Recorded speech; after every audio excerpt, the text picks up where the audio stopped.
Hey, Earthlings, how are you doing? Now, as you can see, this is a bit of a different setup. In fact, that's there is where I usually am. So this is the monitor. So we've got a few things going on. Now, I was having a look at some of the archive materials, and I realized that some of them have probably never been seen for ages and ages and ages, whereas some of them have been recycled quite a lot. And so I thought, well, it would be a good idea to put out some of the rarer stuff. And so this is what this particular one is. So we'll get started as soon as I get myself sorted out. So bear with me. Should be about starting in about 2 minutes time, I would think.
Talking about veganism, how do you define veganism? Do you agree with the definition that the Vegan Society offers? Oh, I don't like it too much, although it kind of covers everything in a fairly moderate sense. I always go back to the people who started the vegan social movement, and I also have the caveat that I'm not saying that these are the first people to either eat plant-based or to care about other animals. But they were, as far as we know, the first people to come together to actually deliberately make a social movement. And they also named it. They named it veganism. And so they stand out for that reason alone, really. So I go back to some of the things that they said. For example, you know, that it's about the opposition to the exploitation of sentient life. That was said in 1945. You know, so it was an expansive, justice-based idea. And I think the way to get your head around that, if you like, is to remember when it was formed. It was formed in the last years of the so-called Second World War, right? And so this global conflict was still happening. And so they saw veganism as part of the peace movement. They saw it as part of nonviolence. They even used phrases like peace aims. And so I summarize it really as a justice for all movement. They thought that veganism was part of the moral evolution of humanity.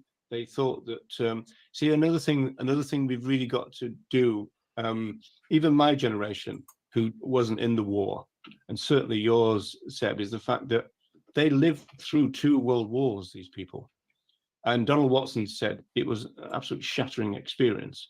He was a conscientious objector. He refused to fight. He said he wouldn't kill anyone, whether they were human or not. And so he was punished for that, as they were in those days, you know. But it was right there. They were learning about the Holocaust. Still yet to find out about Hiroshima and Nagasaki, ironically, but they were learning about things like the Holocaust.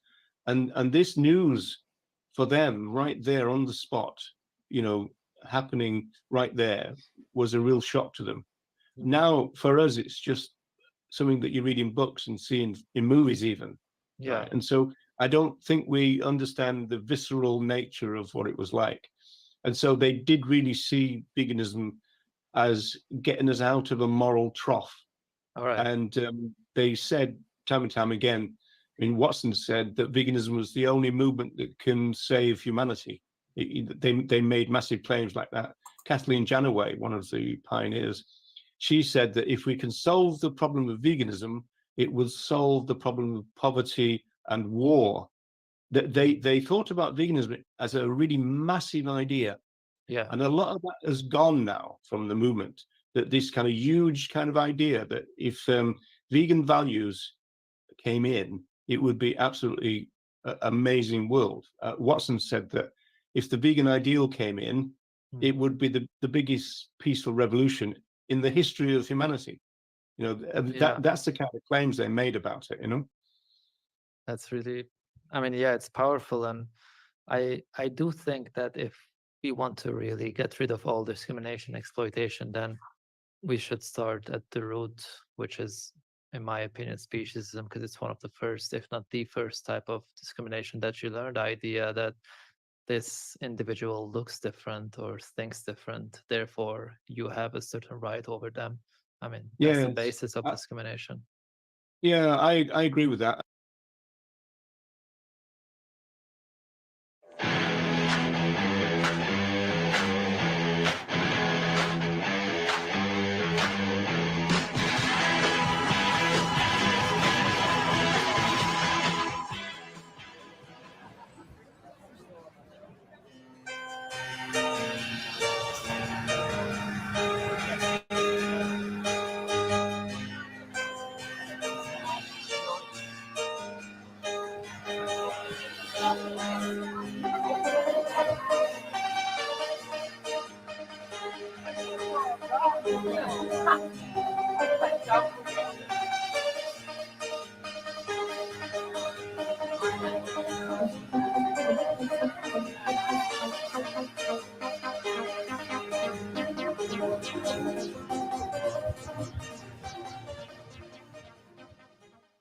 Have you found your first day back in Temple Bar, folks? Exhausted, yeah, all that tea drinking, eh? Well, it's been a great day. Our first one back in Temple Bar Square in Dublin. Lots of interest. 3 blocks of cheese gone today. I guess that taking samples from the square is a more regular thing, so people have gone into that. We met a family, or at least a mother with 3 vegan children who've been vegan since birth. Got an interesting person who agreed with all our feminist-inspired literature, but said we shouldn't have it in case we alienate people. So we said, well, we'll take the chance. It's a question of alienating sexist people or people like into discrimination on some level, and so be it. We'll risk it. So that was an interesting one. So just leaving the multi-story after another good day. So bye for now.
I'd like to try pink.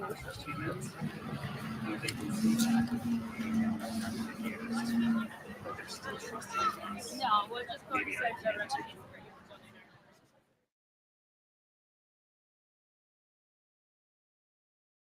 I think the limitation of vegan education is the fact that there's not enough of it at the moment. You know, I really do agree with Ronnie Lee's position on this.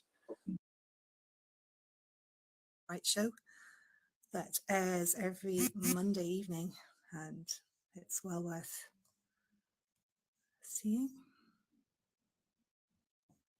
There.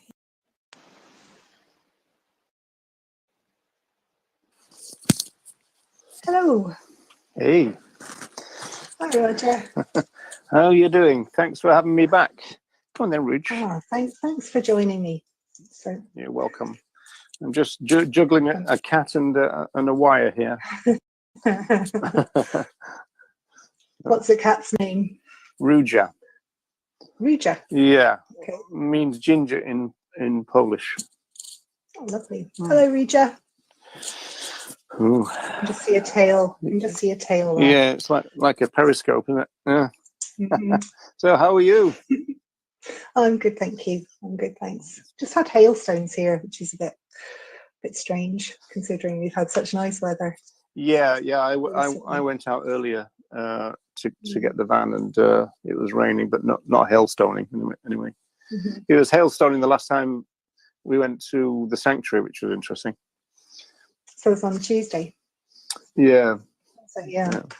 So just what we're going to talk about today, because you've been very busy helping Declan back into daylight. So we're going to talk a little bit about that today, and what they're doing there with their veganic garden. So you've been really busy, but you've done some great talks this week. The talk yesterday with Wendy was I really enjoyed that, you know, because I think it's really important to examine the language you look at.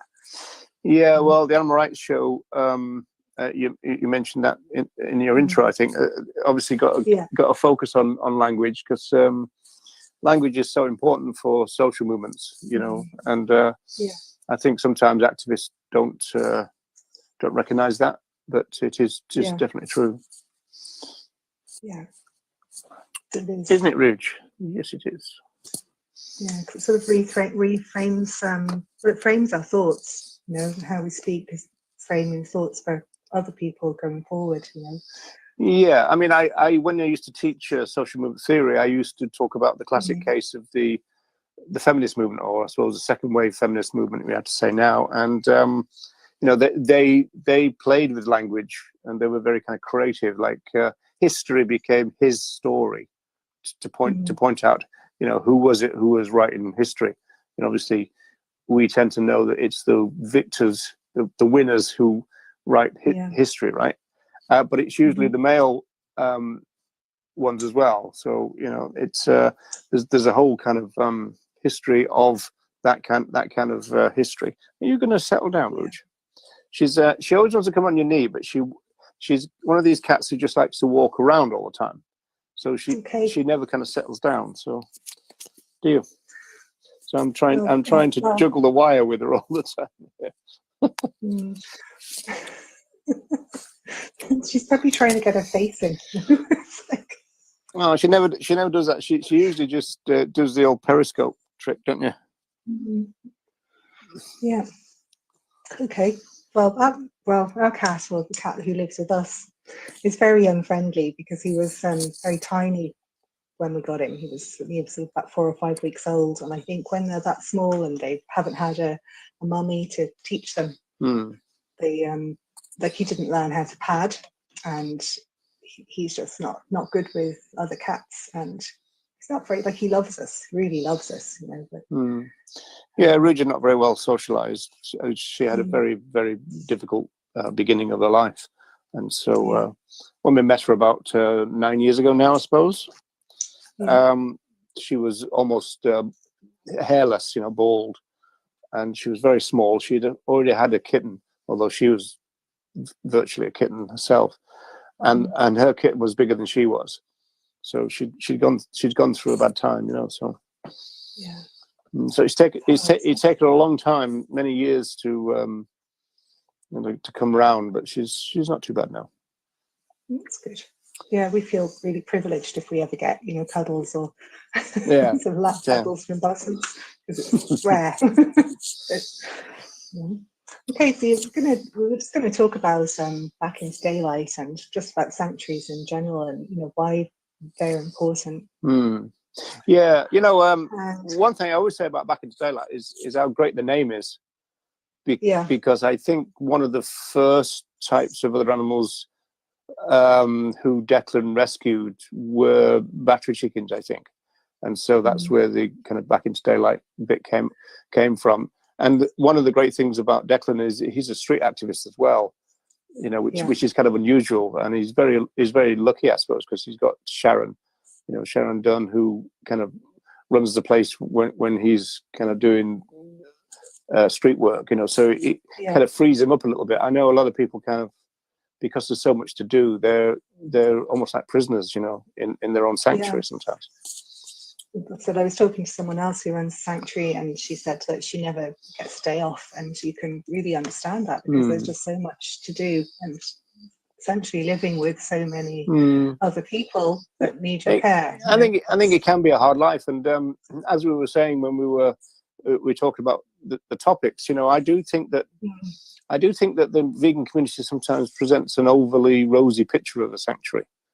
And so it's a hard slog sometimes, and not to mention expensive, so I suppose I only we had some rescue hens. We just had 4 a few years ago, and actually I think I've mentioned to you before, that was what got my parents from vegetarian to vegan, when they actually saw the hens, and they saw them coming out of the cages, and it was really, really incredible, because we had to sort of almost really coax them out just to get them onto the concrete, and then they were afraid to go on the grass, and you could see, the realization was amazing.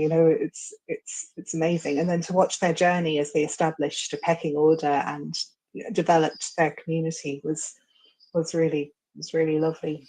Yeah, so you're right. Back into Daylight is a great name for a sanctuary. Yeah, they were in cages. Those 4, were they? Yeah, yeah, they were in because cages. They arrived. That's how they arrived to us. Anyway, they were in a crate, and they were sort of brought through the house, and we just opened the crate. Yeah, there's an animal welfare group called Compassionate World Farming, and they I think a battery farm was closing down, and so they took some of the hens, but they also took the cages, and so they did a bit of a kind of experiment in the sense that they took the cages and laid them down on a lawn and opened the doors, but the hens wouldn't come out. They were kind of institutionalized, and like you say, the idea of grass can really throw them at the beginning until they get used to it, and then it's kind of like a big awakening. I say this about, I saw some rabbits doing that. They were brought up in cages. They were used for vivisection and meat, and their flesh were consumed and all this, and so they were liberated by the Animal Liberation Front, and so I actually saw them being taken out of boxes and placed on ground for the first time, and it was an amazing experience because they were kind of thrown by it. They just got down on their bellies, because what's going on.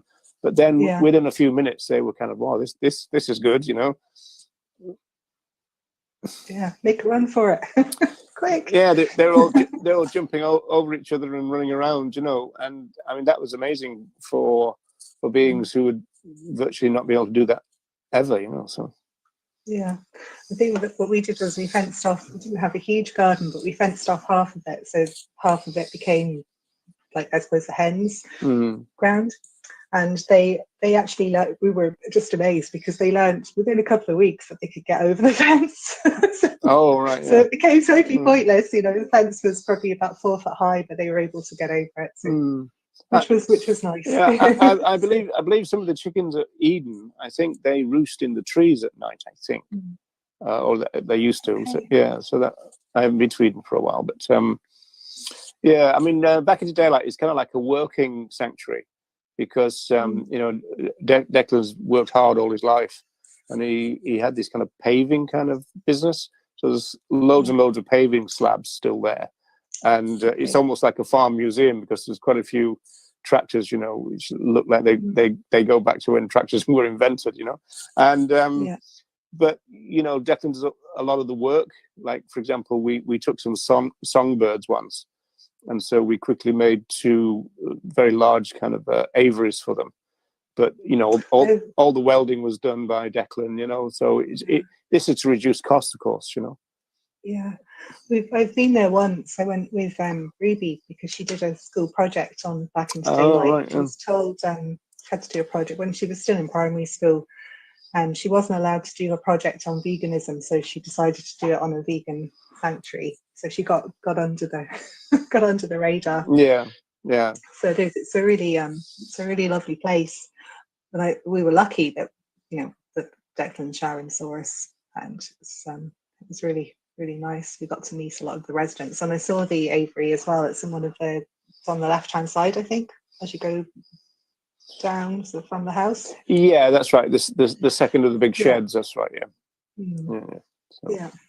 But it is really hard work, and you know, I don't know how people keep going. You know, because I mean, you've got so much work and very limited income, and you've got an awful lot of people to look after, and so you've got medical expenses and food, and as you say, you know, keeping down the cost by building the fences yourself is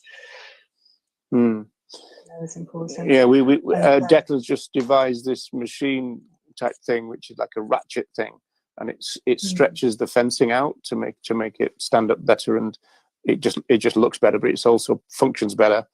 Because normally what you do is you pull it by hand and then secure it, you know. It's just that that's quite hard work, you know, because, you know, fencing is obviously wire. So even when you're wearing gloves, it still hurts quite a lot. So but it looks like hard work from what you're doing. Yeah, it can be. I mean, again, it's rewarding. And at the moment, I think the priority is that Declan wants to get on with developing this garden or this kind of allotment area, and so that looks pretty good. You know, as I said, he used to specialize in Jerusalem artichokes, but I don't think he's grown them for a while.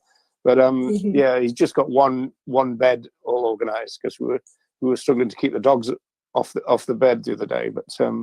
But that's why you've got to fence it off, because you know otherwise the goats will have a field day.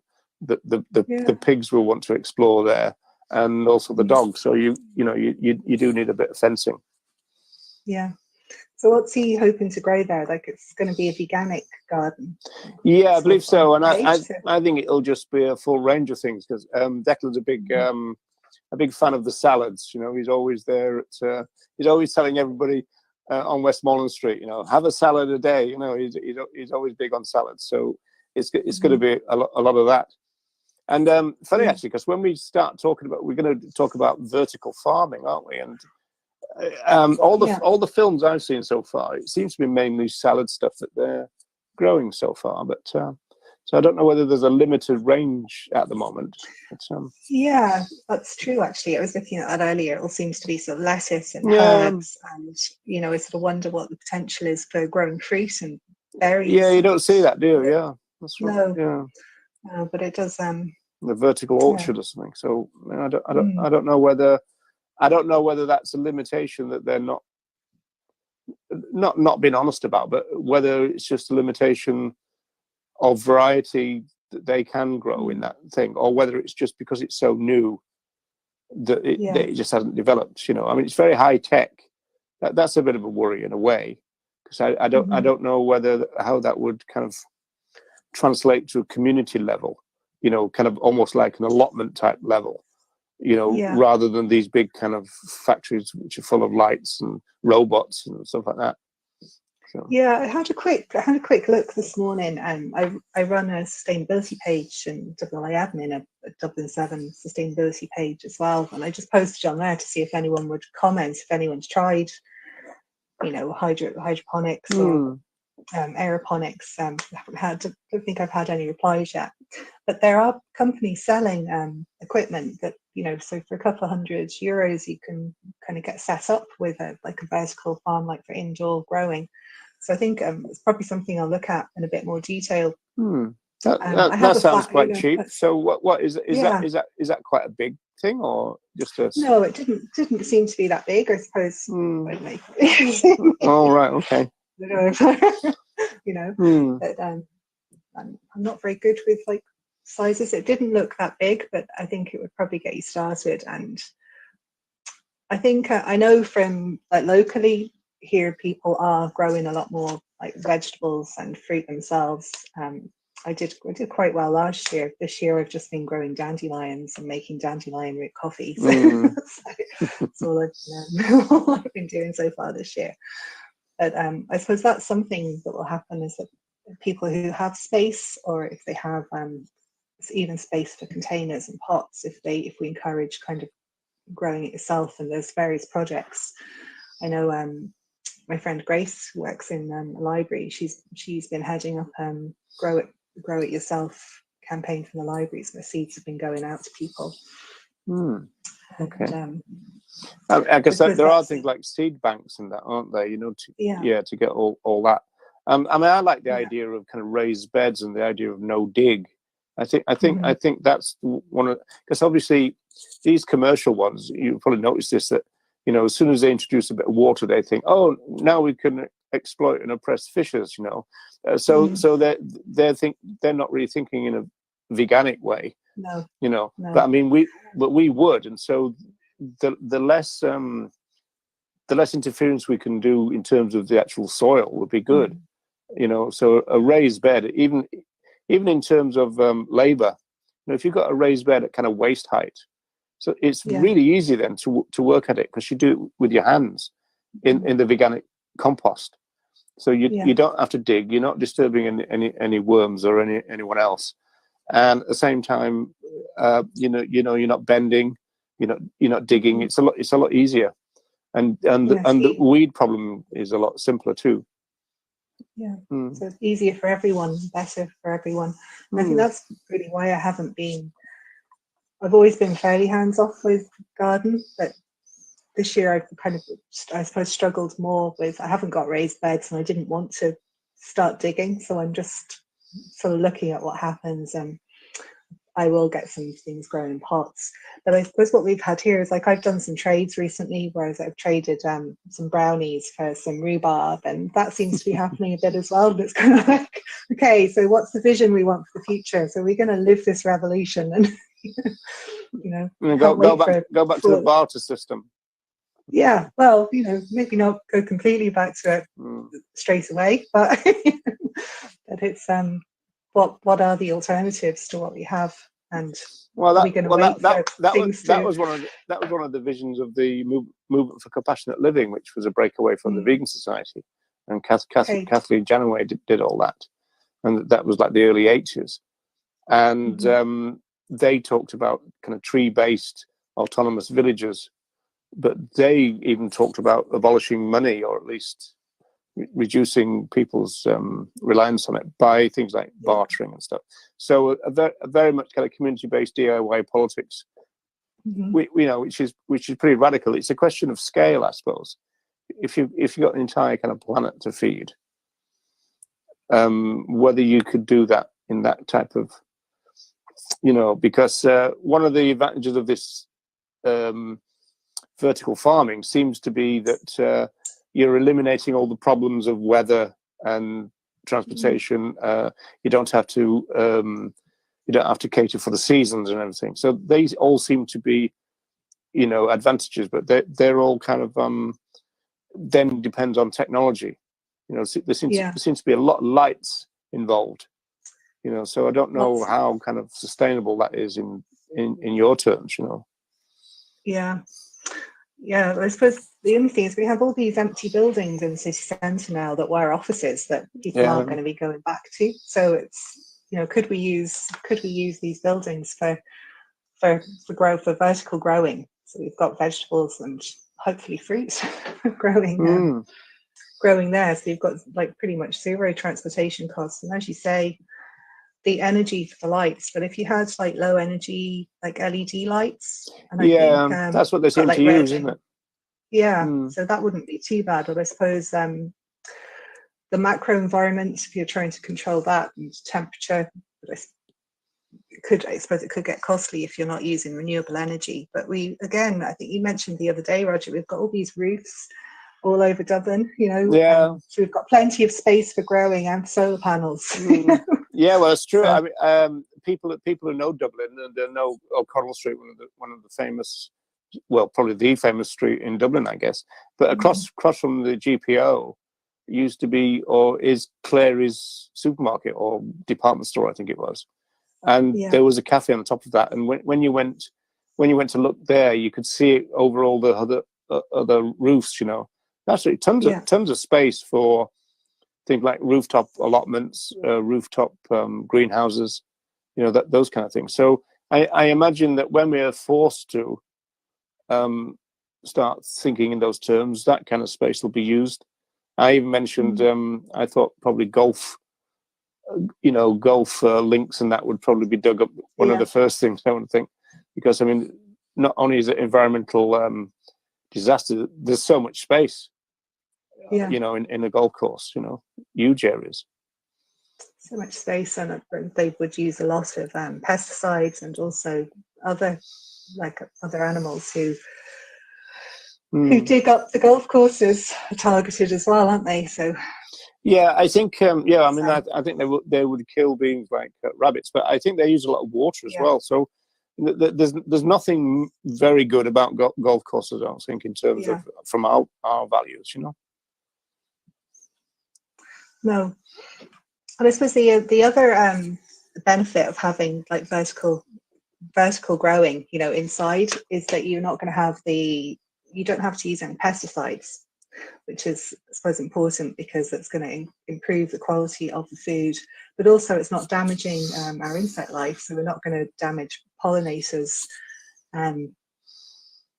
So I think that's really important as well. You know, it's I mean, from improving quality sort of all round and not damaging the environment with pesticides. Yeah, it's almost, though, I get the impression that this is so good, so how come it's only just kind of starting, which is an interesting question, isn't it? And, you know, is that to do with vested interests or tradition, all of those things, I suppose. But I mean, in one of the films that I saw, it was showing like a storm situation, and the plants were being blown all over the place and everything. Well, all that is gone with vertical farming. So it seems kind of ideal. I mean, it's hard to imagine the downsides to it. They did talk about the lighting, but then they said that some of them were powered completely by solar power. Then I suppose you've got to think about things like, well, what if you've got a power cut? So I suppose that would involve generators and batteries and that kind of stuff. So so I suppose they might be kind of energy downsizers to it, but it still seems to have more positives than negatives. Yeah, and because if you're growing in a city, you don't have transportation costs. Yeah, so they made that point. thing, That's right. Yeah. That's a really big transportation. Really transportation is one of the main problems, isn't it? You know, in the sense, you know, food miles and all that kind of stuff. Yeah, so food miles, you've got the CO2 and fossil fuels emissions from that, but also food waste from things that like get damaged or go off as they're traveling. Yeah. So it all looks very positive from what, you know, but I mean, obviously they're putting a spin on it, and it seems to be that technology is about 3-5 years old, so it's very very new, isn't it? So yeah, I looked at aeroponics. I think the first time it's looked like it started as sort of in the 80s, but it hasn't actually been like built on. There was a book from the 50s. I can't remember what it's called now, but that seemed to have been the first sort of science fiction, or I suppose, where, you know, vertical growing and aeroponics had sort of been mentioned, you know. Right, okay. I just think it's amazing when people's imagination, you know, can take them. I think that's kind of what we need to look into as well, and you know, to sort of reimagine or to imagine the future we want and start living it Hmm. now as much as we can. I think they feature that kind of farming in science fiction things like Star Trek, don't they? Because they've got Yeah. yeah. Yeah. But they were always like miles ahead. Are you a Star Trek fan? My mother always saw herself as a Trekkie, but I mean, obviously, Okay. it's obviously the kind of the military hierarchy thing that is off-putting about Star Trek. And the kind of going back to being a soldier type thing. Kind of the captain's word is final, all that kind of stuff. And so it's not exactly anarchic, is it? No, it's not. No, I did like Jean-Luc Picard though. Oh, okay. Yeah, but I suppose I was thinking about it earlier, and it's like, there is actually potential for vertical growing now in cities because we are going to have more buildings empty, So maybe that's been something that's been off-putting in the past, is like the cost of city buildings for growing. Yeah, I also think that just redesigning kind of backyards, and even I think some of these kind of hydroponics have been tried inside houses, and so you have a little kind of water system, and it all trickles down and then gets recycled back up again. And I think you can create quite a lot of veggies that way. And so again, it'll probably come to a time when it's just a standard thing. And so you, rather than having a greenhouse as we understand it now, you might just have, a kind of fairly thin box which is stood up against the wall, and you've got a water system that trickles it all down into these systems. Yeah. So it'll be another way of looking at the same thing, and and if that becomes the new norm, then it's cracked. Then I suppose. Mm-hmm.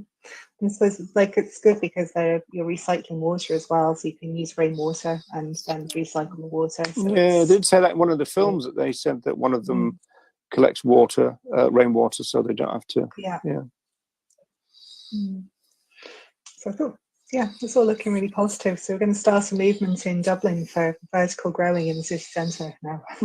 Well, I don't know that. Did I mention last time? I was challenged on a TikTok comment saying, why don't you vegans, get together and hire a place and start a vertical farm? And I thought, well, that's actually quite an interesting point. Kind of why don't we? Let's do it. Yeah, it ended up being vertical vegan farm co-op or something. It'd be interesting. Yeah. It'd be interesting, wouldn't it? Yeah, the Vertical Vegan Information Project, maybe. I'm not so sure about that. Yeah, could be. Room for discussion. Yeah. I think there might be a better name than that, but. Yeah, not on the ball today. Yeah, so that is really interesting, and I'm sure that things will start, taking off there, because we're going to have a global population, I think, by 2050 of something like 10 billion, isn't it? And that's going to coincide with the collapse of the fishing industry, if Seaspiracy hasn't managed to stop everyone eating fish before then. And also, I think climate change, we're going to be probably about 1.5 degrees warmer. Well, so, you do get that feeling that, just to put a bit of a dampener on all this optimism that we've been exuding, that human beings do seem to need to be taken right to the wall before we do anything. And I get that impression with climate change, that things have got to be pretty bad. And then of course you got the experts saying, well, the problem is by the time, if too many of the tipping points go, it becomes irreversible.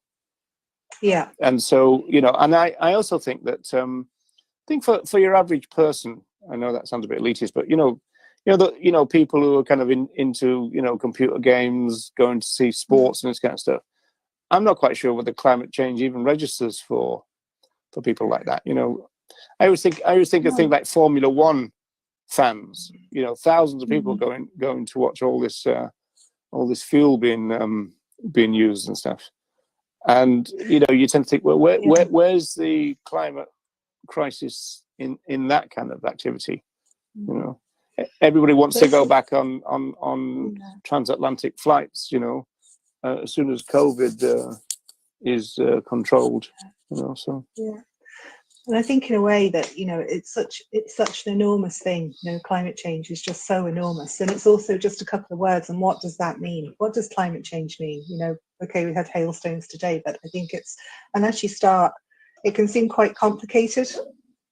And it's like, well, how do I make a difference? So then you hear, but it doesn't matter what the individual does. We need system change. But yeah, we need system change. So like for me, it's like go vegan, and we need to get rid of capitalism, and that's it really. But simple. right, yeah, well, okay. Simple, Yeah. But it's not. But I think everyone can go vegan. That's pretty much as much as is practicable as per the Vegan Society definition.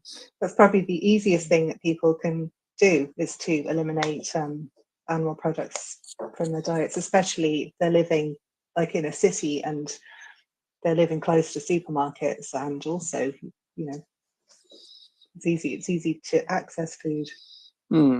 Whereas taking down capitalism isn't that easy, and retrofitting your house isn't that easy, or maybe changing your van to an electric vehicle isn't that easy. But it is quite easy to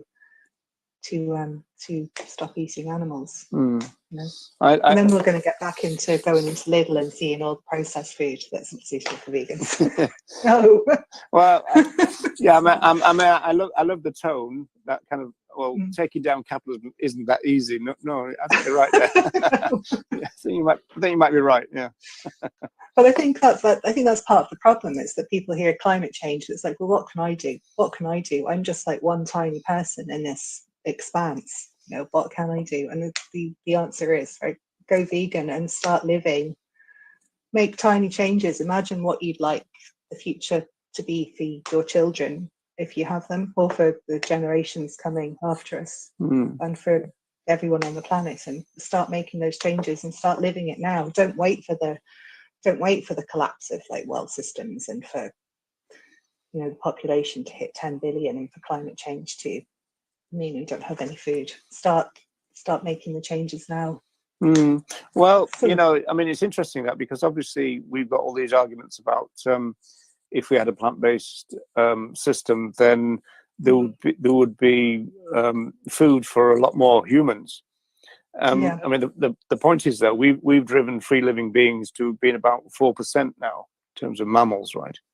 Yeah. So the more of us, then surely that's more encroachment on habitats. And it seems that encroachment was the cause of COVID anyway.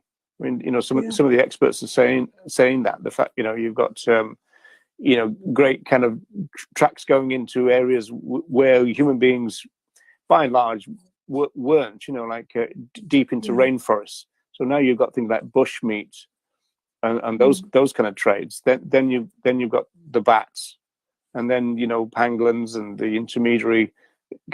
So it's our. I mean, I think you're right about the veganism thing, because I think if we are going to kind of solve these issues, we need a different mindset, and the vegan mindset seems to be the most relevant. And I think that's why I suppose the vegan community are maybe in conflict with what's it, the rebellion thing, and they're kind of saying, well, it's not down to individuals, it's down to individuals to try and bring about system change. Yeah. Well, how it's difficult then, isn't it? I mean, because it's kind of like you're trying to bring down or change a system from the inside, and you're not actually doing anything on an individual level as well. So I'm not quite sure how seriously a politician, for example, would take something like that. No, I think it has to be individual action as well as understanding we need system change. There's no point. Well, there is a point making individual changes, but ideally you make individual changes.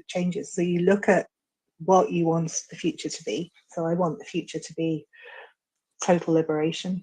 I want a future, for the planet. So it's making those changes now. it's about for me. It's why vegan education, what you're doing, the outreach is so important, you know, and it's why these talks are so important, you know, so to make those changes. And then as you learn about the changes you're making, and you learn about movements, you learn about the animal rights movements, and you learn about total liberation, and it is a process and it is a journey, you maybe understand a bit more about how we can change the system. But we're all cogs in this system, and we all need to make those changes. Well, It's not we're all in somebody else off there, it's us. Yeah, you know, we're it's all of us, in for the group. a system we're trying to change, which is a hard thing to do. But I mean, the critique of things like vegan education, and that's come from people like Steve Best or even the Cranky Vegan, for example, is that, you know, we don't have time, you know, because, I mean, Steve Best used to talk about we don't have time for one plate at a time. In other words, trying to convince people to go vegan on an individual. We don't have time. But the answer to that is, well, what do we have time for? Because, you know, a pressure campaign can take years. And so then you're closing one thing down, and then you move on to the next. So do we have time for that as well? You know, bringing down capitalism will take time. And so, you know, if ever, it's more likely that you'd get a kind of reformed version of it or something. And so all of that's going to take time, because you've got a lot of vested interest involved, you know, and that's one beauty thing of doing your own thing, in the sense that you're not being told what to do. You know, you're making your own choices a bit more. And another thing you're not doing is you're not trying to beg politicians, you know, to do things. Because I mean, that's a very kind of weak situation. You know, I mean, the animal movement has spent years and years asking speechless politicians to bring about some change, and of course there's not much they can do. I mean, even if they want to, there's not much they can do. So you know, like anything that's got a name like or a feeling, an ethos of animal rights, just gets translated to animal welfare, or they have to wait until something's deeply unpopular. Like in Britain, they banned hunting, for example. It was deeply unpopular. It still goes on though. You know, so it's not even as though, you know, all you got to do is get the majority of people against it. It's not simple as that. You know, I mean, we're talking about systems here. You know. Somebody's asked a question, but can't you simultaneously run a pressure campaign and do education about veganism? Yeah. This is from 7 for Shorts. Yeah, that is my position. I've always said that, you know, there's no reason why those two things can't work together, especially if a pressure campaign is involved in getting information, for example. Then the street people, in terms of education, can you know, disseminate it or just talk about it. And so that works really well. It kind of in a sense always has done. You know, you got the pressure people giving the information to people who can disseminate it to, say, the media and that kind of thing. So there's no reason why those two things can't live together. No. And they coexist, but they're also expanding the reach for vegan education. You know, and I think the more people who are doing vegan education, the more people will become vegan and understand veganism, and then pressure builds up the system.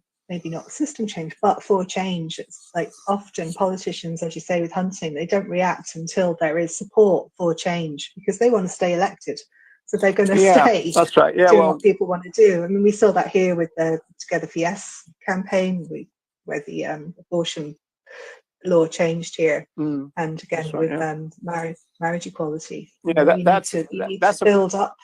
That's a point that Kathleen Genoway, funny enough, said in 1990. She said that the politicians are not going to do anything until their votes are threatened. Yeah, you know, and so that's the key to that kind of thing.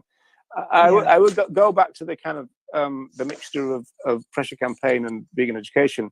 I do think that there's some exaggeration about the effectiveness of pressure campaigns sometimes.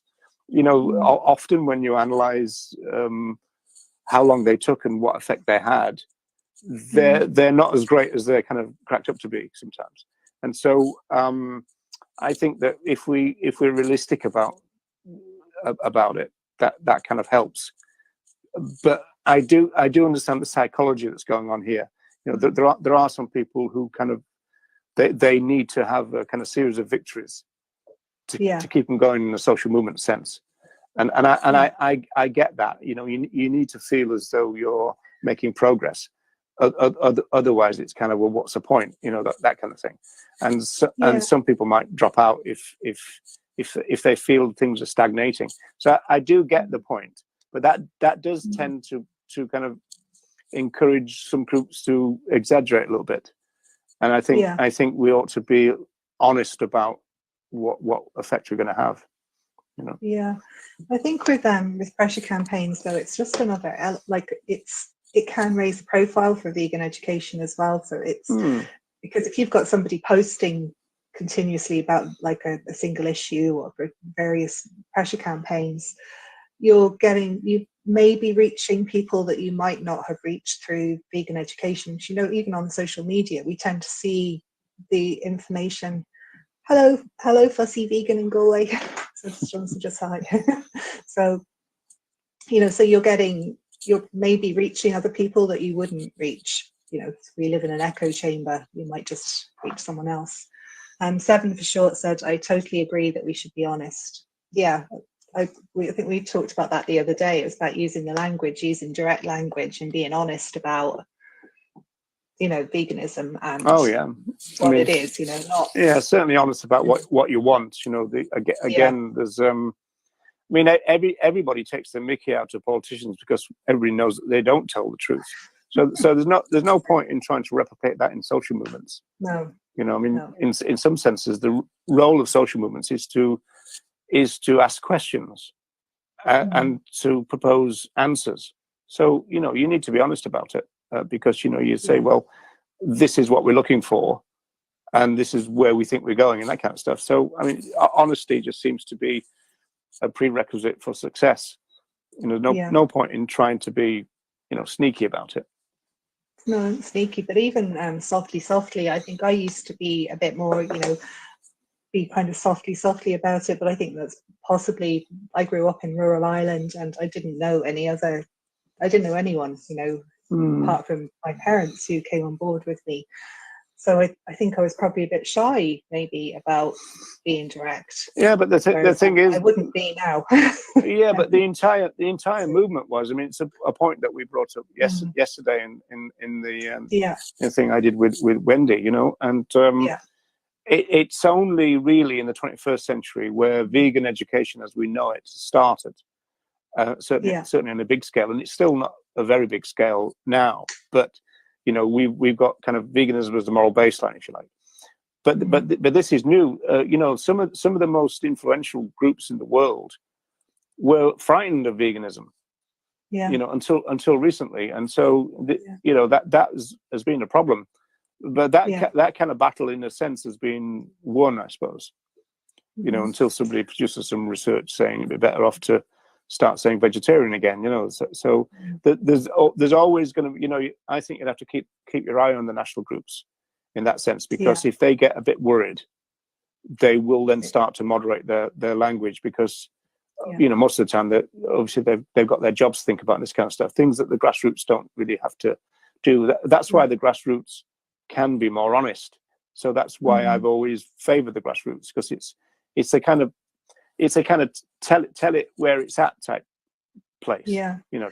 That's interesting. So I had a chat. Unfortunately, I had a chat yesterday with Mayana from Anti-Speciesist Arts Collective in London, and I hope this doesn't happen today, Roger, because my Instagram crashed at the end of the chat and it was gone. It was just gone. And Diana was saying, you know, she's involved in grassroots movements in London, and that was a deliberate decision because of some early involvement, you know, there. And she very quickly realized, you know, that it was better to get involved with grassroots movements because it is honestly more honest, and you're not looking for your salary. It's the same with politicians looking for a vote. Maybe the national organisations are, I suppose, doing what they need to do for their board of management and to keep their pay as well, to be attracted to as many people, and maybe the funding is coming from the government. Seven for short said, between advocates, I mean, and I think that we're referring back to honesty, being honest. So between advocates. Yeah. So, I mean, I think the limitation of vegan education is the fact that there's not enough of it at the moment. You know, I really do agree with Ronnie Lee's position on this. I mean, Ronnie went vegan in 1972, so he's seen a lot of changes, and he's now seen the growth of vegan education as we know it, as it were. But it's usually, I mean, just take Ireland. It's kind of like in the big cities, if anywhere. It's mainly in Dublin, isn't it? And so we kind of need this kind of stuff spread about everywhere. Yeah. And we're not getting that at the moment. And you know, is that exactly why? You know, I think the money's got something to do with it, but it's not just that. It might be something to do with the mindset and the idea that it's convenient to kind of give a subscription and then let somebody else do your job, or you kind of go to Patreon and go, okay, well, I've given you the $2 a month kind of thing, so you go do it. That's a bit convenient, and you can, in a sense, get on with your life. But DIY politics requires more than that. It means that everybody needs to step up and you know, get involved. So if anyone's listening now, or if they're listening in the future and they're watching a replay, if you want to set up a grassroots organisation in your town, you know, and do some vegan outreach, let us know. Yeah, well, going back to Declan, I mean, his group is called Vegan Education on the Go, and that name was designed because that's the idea that Declan had, that he could maybe encourage people all over the country to do it, not just be involved in Dublin. Yeah. And he's always got that kind of idea, you know, once we get a certain amount of people, we try and split into two, you know, it's like cells dividing kind of thing. Yeah. And I mean, that would be a good system. I do think probably it takes a particular kind of, maybe a certain organizer's mindset, maybe to do it. You know, you've got to think kind of logistically, perhaps, you know, and it obviously helps if you're the one with the vehicle and you're the one with the wherewithal, you know, that kind of stuff. And so I suppose those factors come into it. So you're back to kind of psychology, and I think that on the other side of that kind of coin is, I think that the growth of things like the Cube has been because people are given a very easy way to do something that they've been told is the best thing you can do, and so you kind of turn up, get told what to do, and the more organized the kind of people, they actually get told what to say. So it's like a script, it's like a scripted form of activism, which is very alienating to me, because it seems to be disempowering. You know, you got to have people in Australia telling people in Ireland how to set up and everything, and that seems a bit weird to me. Especially when those people say that they need $3 million in order to do it. I mean, that just confuses me. I mean, like, why? You know, there you go. Okay, so I suppose the thing is to find other vegans, you know, and you know, so maybe organise meetups local to you, find other vegans that you can then maybe develop some outreach with. But the way to go. Here's an interesting one for you, because I don't actually know your view on this, but I mean, obviously, people talk about different types of vegans, don't they? So you know, I'm like, I mean, it's difficult to use phrases like ethical vegan, but when you say ethical vegan, you're really meaning somebody who kind of knows about and adheres to vegan philosophy. And then obviously you've got environmental vegan, but I think that fits. I think that fits in with the ethical side of it anyway.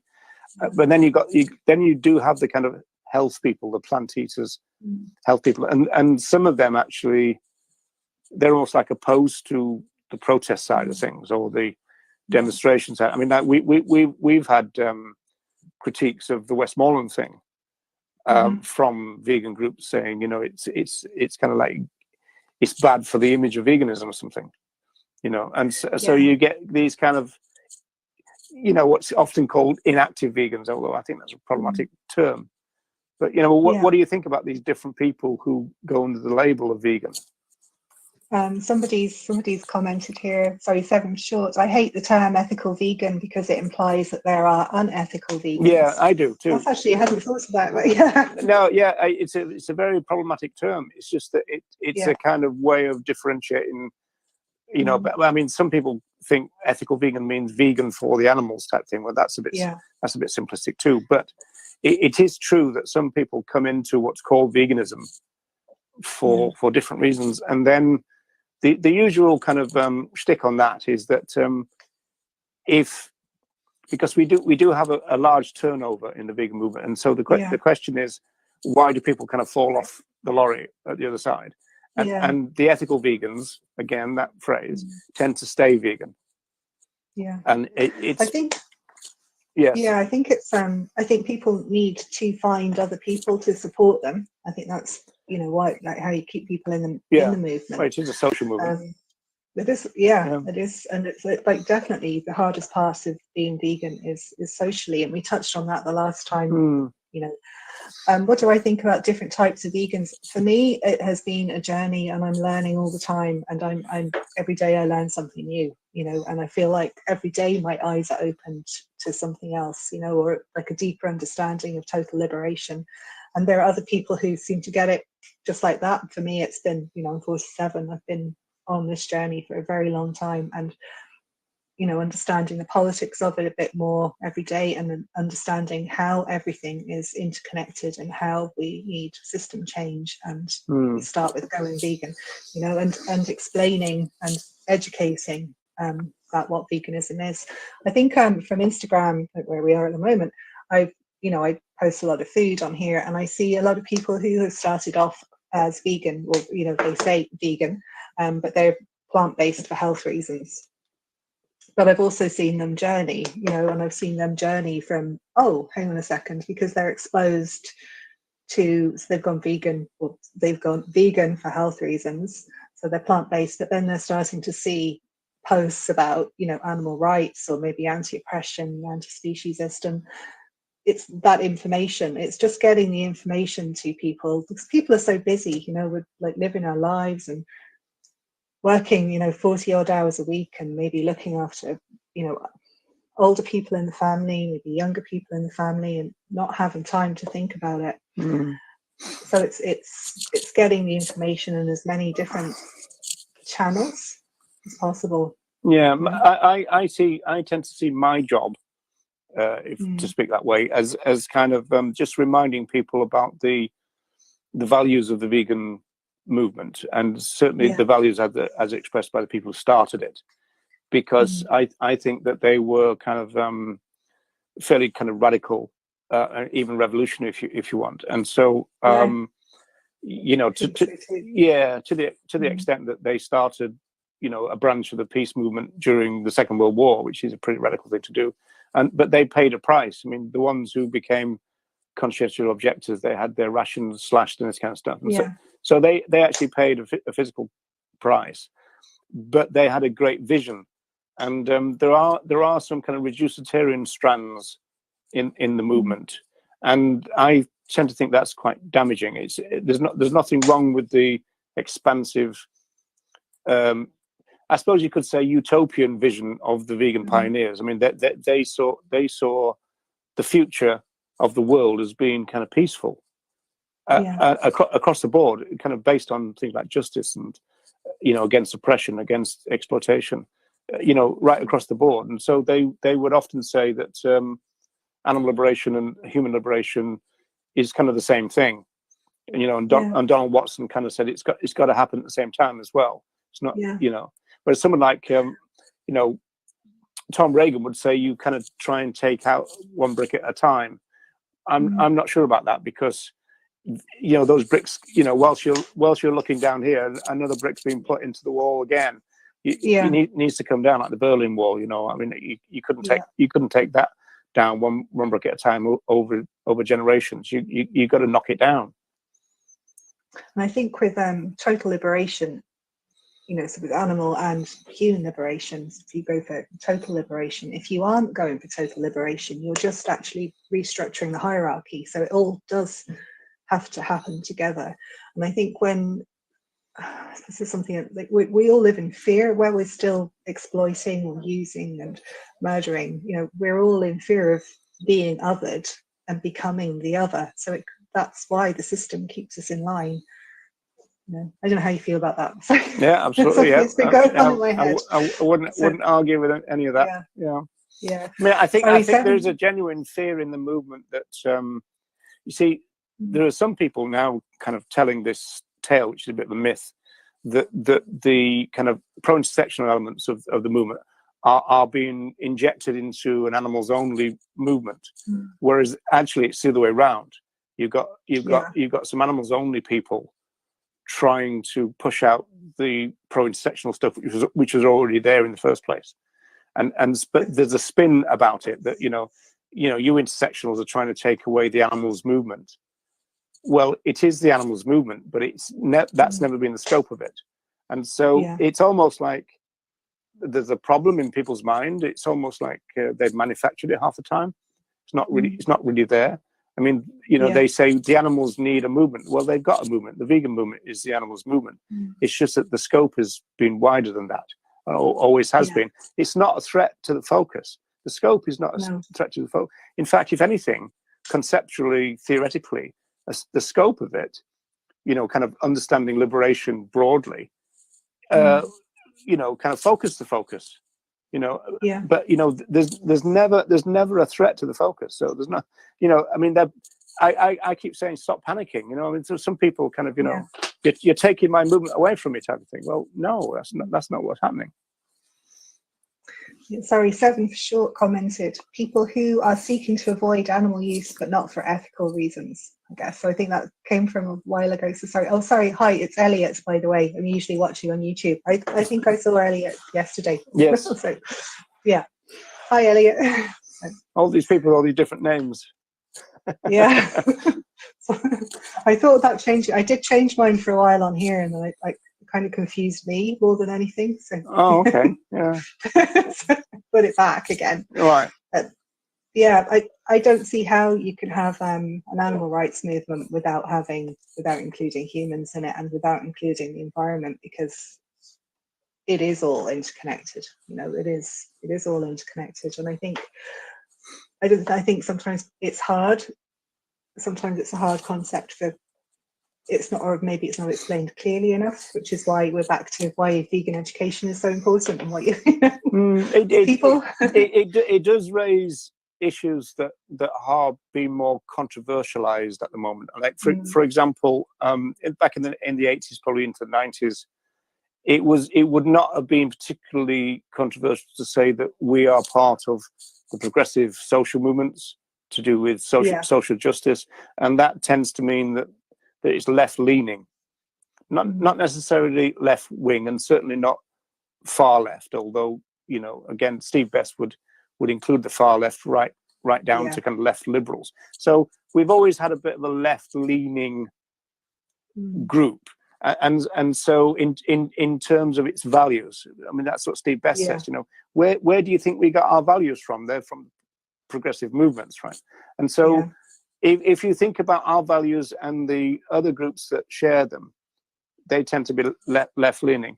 I think there's some people from the right of the spectrum coming into the movement now, and they don't like it, and so I think they're the ones driving the animals only type. The sort of reducitarian approach. But I think because veganism is so radical, like the system is going to be afraid of it, like the system, and people who want the system to remain will, as you say, kind of try to reduce it to animals only.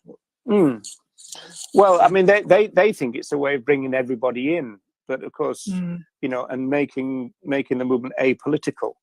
But the apolitical stance is a political stance. Being apolitical is a political position, and the idea that we can get everyone marching for the animals is very politically naive.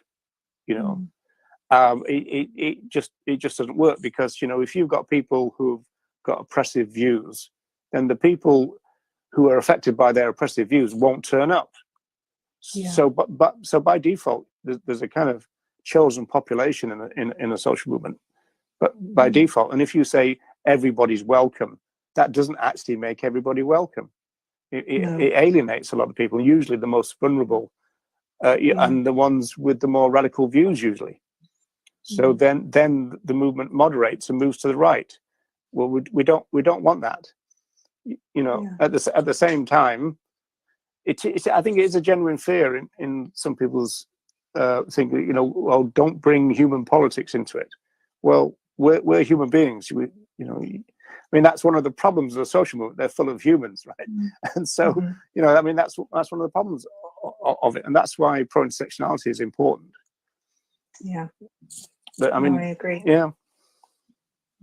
How are we doing time-wise? Okay, we've just hit the hour, Roger. I know that was a lot. I know we had a lot more. Yeah, blimey. Was that an on hour? our I list. thought we were about 20 minutes in. Okay. I know. Yeah. Well, I've got another appointment, so we need to wrap up fairly soon. Yeah, I have to go and get my daughter. Oh, right. Yeah, can't leave us swinging, kind of looking at the old watch like this. Kind of. So that's a whole other thing, because she's the only vegan in her school. So that's been interesting. You would have thought, though, wouldn't you, that was getting increasingly rare, though. You would have thought, especially in a place like Dublin, you would have thought, right? Yeah.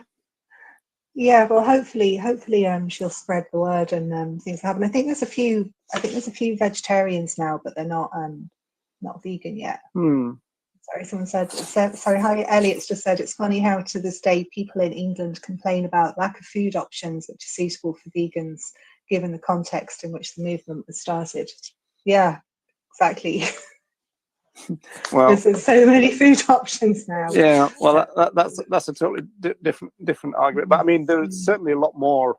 I knew somebody who used to run a community radio station in Ireland, and he went and lived in Birmingham, and he said it was like vegan heaven compared with Ireland. Even when Ireland is now being flooded with vegan stuff, you know, England's always got more anyway. So. Yeah. I did some shopping comparisons with someone in Essex recently. I just wanted to see if we had the same products available here, the difference in packaging and the difference in price. And I think Aldi was 28% more expensive here, which was awful. And that some of the packaging was worse here. There's no recycling stations in any of the shops in the UK, so it was kind of interesting to see, you know. Did I ever tell you that I went down? There's a recycling thing by my local Tesco, and there was a lorry picking up all the different coloured glass and put it all into the one lorry.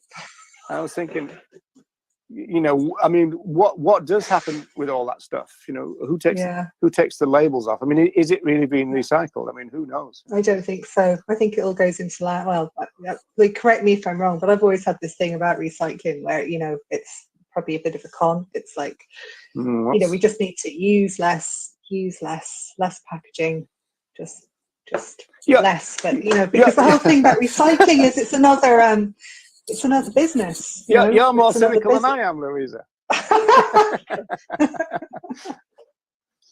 I don't know. Well, I hope you're wrong about that, but I mean, I wouldn't be surprised if you're right. That's the problem, isn't it? Yeah, but it is just another business, isn't it? Like recycling is another business. So, you know, the more we recycle, well, everything has to fit in with the capitalist mode of thinking. Yeah, exactly.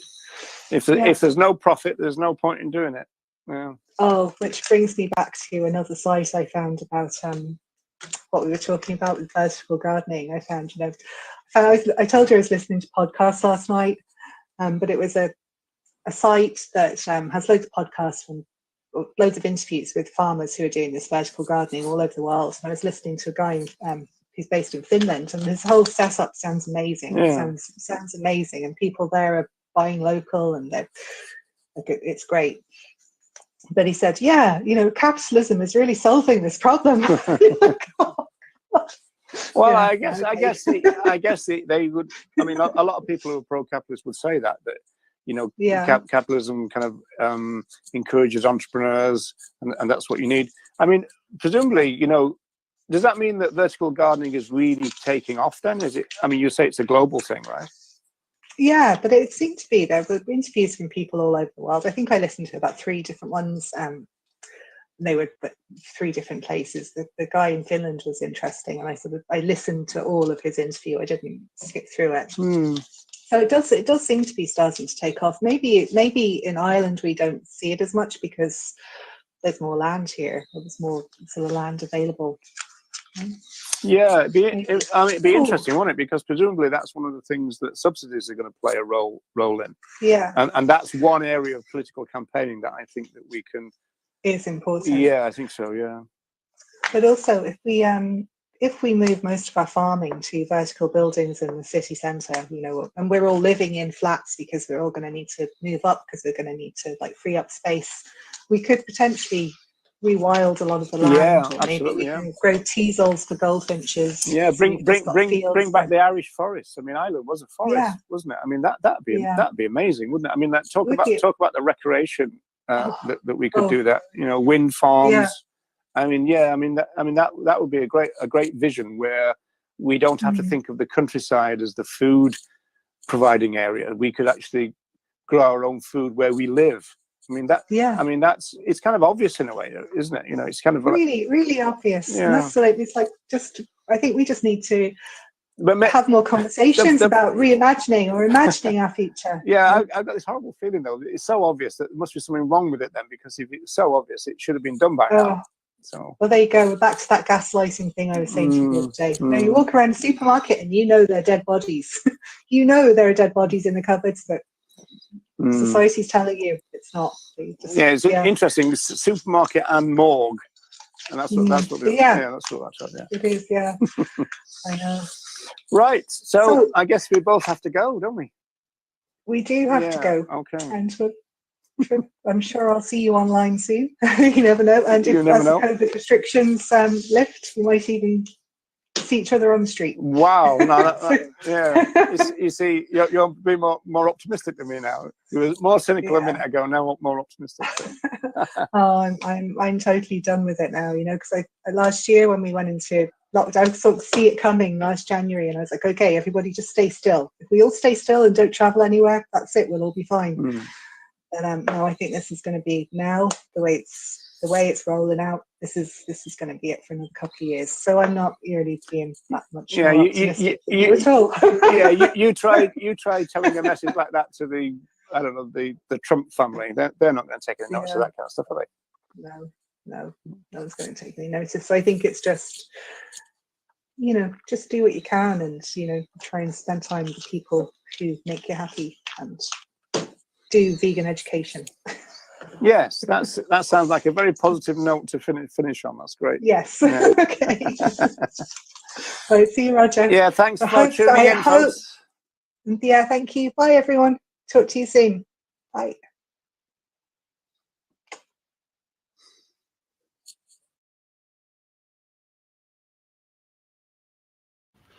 Earthlings, how are you doing? So about a week ago, I tuned into a podcast or a vlog by Tribe Talk, which seems to be a fairly new venture. It looks really positive. And on this occasion, they were joined by Richard Deboo. I've known Richard for several years, and we've, as it were, shared stages together at things like Dublin Veg Fest, etc.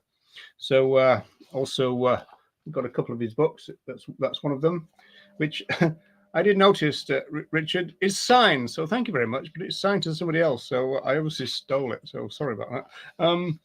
Anyway, so I asked Richard a couple of questions. I wanted to tease out the issue in the movement that I knew Richard would be tuned into, which was the rise of the right in society in general, and tragically, as I put it, in the movement.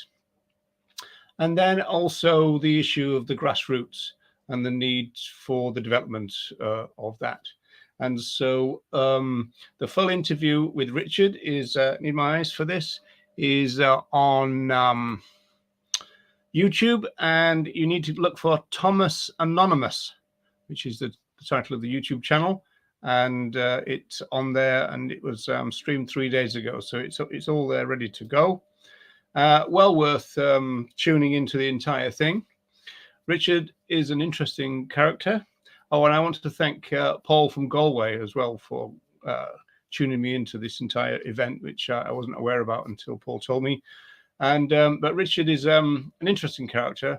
He's always very understated in his dress sense.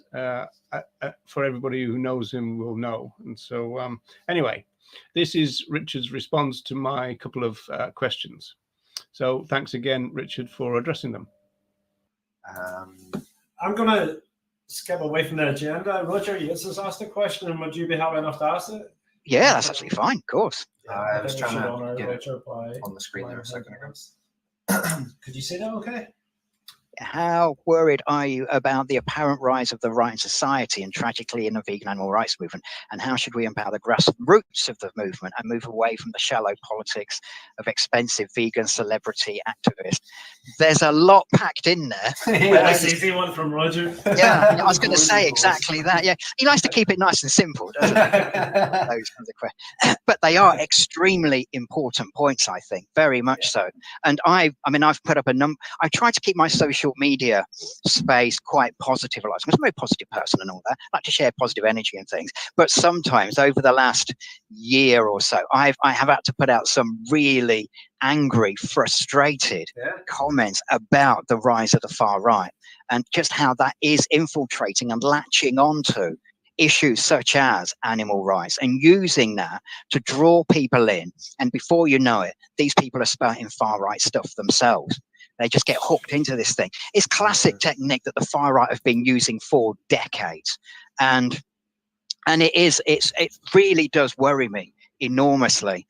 And I think, what do we do about that? I think that's really challenging, particularly with social media, the way it works at the moment, because we are forgetting the kinds of things that Carl Sagan taught us, which is consider who's telling you something, think about what their agenda is, don't just go with everything they say, ask yourself why they're saying things, ask yourself who these people are, find out for yourself if they are telling the truth or not, what are they saying to you, what's behind it.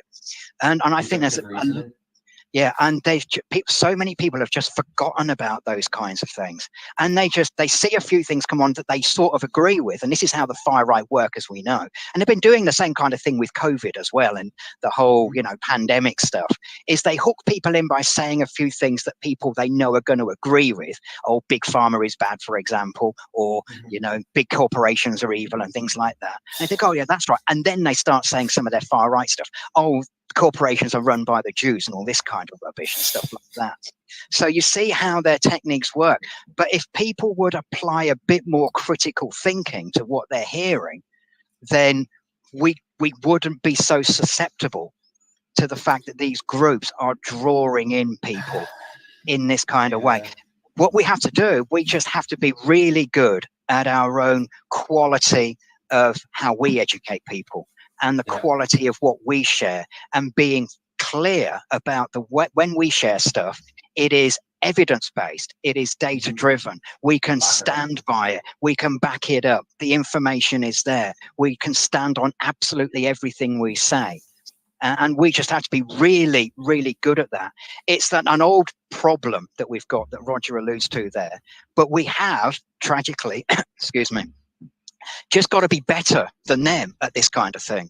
We've got to learn some techniques at being better. And the way we do that is it's about being sharp, it's about being wise to it, and it's about being genuinely good at what we do and making sure that we do base what we say on evidence and data. We use the wisdom of all of our experience now, knowledge and what we know, to make sure we present it in the right way.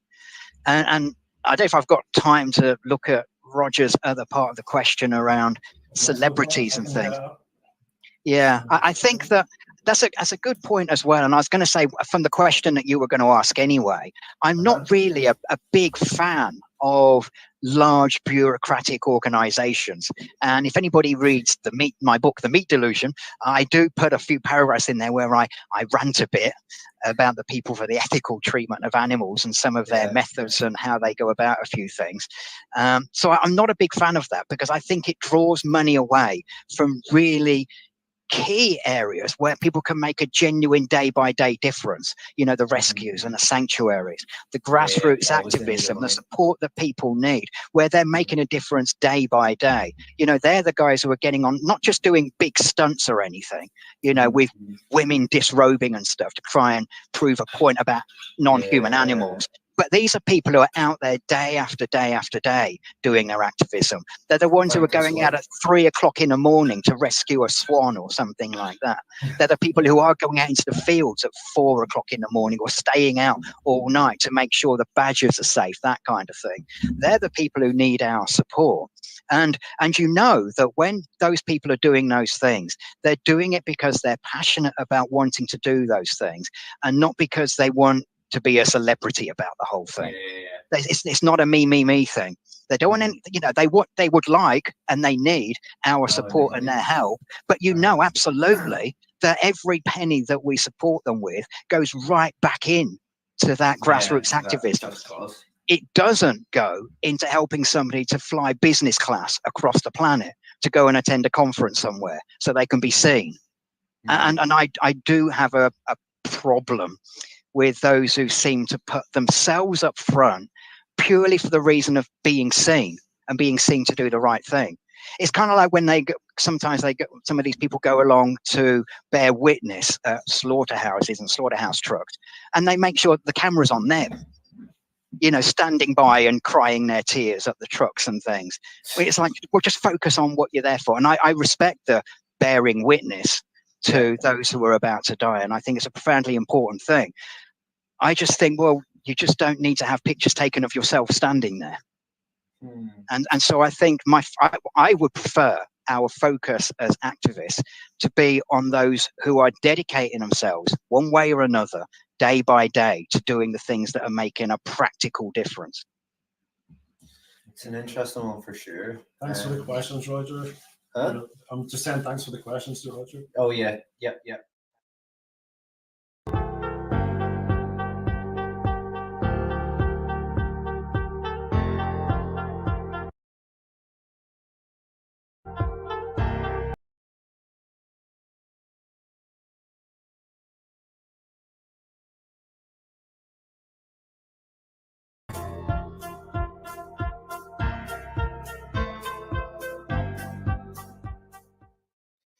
Hello, Earthlings, and welcome along. You're very welcome to yet another vegan time tunnel.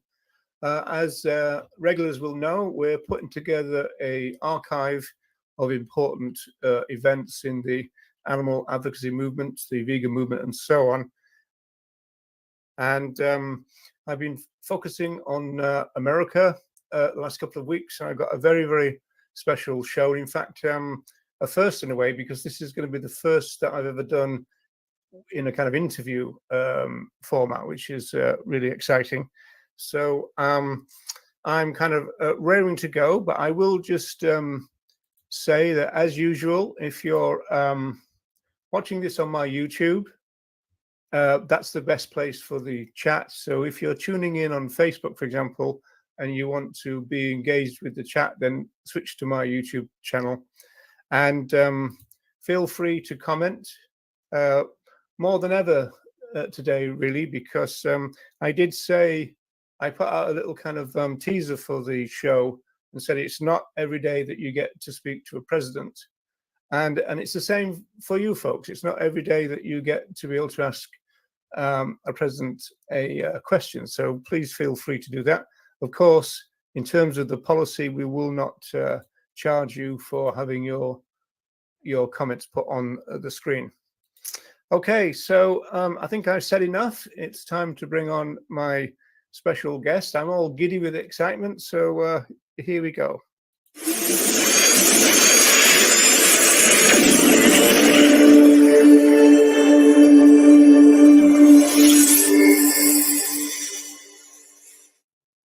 Hello, Roger. Hello, Freya. How are you? So welcome Well. along to this is my first interview format that I've done for this particular franchise, should we say. So I'm very, very, very pleased that you're able to be the first guest.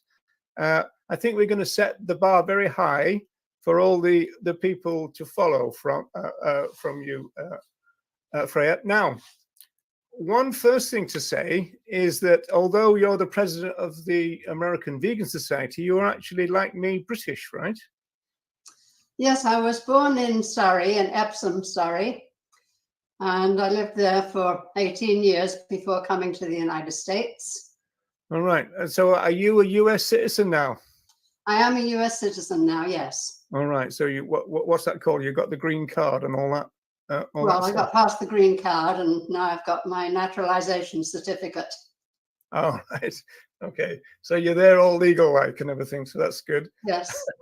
So now, in terms of Jay Dinshah, who the founder of the American Vegan Society, founded in 1960. Now, you got involved very, very early on. But first, you were a pen pal with Jay. So tell us about how that worked. Well, yes, Jay and I got to know each other as pen pals. He had put an advertisement in Peace News, which was a pacifist newspaper that came out of London. And it was a classified ad. It kept appearing week after week after week. And my mother felt sorry for him and thought I should write and let him know he wasn't the only vegetarian pacifist around. All right. So he was actually asking for a pen pal. I suppose that's what it's interesting. With correspondence with young lady. Yes. Oh, okay. Right. Okay. Okay. We can see where that's going. So yeah. So in that sense, then, so when did you first meet him in the flesh, as it were? When I came to America in July of 1960. Oh, and that's when. Okay, and you were invited over by Jay, I suppose. Yes. Mm-hmm. Okay. Right. And then love at first sight, and the rest is history, as they say. Right. Right. Now, your mother was involved with the British Vegan Society. Well, she became involved a few years after I came to America. Yeah. Okay. Right, and I think I was first. Well, my family was ovo-lacto vegetarian, so that's how I grew up. And then through corresponding with Jay, I gradually became vegan. I gave up the eggs and then the milk and last of all the honey. And my family, my sister and my parents picked up veganism, not just from my change, but it so happened that across the street lived Dr. Frey Ellis, who became president of the Vegan Society. And he, well, I think before that he was treasurer, and he asked my mother to help him with the treasurer duties. So he neatly got her into the job of being treasurer, which position she held for many years. Yes, and obviously fairly responsible one, especially with the shoestring finances at the time as well. So, you know, you had to... Well, it was volunteer work back then. Yeah, that's right. But, you know, every penny counted back then too, didn't it? You know? Mm-hmm. Yeah. So, right. So in terms of resources for people tuning in, we've got a PowerPoint that I prepared, and we're also going to have a quick look at this. So this is your website, Freya, the American Vegan Society, obviously, and there is this little tab for the history. Mm-hmm. So we'll probably go through that and switch to the PowerPoint in terms of some pictures to illustrate that. And of course, the famous part of the story is the 1950s when Jay visits a slaughterhouse. 1957, the year I was born. Yes. And it's a little bit ironic that it's Cross Brothers, you know, in terms of Leslie Cross in Britain, but Cross Brothers Slaughterhouse, and goes vegan immediately, and that then becomes the cause for the rest of his life, right? It does, yes. Yeah. Let me just put you up there. Jay joined a number of organizations, vegetarian organizations, health organizations, really to make friends and find more vegetarians. So he was in touch with the Vegetarian Society in Manchester, and Jeffrey Rudd, who was the General Secretary of the Vegetarian Society, And in the 1950s, Jeffrey Rudd wrote a very influential book. I have a copy here. Can you see it? Yes. Why kill for food? It says. Why Kill for Food? Jay was so impressed with this book that he imported copies to America, and he put classified ads in newspapers and magazines and sold it mail order. So this was the first book that he started selling. So over the years, we gathered a lot more books together and sold hundreds of titles. But this is the first one that got him going, even before he founded the American Vegan Society. Yes. Would you say the experience in America is similar to the British one, which is that they had a relationship with the vegetarians and the vegetarian societies, and then there wasn't so much a split, but a kind of emergence of the one from the other? Does that describe your experience over there too? Well, in England, you had the Vegetarian Society in Manchester, and then there was the London Vegetarian Society. And I think they published separate magazines, and then they started publishing a magazine alternating who would do each issue. And then they formed one organization, the Vegetarian Society of the United Kingdom, which has its headquarters in Manchester, or Manchester area. Yeah, and then we obviously get the time of the formation of the British Society in '44, when they were really kind of pushing for a non-dairy section at the time, and of course the vegetarians said no, which I always think is a good thing in terms of the history of what happened. I think the connection between the vegetarians and the vegans was possibly stronger in the States.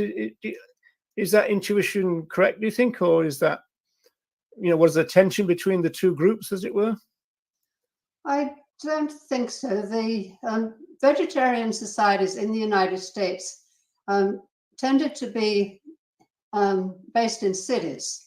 So there wasn't much communication between them. You had Los Angeles Vegetarian Society, San Francisco, Chicago, Denver, New York, and Washington, D.C. Washington, D.C. may be one of the oldest, if not the oldest, vegetarian society in the United States. It's definitely the longest still running vegetarian society in the United States.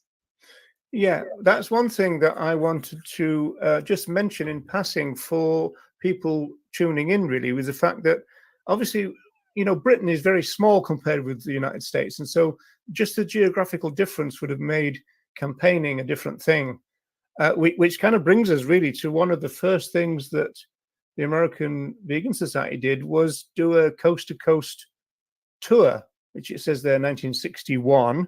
Yes. So I think there was more than one, but the first one was 61, and you and Jay go on those, right? Yes, we did. Mm-hmm. Yeah, and so that's basically a kind of introducing yourself to the country, I suppose. Mm-hmm. Yes. Yeah, and we relied a lot on local hospitality. We wrote letters in advance to different groups who might be interested in having Jay speak, and then we'd stay in someone's home, and we brought books to sell, and the money we got from selling the books helped us buy gasoline to get to the next place. Right. Okay. So yeah, again, it's that shoestring kind of thing that was going on in those days, which is, I mean, incredible compared with now. And of course, there was none of the kind of internet communications or anything like that. So you would have normally been talking to vegetarians, presumably. And do you remember the initial kind of reaction to this newfangled idea called veganism? It wasn't always welcome. There was one group, a very health-oriented group, the Natural Hygiene Society, and some of their members welcomed us and talked about the ethical dilemma of eating meat. But others resented the fact that the vegans were barging into their society and getting time on their platform. Yeah, well, but now we have a very good relationship with that organization, which is still running and doing a great job. Yeah, again, there's a real strong parallel with the British scene, because there was quite a lot of pushback from some vegetarians for the, as it were, the emergence of veganism and then vegan philosophy. You know, I suppose a lot of the vegetarians felt a bit threatened by it, especially probably the health-orientated ones. So it sounds like the two experiences were very similar in that sense. Now, in terms of Well, what's there were a couple of aspects to that. Yeah. The vegetarians, you know, back in the day when the Vegan Society was started, and you know, for some time after that, a lot of people thought it was dangerous to be vegan, and that's why they didn't like the vegans talking about not drinking milk and eating eggs. They thought that we needed some animal food. Yes, again, a really kind of real interesting, strong parallel there. When we get to 64, you've got Here's Harmlessness, a book published by the Society. Now, I'm not familiar with that. Is that really basically Jay's Ahimsa philosophy in there? It's an anthology of articles or essays by different people about being vegan and other aspects of living a life with compassion. So there are a number of authors in there. For instance, Eva Batt of the Vegan Society wrote Why Veganism, which covers all the aspects that veganism affects our lives if we take the philosophy to its logical conclusions. There's an essay by Lady Dowding, because Beauty Without Cruelty was new and flourishing at that time. We have an article by Kenneth Dalziel O'Brien, who wrote Intensive Gardening, which was about growing things without using animal manure. We have essays by Americans like Dr. Michael Clapper, Dr. Tom Regan, who was a philosopher who wrote The Case for Animal Rights, and really quite a good assortment of people of that time. Very interesting book to read. I shall try to get my hot, sticky hands on that. Interesting that you mentioned Muriel, the Lady Dowding, because, you know, she was kind of like running Beauty Without Cruelty, as you said. I don't know whether you remember, they used to have these really large badges that they used to give to people who bought their fur coats. And it said, "Make no mistake, my fur is fake." Mm-hmm. And it was a huge, actually huge thing it was. Yeah. and I thought, well, you know, if you're going to get the coat to look a bit classy, you're going to ruin it then by putting this huge kind of sign Well, they on it. also had labels inside the coat. They got the manufacturers to put labels inside the coat saying "Beauty Without Cruelty." Yeah. So yeah, if people ask questions, I suppose they could say, no, this is faux fur. Okay, and then we come up to something very significant in your advocacy, Freya, which is your cookbook. Yes. Well, here's an early edition of it. Okay, can you hold it just a little higher? A little higher? Yeah. Okay. Yeah, that's good. Yeah, thank you. In fact, I'll drop this out just for a second so we can see that. All right. Okay. So did you design it in? This is like Eva Batt, isn't it? That the pages are kind of laminated so they can be washed down. Is that right? Well, the pages aren't laminated, but the book is ring bound, and that's the way we did cookbooks back then. Yeah. It enables you to open the book flat when you're in the kitchen, which is very convenient. Yes. Later on, the printing industry has a binding which allows you to press the book open and it will hold open flat. So that's what we've moved on to now. So that's what the book looks like now. Yeah. And if you press down here, it will hold open flat. Yes, of course, because with the early ones, you would have actually broken the spine, wouldn't you? If you, You in the would early have in days. the old days, but not with this one. Yes, very good. Excellent. Okay. So we Yeah, used to do a lot of handwork on producing books. You know, we printed them sometimes on a mimeograph and sometimes on a printing press that we had in the office, and we spent a lot of time binding them, stapling them, and putting the covers on and so on, and then getting them trimmed. And then with the cookbooks, we did the plastic ring binding. yes. Was there a lot of cookery demonstrations to go along with the book? Well, we did do cookery demonstrations at conferences, yes. Oh, okay. And we also held cookery classes at our headquarters. Right. Yeah. Okay. Again, an interesting parallel. So let's bring this this back in. Now, this is an interesting one for me. Jay writes "Out of the Jungle." So, was that inspired by the Upton Sinclair book, The Jungle? Do you know? I don't think it was inspired by that so much. It was inspired by the idea that nature's red in tooth and claw. That people argue that it's natural for animals to eat other animals. Yes. And he's arguing that it's much better to be vegetarian or vegan and not kill animals for food. Yes. Yes. Well, I guess that would be true. I just wondering in terms of the title there. So we're moving on then to the Round the World tour. So moving on from. So let me just bring my. See if we can. Are we going around the world or across the country?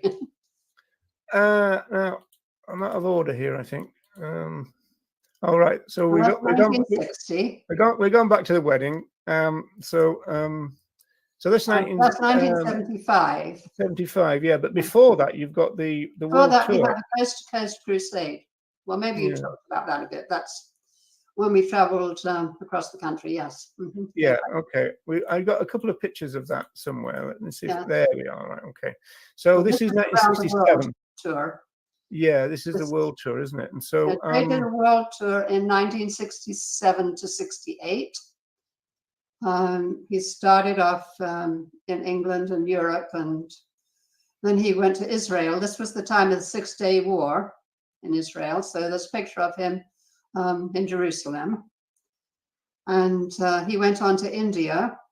So he was there for the World Vegetarian Congress in India in 1967, which took place in more than one city. And then he went on to Malaya, Indonesia. So the second picture is a picture of Jay addressing a group in Indonesia.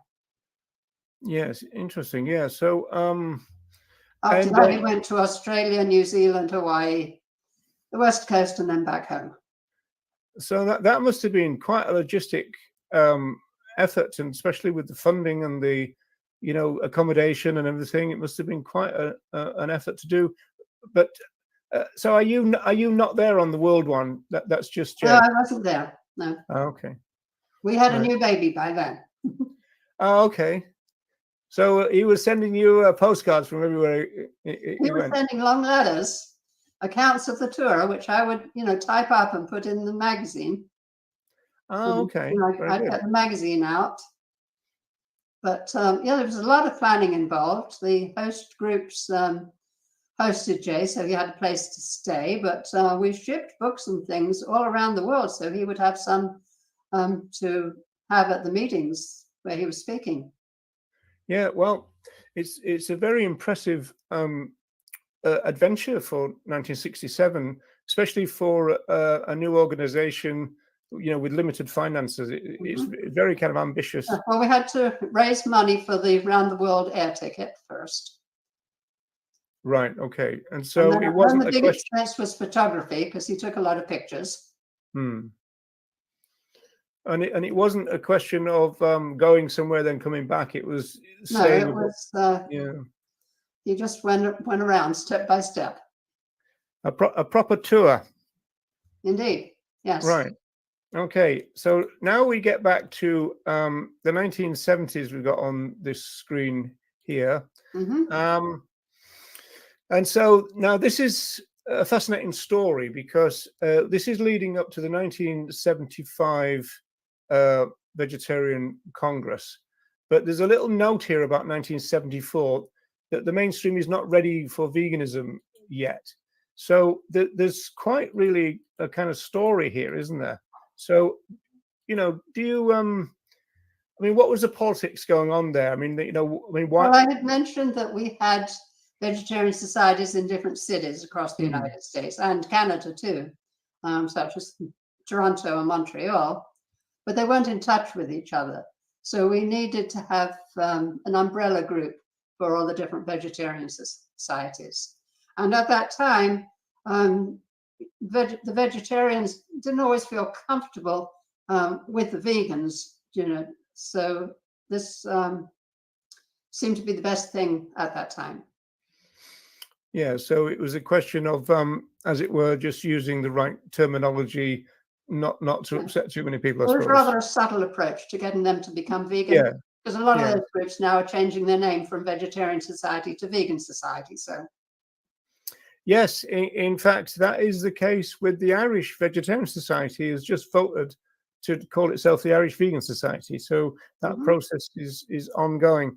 yes. Now, Deb has asked, sorry if you've already covered this, but how did you and Jay meet? Well, we were pen friends, and then I Yeah. went to America to meet Jay. Yeah, so it was a pen pal romance at the beginning, which is interesting.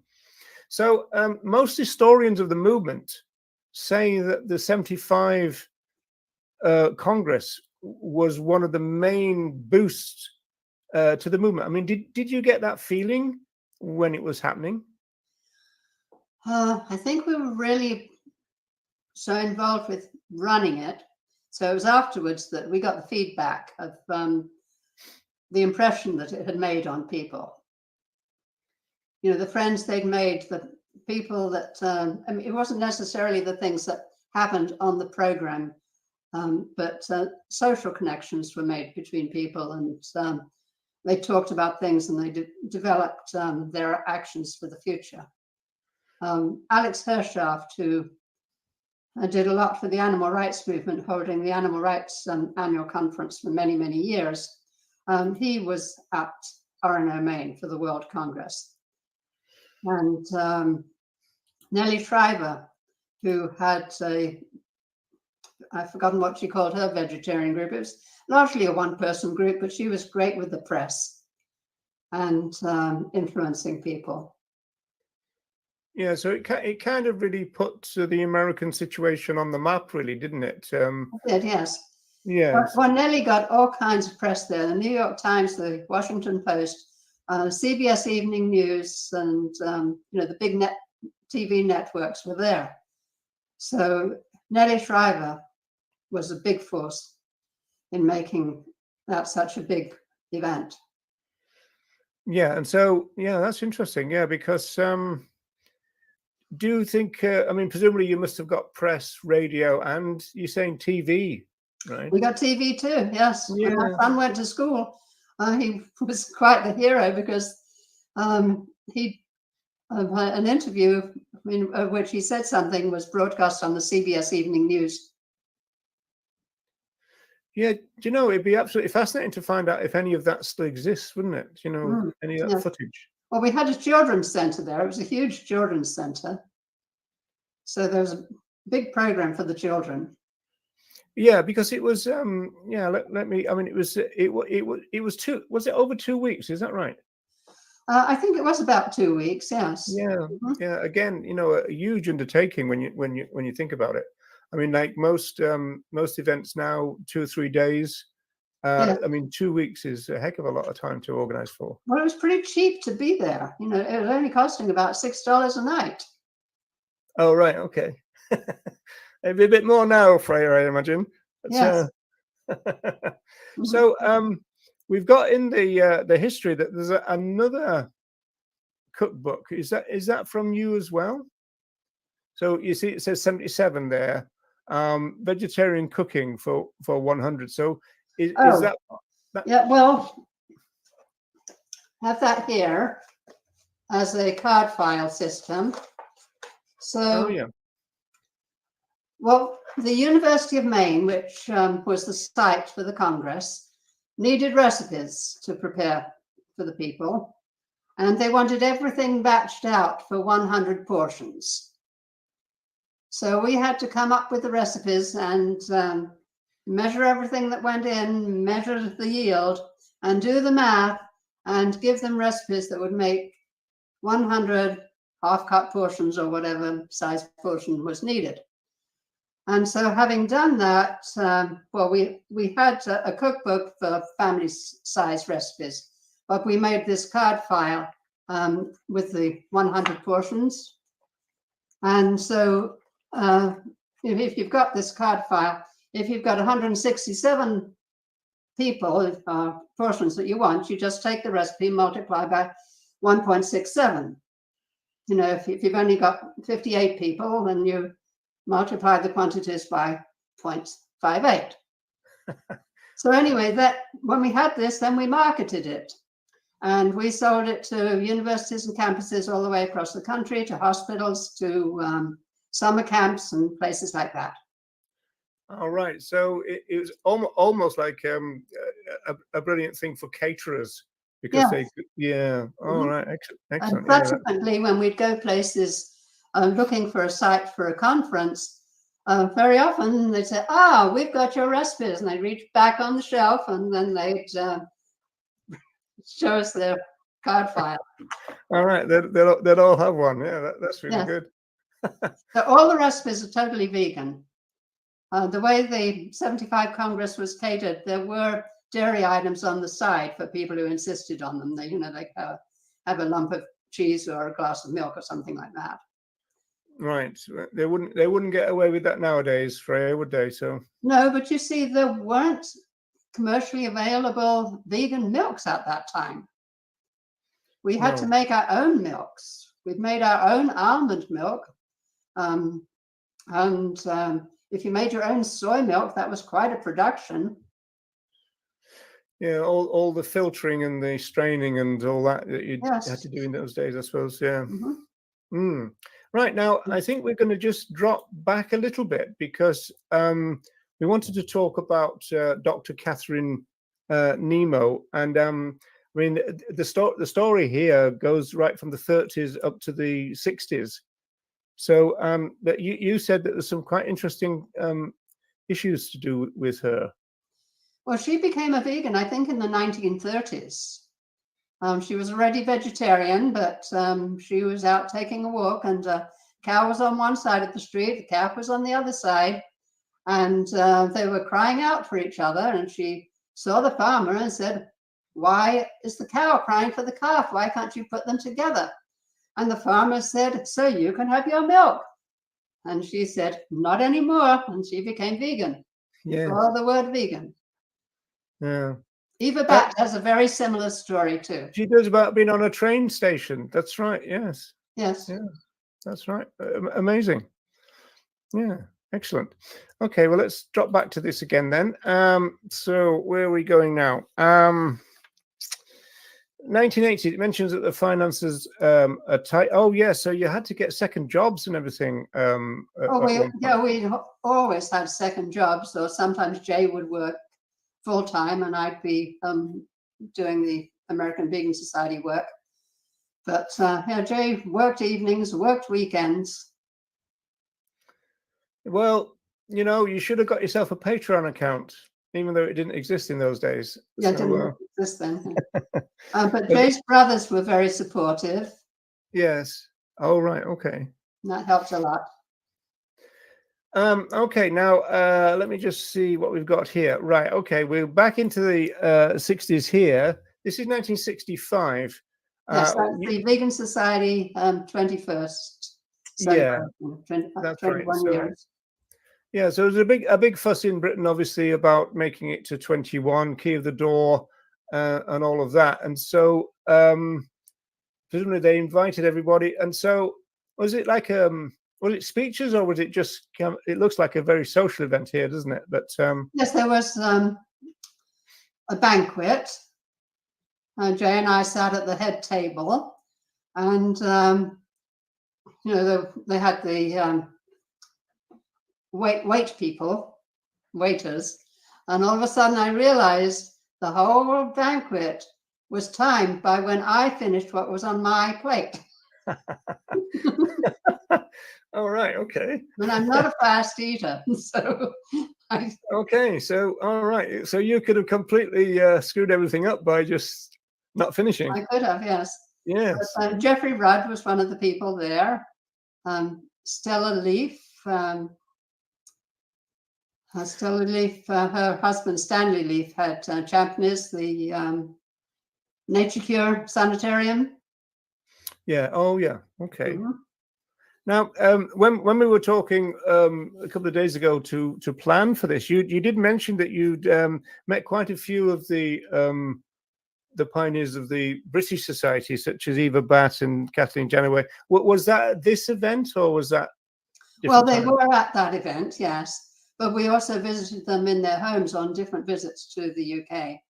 Yes, and Serena So Cole. Eva Batt's flat above the business her husband ran, which I think was Enfield Tire Company, they called the flat the Belfry.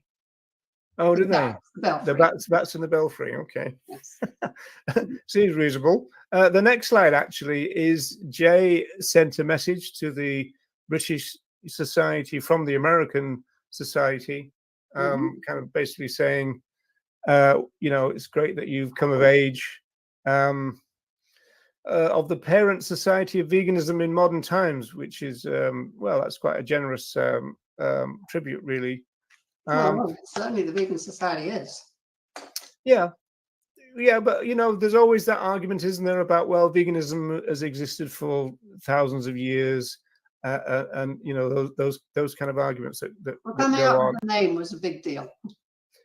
I think so, yeah. So, but because of that, when I give my presentations about the Vegan Society, I have to say I'm not saying these are the people who first were concerned about other animals, who were first concerned about justice, or who were first concerned about a plant-based diet. I'm not saying that. I'm just saying these are the people who came together to form a movement which they named veganism.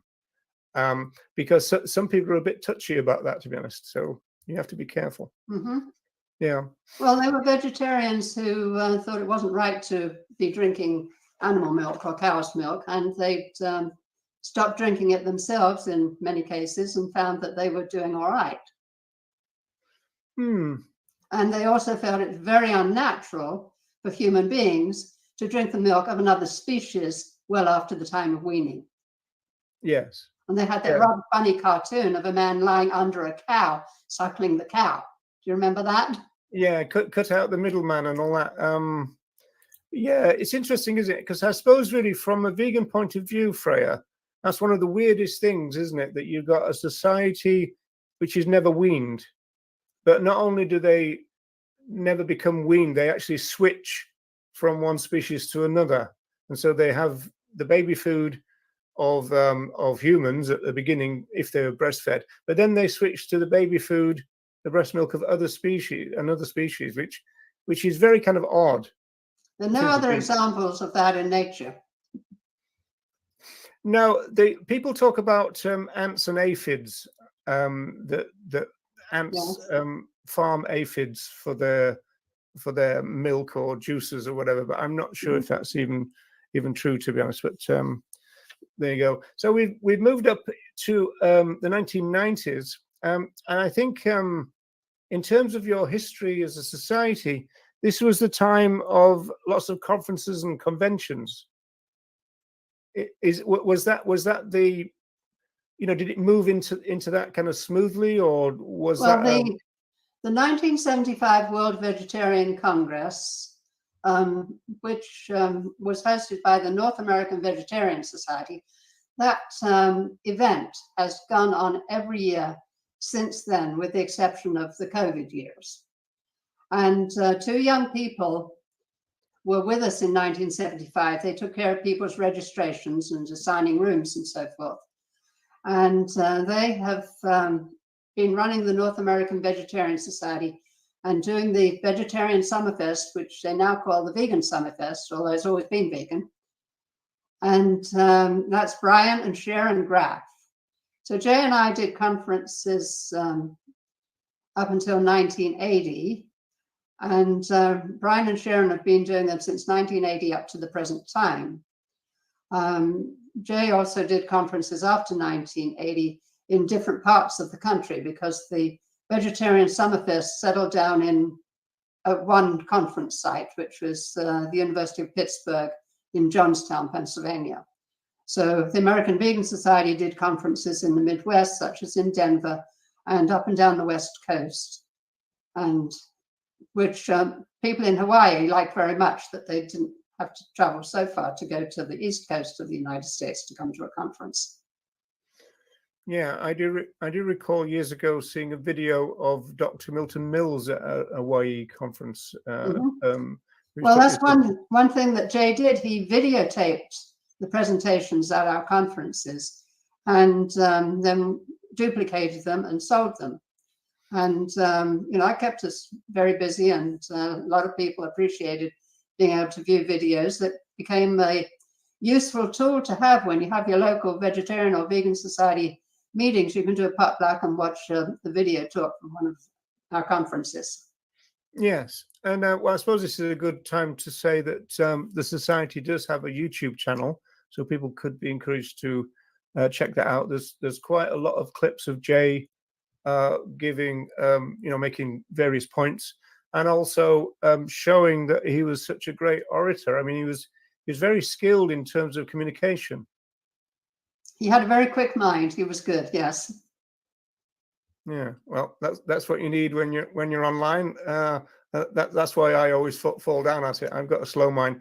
You've got here the 1995 Vegan Festival in San Diego picked out. Is there a particular reason for that? Yeah, American Vegan Society hosted that event in San Diego, and with Julia, I've forgotten her last name. I think she was from New Zealand, but anyway, she was a force behind putting that International Vegan Festival together. Okay, so are we seeing the mid-90s, the time when vegan starts to initially overtake the vegetarian in terms of being the visible kind of? Well, I don't know if we're overtaking. I think the vegetarians are changing. Okay. Becoming vegan. Right. Yeah. Okay. Well, that's a nice diplomatic way of doing it. Presidential skills showing through there. But I mean, I think you're actually right in the sense that I do think that a lot of modern day vegetarians are probably dietary vegans, except for maybe one or two items. Yes. Rather than expecting them to be having cheese, cow's milk, and all the rest of it. That they're probably using soy milk or plant milks and things now. So I do think that's true, that the vegetarians have certainly kind of changed in that sense. Well, one of Jay's skills was that he encouraged people and helped people do things themselves. So although Jay's not here anymore putting on conventions, the Vegan Summerfest goes on year after year, thanks to Brian and Sharon Graff, and I guess in time someone else will take over. Yeah, so just on that panel to the left there, 2000s, you become the president. Jay sadly dies at this time, right? So that's a big change. Did you find? I mean, that must have been quite a terrible time for you, Freya. Well, it was a big shock when it happened, yes, and the focus of American Vegan Society has changed a bit since that time. We've devoted more time to our magazine and the content of the magazine.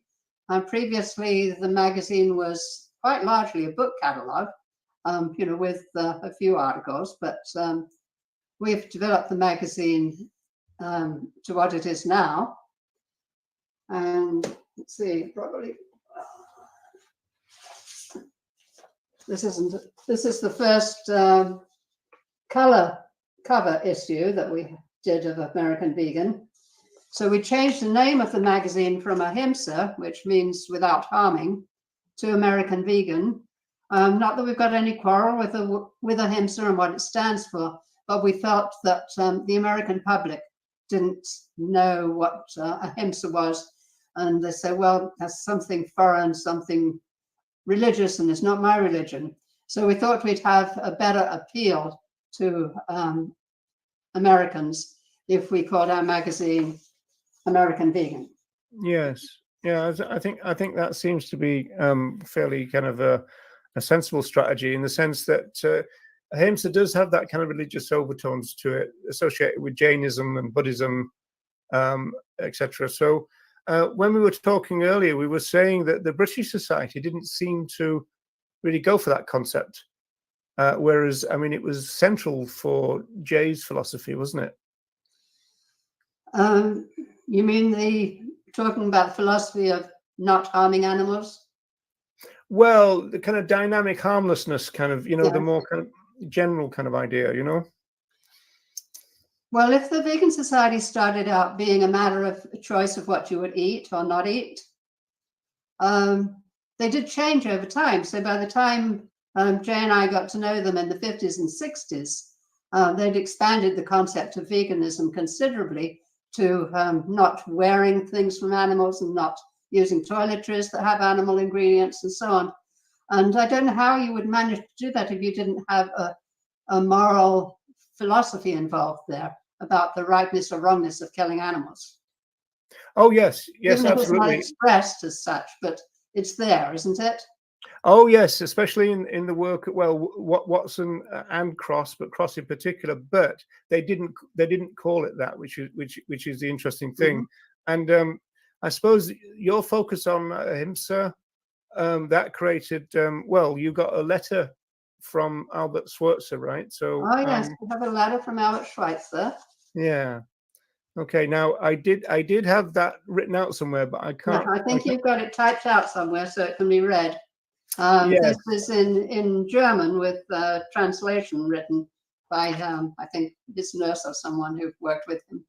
Oh wow, okay. And yeah, I don't actually have the typed one to hand, unfortunately, but I do know that it did focus on other animals very strongly. What he said in it as Yes. well, which is Well, Schweitzer came up with the phrase "reverence for life," yes, which people really liked.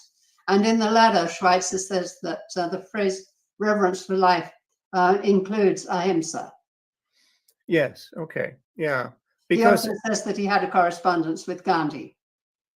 yes, Albert okay, Schweitzer. as Henry Salt, people like that as well. The Yes.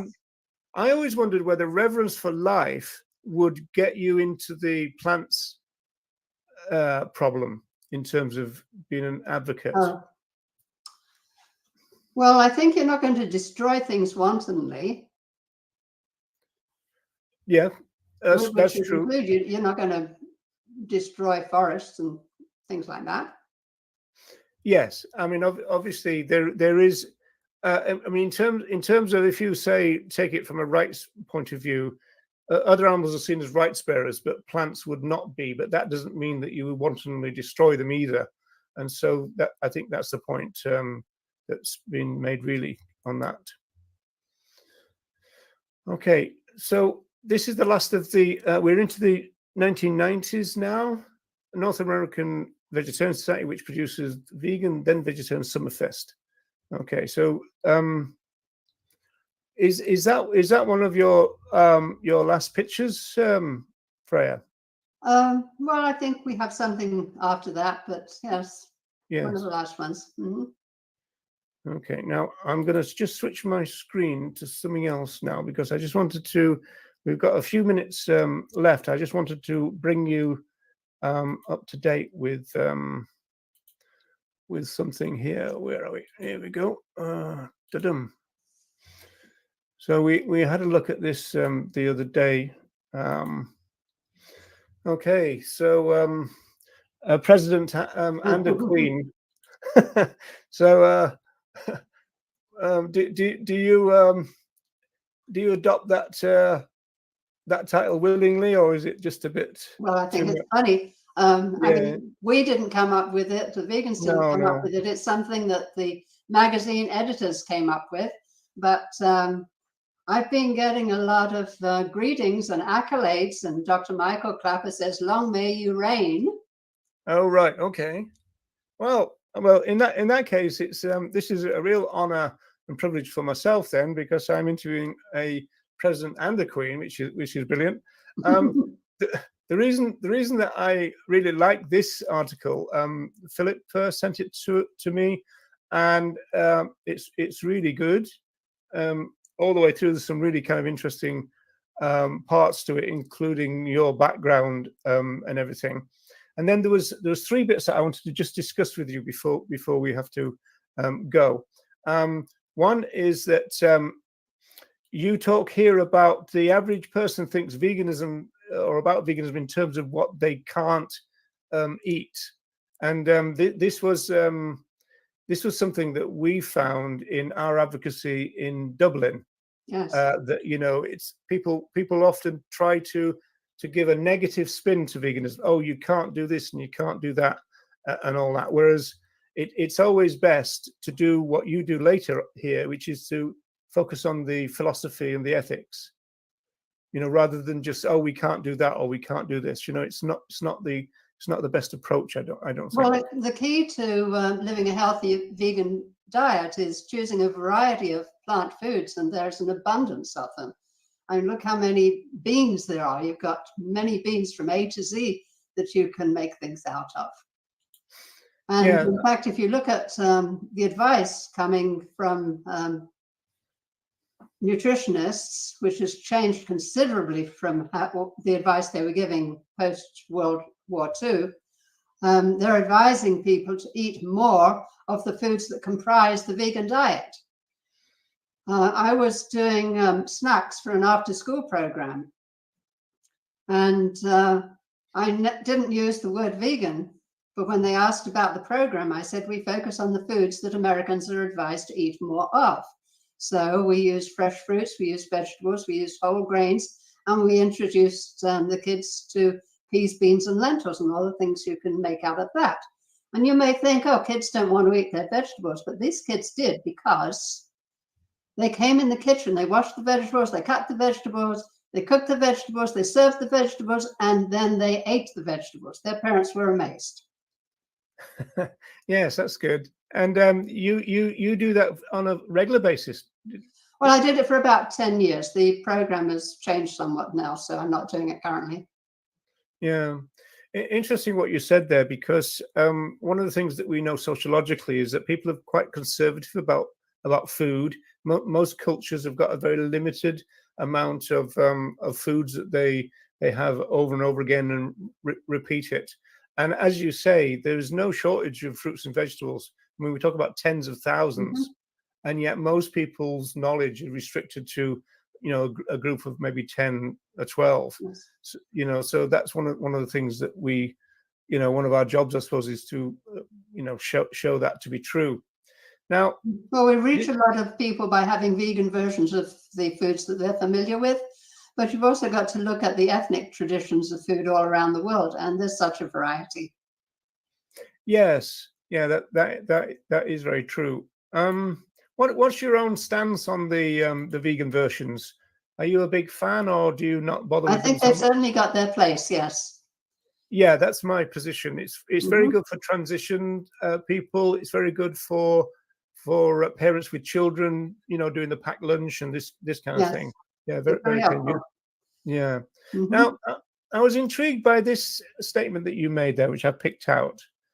At least 50% of humans will become totally vegan. But you said that if we're going to move to 100% vegan, this is going to be, economics, environmental factors, rather than peaceful attitudes towards other animals. So I just wondered. Well, there's a lot of resistance from some people about veganism. They think vegans want to take away their pleasures in life, and they're really not wanting to make the change. But with the pressures that are on the world, I think we're going to be driven towards it to a great extent by economics and the environment. Yes. Yeah, well, I totally agree with that. But also, of course, what we're hoping for is for that change in attitude to other animals as well at the same time. So maybe we might be able to get the When percentage. you've got the gentle, plant foods in you, that's going to make you gentler too, because there's the argument that wars will cease when men cease to eat meat. Yes, absolutely. And I don't know that that's totally true, but there's certainly a tendency for that. yes, Kathleen Janaway gives a speech in the 1990s where she said that the problem of veganism would solve the problem of poverty and war, which I think a lot of people would think is rather a stretch, but I think we would probably agree with that, both of us, I would think. I think it would help a lot, yes. Yes, certainly. And then finally, then we've got this. I was very relieved to read this part of the interview that you did. Veganism is far more a philosophy than just a diet, because there's quite. I don't know what the situation is in the States, so that's the question really. But in Britain, lots of journalists and lots of people seem to regard veganism as a diet, and it seems to be one of the hardest things for people to accept that it's more than that. Well, if it's just a diet, it's something you can do for a while and then give up when you hear something else that may appeal to you more. If you've got a moral philosophy about it, that you don't condone the killing of animals, you've got a much stronger reason to stick with being vegan. And I started to be a vegan for the moral considerations. Way back at that time, I didn't really know how it would affect me. But I had a sort of young person's religious conviction that this was the right thing to do. And fortunately, my health got better, not worse. So that's good. Yes, again, a real parallel with the British situation, where they were literally told that they were going to become sick and even die. And then they discovered that that wasn't the case. And as you say, that then all that is sort of percolating through into dietetics associations and all that. I mean, I think it's probably hard for newer vegans to realize about the kind of really primitive attitudes that people used to have about foods, and food groups, and that animal derived products were absolutely essential. The change in the general nutrition recommendations is attributable a lot to vegan dietitians, people who came to our conferences, such as Vasanta Molina. And they were members of the American Dietetic Association, as it was called then. Now it's the American Nutrition and Dietetics Association. But they brought in the arguments for the validity of a vegan diet through all stages of life. And, that's people who came to our conferences, like George Eisman and Vasanta Molina, as I said, and people who worked with the Vegetarian Resource Group in Baltimore, Maryland, like Suzanne Havilah. They were the people who really pushed for these changes that have influenced the general position of national recommendations regarding diet. Yes, I think that's true. I think that's a great legacy for you, because I think the American Dietetics Association was the first to do what you just said, and then that meant that all the others could take the lead from them. So now I think most of the global associations have done the same, but they took the lead from North America, and obviously that was the influence of the American Vegan Society, by the sound of it. So that's a really brilliant legacy. Played our part.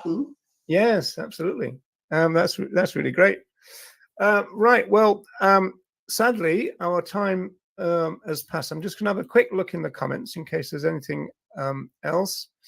Philip has put in something up about the Yes. Okay. And yeah, and as we were saying, Philip, the first to make this thing about, because it had a particular way of saying all stages of life, including pregnancy and this kind of thing, wasn't it? And so, yeah.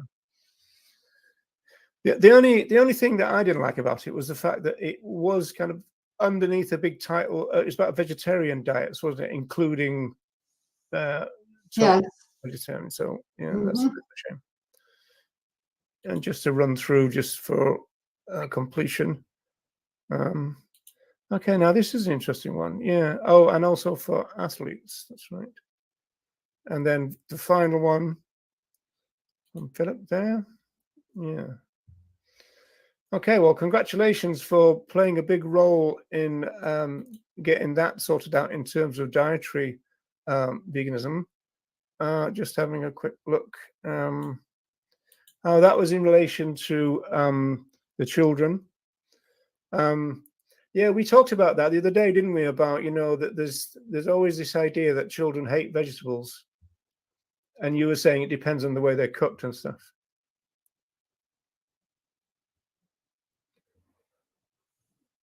Right. Okay. So let me get rid of that.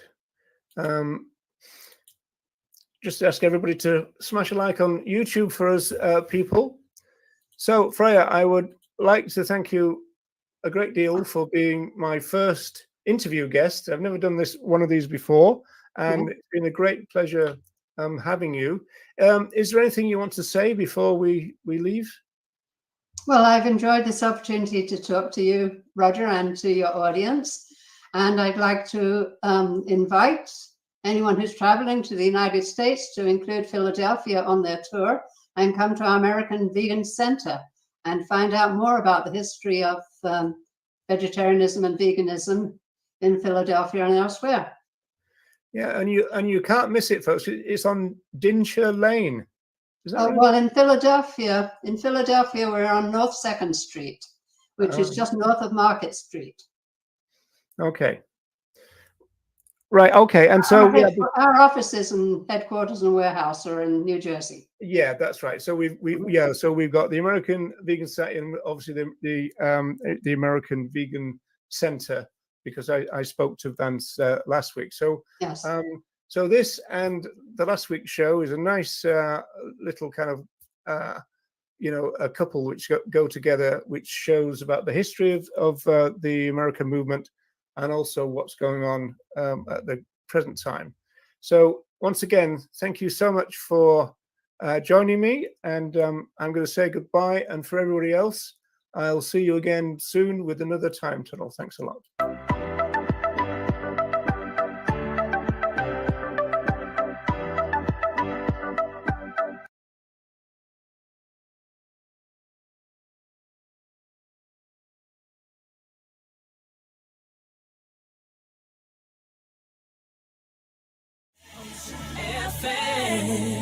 Good morning once again. You're welcome along to Northwest Today Club. Strong support, believe it or not, for the woman who joined us on the show last Friday, condemning the availability of school trips to Greyhound Stadia around the country. A well-known priest warns the government. More music variety and good conversation. Niall Delaney. Ocean FM. 0818 365 500, our number if you want to call us. You can text 0833 500 530. Email us to comments@oceanfm.ie or follow us on Twitter, OceanNWT.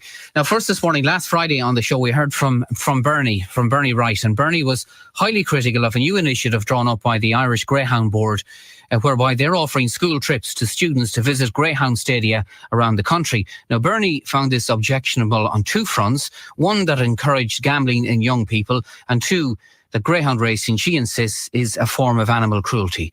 But not so, said Elizabeth Igo of the Irish Greyhound Board. And there was a lot of reaction to this, a lot of reaction to what Bernie and to what Elizabeth had to say. Here's what Elizabeth had to say. We're not attracting children here because we want them to bet on the tote. That's not going to, we want them to get involved in this industry. We want them to learn about the greyhound. We want them to, future breeders, trainers, owners of the future. We're not going out there saying, let's bring in the kids and rob their communion money. I mean, we're just showing them like this is the facility we have. We want them to get involved in it, have an interest in it. It's an indigenous industry in this country. It's been around for a long time. Okay, we had a lot of reaction, as I say, to that, and a lot of people supporting Bernie Wright's point of view, including our next guest, who's Dr. Roger Yates. And Roger, you're a lecturer in UCD, isn't that correct? Yes, that's right. Good morning. How are you? You agree with Bernie Wright? You don't feel this is an appropriate form of school tour, school trip at all? Well, the reason I rang actually was the fact that being a sociologist, we tend to kind of contextualize an issue into a wider context. And so I thought that both of the speakers, Bernie Wright and also Elizabeth Igoe, were really talking about the generational transmission of speciesism, which is an ideology about the way that we interact with other animals. And so that was really my kind of reaction to what was going on, in the sense that, Ireland is a very speciesist society. We use animals for all kinds of reasons. We eat them, we wear them, we experiment on them. So in a sense, naturally enough, we would use them for forms of entertainment. That's a kind of natural outgrowth of this, view that we have. And I suppose the latest and now controversial example would be the Grand National. There's a lot of Irish interest in that. Right, and I'll come back to that in a moment, because there's a lot of people commenting on that already this morning. But your objection, you say you agree with Bernie, is it on those grounds? It's not so much the gambling aspect of this, or the alleged gambling aspect. It's the cruelty, what you see as cruelty to animals involved in greyhound racing.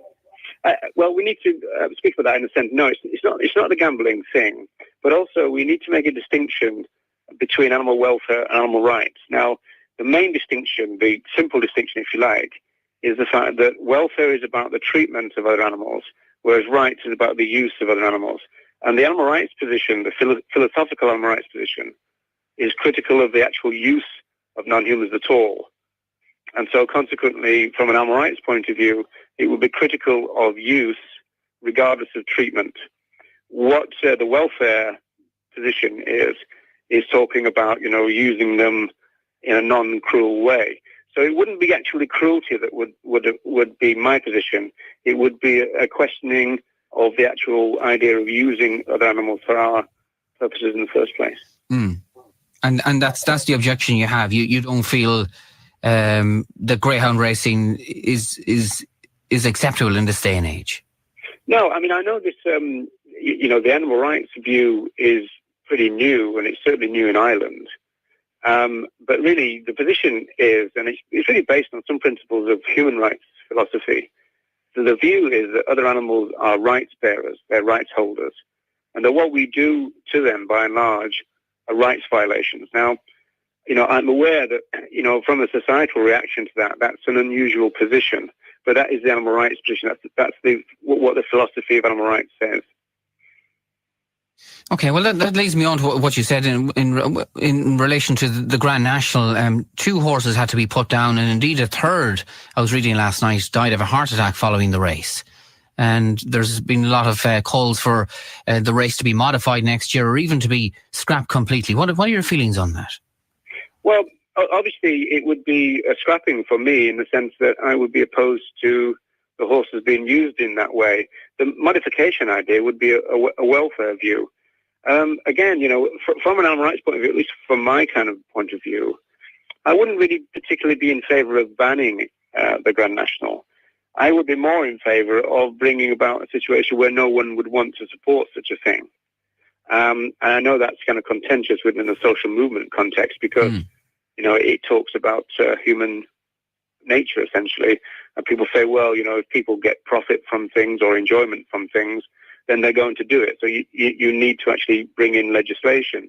The ideal situation from a social movement point of view would be through education, to convince people that non-humans are indeed rights holders, and that by using them, we are violating their rights. And so therefore, we wouldn't do that in the same way as, theoretically, humans are seen as that way. And so theoretically, we don't use them, although, of course, there are still modern forms of slavery. Okay, well, there are a huge amount of people who breed and race greyhounds in this particular area of the country. It's a very, very popular sport, and their argument always will be that the animals are very, very well looked after, very well cared for. yeah, again, that would be a welfare view, and so again, we wouldn't tend to respond favorably to that kind of argument in a human context. So if you were to say, well, you're interviewing someone who traffics women into the sex slave in Ireland, and they would say, well, look at the conditions in the rooms and look at this and look at that, you would probably react very negatively to that. And so my response would be similar. Okay, and in relation to the existence of, the circuses, no doubt you have strong views on that, but what about zoos? Is that an animal welfare issue as well, as far as you're concerned? Yeah, well, the zoo thing is a little bit more complex in the sense that obviously they would claim to have a conservation angle to that, which is a controversial claim in the sense that they would often really end up being kind of, genetic kind of warehouses in that sense. And so the idea of repatriating the other animals back to the wild becomes contentious in that respect. But yes, it would ultimately still be seen as a form of animal use. The again, a very controversial aspect of animal rights is that it would even rule out the pet ownership. Again, it's not a question of someone coming along and taking away. That's the point that was coming. Where do you draw the line in all this? You draw the line at animal use, and so the idea is that you see other animals as beings in their own right, with basic rights. I mean, actual animal rights philosophy is a very modest, basic idea. All right, but what's the difference? What's the difference, Roger, between greyhound racing and horse racing and entering your pet pooch in a dog show? What's the difference? Is there a welfare issue there as well, and a rights issue there? From my point of view now, that's a very good question, because it's all forms of animal use to me. And so consequently, you would ask that question very critically. Now, obviously, in terms of animal advocacy, in terms of the social movement, there are certain things that will kind of ring the social movement bell rather more loudly than other things. And, pet ownership is not at the top of the kind of agenda, if you like, although, of course, people would say, well, what about the puppy farms, and what about the breeding aspect of it, and what about pet shops? Yeah, so, and so consequently, there would be almost like a hierarchy of concern, and it would probably be things like forms of farming that would be of an interest to the social movement. Animal experimentation, vivisection would be the fur. There's a campaign at the moment in Ireland to ban the fur farms. So there would be this kind of sliding scale, if you like. But ultimately, from a rights point of view, the logic of the philosophy is that we would stop using other animals for our purposes. Dr. Roger, yes, many thanks for joining us on the programme this morning. Indeed, we have a number of callers on the phone already in relation to the Grand National. A lot of people very upset as to what happened, but it's not a unique, and I'm not defending it, but it's not the first year by any means that a horse has lost his life as a result of racing in the Grand National. This person said children were watching the Grand National on Saturday, and when they heard about horses being put down, they were very upset. Another caller says that after Saturday's Grand National, what happened, they'll never bet on that race or any race ever again. Now, we're asked by the Gardaí this morning to announce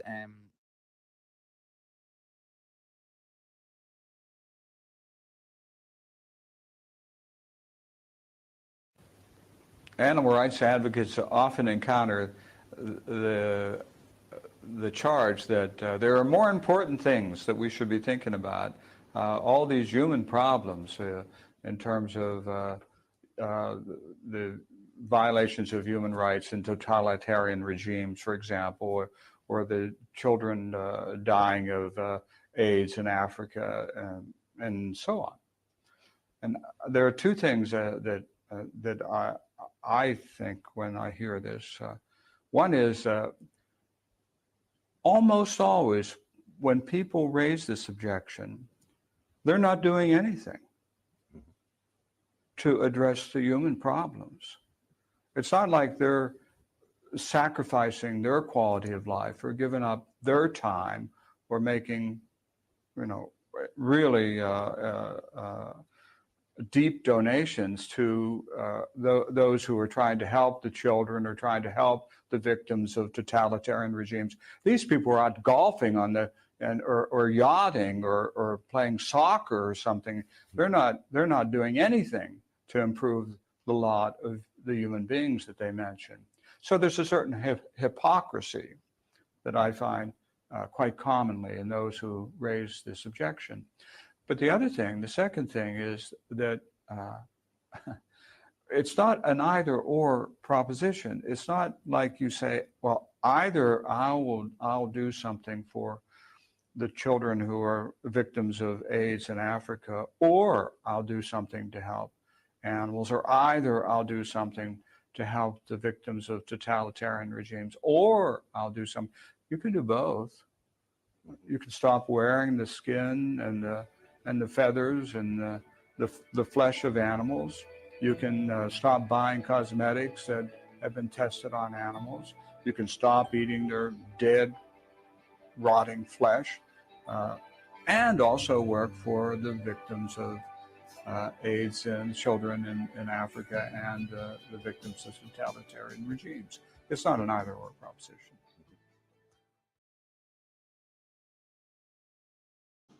So, hi folks, hi Earthlings, as I say sometimes. This is on Human Non-Human Relations podcast. This is, I think, the third one we've done as video. If you're hearing audio only, it's because the video didn't turn out, but we're trying it with video anyway. So this is number 46 of the series. I call it an occasional series because I hardly ever do it anymore, really. But we've managed to get through to 46 shows. This is the 46th. And my special guest today is Wendy McGovern, an unforgettable surname. We might explain that later. Getting that right, Roger. Thank you. Appreciate it. So Wendy is associated with something called Thrive Vegan World, which is a podcast and an up-and-coming website. The podcast is really good, so I recommend that you check that out. So the best place is Facebook right now. Then is it, Wendy? Well, I usually share the links on there, but you can get the podcast from any of the standard places where you'd get a podcast. So on all the major platforms, so you should be able to get it anywhere, I think. In that case, I'll probably contact you after this because I've never been able to do all that. Like put it all onto everything.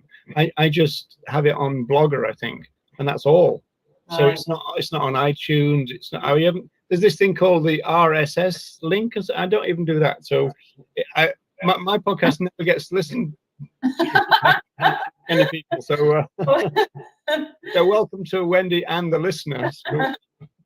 There you go. So Wendy, you've been vegan for 21 years, and you first bumped into an Uncaged. Was it an event or a stall? And it's interesting, isn't it? Because Uncaged is almost like unknown. I mean, it's still running, isn't it? No, they changed actually. So actually, and that was way before I went vegan. That was way back when I was still living at home with my folks, before I went off to uni. So I was kind of on a day out in Sheffield with a friend, and we just used to head off up to Sheffield because I'm from Rotherham.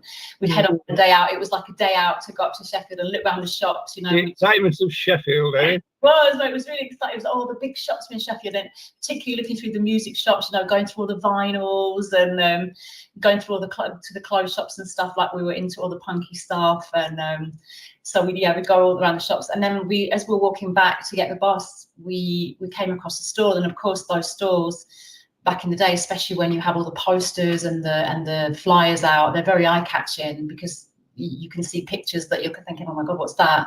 And it's the pictures of other animals. Often, it's the kind of traumatic pictures that you see, and it drew my attention. And I just remember getting this real feeling in my body of just being flooded with this emotion of like, oh my god, this is just horror, this is horrific, how is this happening? And that was like my first experience of kind of animal rights, really, and that just drew me, and I was immediately just so drawn to getting into campaigns and things. Like I joined Uncaged Campaigns, it was at the time, and I just got involved in lots of campaigns and things like that. But Dr. Lyons, at the time he wasn't doctor, but then he got his doctorate later on. So I did quite a lot of stuff with them for a while. But that was my first introduction to animal rights. But I wasn't vegan then; I was still vegetarian. It was the days when I didn't even know what vegan was. I hardly knew what vegetarian was. It was just one of those, not up in Rotherham in those days. So yeah, that was my introduction. So did you start campaigning before you went vegan, or the other way around? Yeah, before I went vegan, I was vegetarian for quite a while, and involved in animal rights and activism way before I even became aware of vegan. And actually, it was through the campaign that I started to become aware of it, because I started to kind of get magazines and flyers and things like this that started talking about the dairy industry and the egg industry and things like that, and that really opened my eyes then to like the other horrors of the other industries, because before that it was just, you know, the thought of flesh, meat, like, we're not eating meat anymore, that's the thing to do, don't wear leather, etc. But it was, dairy and eggs was still not in my awareness. It was like, oh, you don't kill the animals to get the cheese and the milk, so that's fine. But then once my eyes were open to that took me then down the road to becoming vegan. So yeah. Similar story to me, I guess, because I did that thing. I got involved with the Hunt Saboteurs, and then you did that thing of getting leaflets and talks and all that in the van on the way and that on the way back. And then suddenly this whole other world of animal use and exploitation, rights violations, all kind of opened out, and thought, well, you know, there's no point in just doing this. You know, it doesn't make any sense. Yeah. I was lucky because vegetarianism never made any sense to me right from the start, and so I kind of skipped the vegetarian phase, which I'm always kind of grateful for, you know. Yeah. So apart from Thrive, you're obviously part of the team, along with myself and Jeremy and Brad and Tom, of the Animal Rights Show. And in fact, I think you've been credited now of kind of conceiving and running our kind of most popular show so far, which was the second one of the burnout ones. And it's something from that prompted me to invite you to the podcast today, because you talked about in one of your slides, you talked about this issue of inner dialogue. And yeah, can you remember what you were getting at there, and why it's important in terms of activism? Yeah, that was a really interesting show, actually, especially because I was leading it, and I kind of drew on my experience as a coach to kind of bring what I've learned and used as a coach into. I'm a double-decker bus myself. I can tell. That just reminded me of double deckers. Do you remember double decker chocolate bars? When you said that, I just bought that. Yeah, that's right. Yeah. Were they one of the ones that got renamed something else, like Snickers or something? I don't think they did. I think they just disappeared. Oh. Yeah, I know. I remember the days of Marathon. I don't think many people remember the old marathons, do they? Yeah, I remember that, unfortunately. Showing our age. So I was drawing on my experience as a coach to kind of bring what I've learned, what I've used with clients through coaching into kind of helping activists with activism, because we were talking about how to avoid burnout and how to really kind of thrive and flourish as an individual in terms of being a strong individual with resilience in a sustainable movement, because I think that's a problem that we see. And the inner dialogue, I think that's something that's really important, because our beliefs really are very powerful, and whenever we're talking to ourselves, we have that inner voice. That inner voice is kind of reinforcing beliefs back to ourselves. So if we're talking to ourselves really harshly and we've got a harsh inner critic, we are then sort of reinforcing those beliefs that we're no good, or we're rubbish, or we're not as good as that person, or we're useless, or whatever it might be. I'm not a confident person. All these things that we tell ourselves, we are then playing out in the world, because we're reinforcing beliefs back to ourselves. And it's one thing that really helped me when I first got into self-development and coaching, was to start picking up on what my inner dialogue was with myself. And it was often very negative. And I think most people, if they really stop to pay attention and observe what their inner dialogue is, it will often be quite negative. But that negativity, it's debilitating, can't it? It's very debilitating, yeah, because you will play out those thoughts and beliefs in your daily life, and that creates your reality. And then you see that reality, and then it reinforces the beliefs back to yourself. So our beliefs are actually really, really powerful. So the inner dialogue, I think for me, the first thing that I started to do was to just pay attention and just notice, like, am I speaking harshly to myself? Am I telling myself I'm rubbish, I'm useless, I didn't do that very well? Because, and then I started to kind of think, okay, well, how can I then make this different? What can I do differently? And I started to then start to switch the dialogue and become less of a critic and more of a coach. So I now think of my inner voice as an inner coach. And I think it's not that we should ignore that voice. I think it's just we should use that voice to serve us and to help empower us rather than to disempower us. So it's about maybe listening to some of the messages and asking yourself, right, is that message you're giving me right now, is that serving me? Is it empowering me? Is it helping me in this situation? Because sometimes the voice might have a strong message. It might have an important thing for you to listen to and pay attention to, like you're not doing something as well as you could, or so you're not aligned with something that you're doing. So it's important to say, okay, what is the message? Is there a message? And then if there is, what can I do better? What can I do differently? So you actually sort of thank that voice and go, thank you for pointing something out to me. Now I'm going to take that on board and try and do this better, but not constantly beat yourself up, not constantly be hard on yourself. I think that's what I was really talking about with that. Yeah, I want to just focus on one thing you said there, was the empowerment part, because I wonder if that's I mean, if I'm really getting this concept right, because I'm really interested in it. Is that what would say, for example, why people say to people like Earthling Ed, oh, you know, you're so calm, you're so rational, you know, you're so good, because they've got this dialogue saying you couldn't do that, you know, so it's disempowering in that sense. You know, it could be that, as I said, debilitating, because what we really want to do is work out a way of empowering people and think, I could do that, rather than, oh, aren't you wonderful because you can do that. That would. Yeah, I think there is an element of that in there, because I think it comes into comparison as well, because I think people will look at someone like Earthling Ed or another of the more high-profile people in the movement and entrepreneurs, and they will, and maybe, and especially I think when someone is put up on a pedestal a little bit, then there's that element of you're beneath them, so you look up. When we even say the language, don't we? We look up to people. So then we feel beneath them. So then we put these people on a pedestal, and it's not necessarily their fault or their doing. You know, as humans, I think we do this. We look up to leaders. We want these figures, but then we always feel beneath them, and we always feel that we're not as good as that. So then comes in the element of comparison, which then can feed in with that inner dialogue of, oh, I'm not as good as them. I could never do this. And look at how good they are. They're out there doing all this work, and I'm just, oh, I'm not achieving anything. It can really play out. But then you can, really stop yourself getting involved in activism, because you might feel you're never going to be as good as that.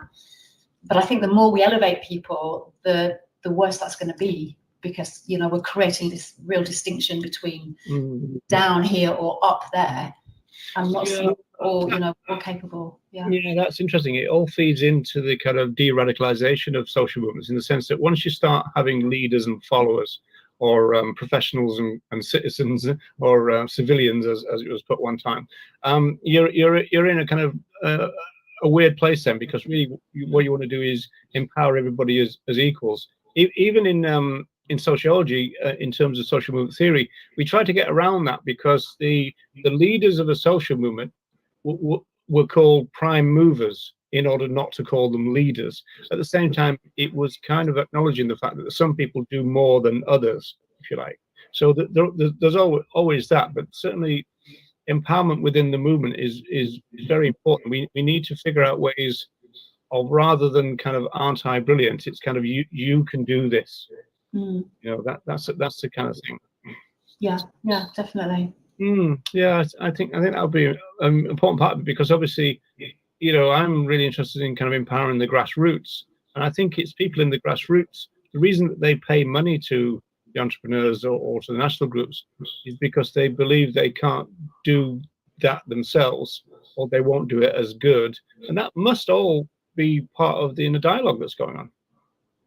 Yeah, definitely. And I think, like I said, our belief systems are so powerful. I don't think we really understand. I mean, I understand it a little bit more now, because I've read about it and looked into it. But I think generally we don't realize how strong our belief systems are, and how from even before the womb, we are starting to be programmed with information through our mother and the environment that she's in, and all this kind of thing when we're in the womb. And then obviously when we're out, when we're being programmed and conditioned by our experiences around us. those beliefs, especially from those formative years, are so powerful. And if you have got those beliefs from being young, especially of like, oh, you're lacking, you're not good enough, you're not confident, you're shy, or this, whatever those beliefs might be, you are going to play those out in your latter years. You will have modeled your behavior on your parents, your grandparents, your environment around you. Your teachers will have given you information, your peers, your friends, your the government, even you pick up so much programming. Those beliefs are so powerful, but the messages you internalize about yourself, especially, will play out in so many different ways in your life. Just an example of how this is a good example of how powerful your belief systems are and how they play out. Actually, just I'm thinking of a program I saw quite a long time ago, but they wanted to look into the concept of luck, because you get people who will think of themselves as lucky, and then you get other people who say they're unlucky, and you tend to see this, you get this in people. So they were kind of running this kind of experiment, or whatever you might call it, and they had sort of two groups of people, and they framed it in gambling. So they thought, right, how can we kind of play out luck? Gambling's like a great way to test this. So they had these two groups of people. One group was a group of people who thought themselves as very lucky, and the other group thought themselves as very unlucky. And so they took these two groups of people and they took them to a casino. Now they gave the two groups equal amount of chips and kind of sent them on their way to play roulette, and they monitored the game. And so the game played out, and ups and downs and whatever happened, the game finished. So then the important thing was like what happened, what the results. So they took these two groups again separately and they interviewed each of them, and they found the following. So they found that the people in the lucky group, they said, oh, how did the game go? What were your experiences? And the lucky people were saying, oh yeah, I had a great game. I lost a few, I won a few, but actually overall I had a very good experience. It was very positive. So it's like, okay, that's interesting. So then they spoke to the unlucky group and said, well, what was your experiences? And as you might expect, the people in that group were saying, no, actually I had quite a bad experience. I definitely came out very worse than I would have wanted to. And all in all, it was quite negative. So it's kind of like, okay, is this actually a true thing? Then are some people lucky and others unlucky?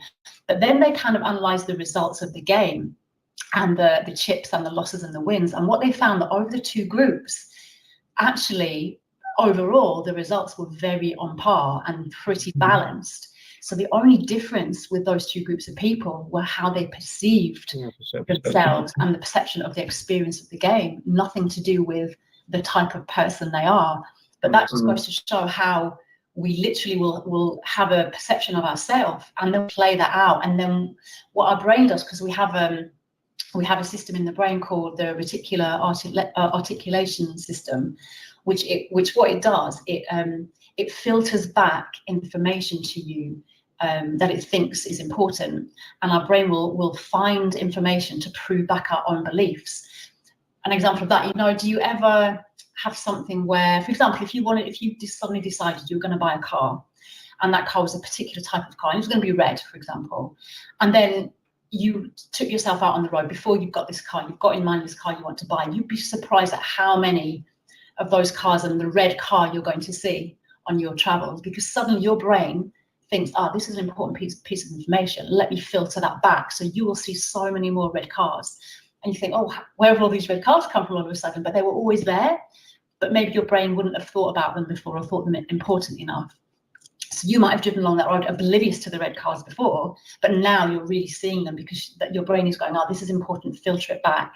So we're always looking to prove back our own belief system. So we'll see it, we'll seek that evidence out and always filter that back to ourselves. So yeah, it's very, very powerful stuff. It seems connected to the ideas of things like self-fulfilling prophecies and all that kind of idea. Going back to the womb, there is this theory that even if you play certain types of music, as it were, to the forming fetus, that will affect their personality and stuff. So yeah, definitely. Yeah. And if the mother is in a stressful situation, because obviously when we have stress, our bodies fill with different hormones. So we have like cortisol and adrenaline and all these hormones that are pumping around the body. So if the mother is in a stressful environment, and especially if that's a chronic environment where, you know, she literally is stressed a lot of the time, those hormones are going to really affect the development of the fetus, and the fetus is developing in order to be prepared to be born into a stressful environment. So even from that young, you're adapting to your environment and hormones and stress and things like this. Yeah, it's really interesting, isn't it? Yeah, it's interesting that. Actually, as you know, I used to teach the sociology of humor, and there's this old joke about this woman who knew she was having twins, male twins. So she used to say at night time for them, you know, be good, you know, be conscientious, be a gentleman, you know, and this kind of stuff. So she ended up being pregnant for 30 years.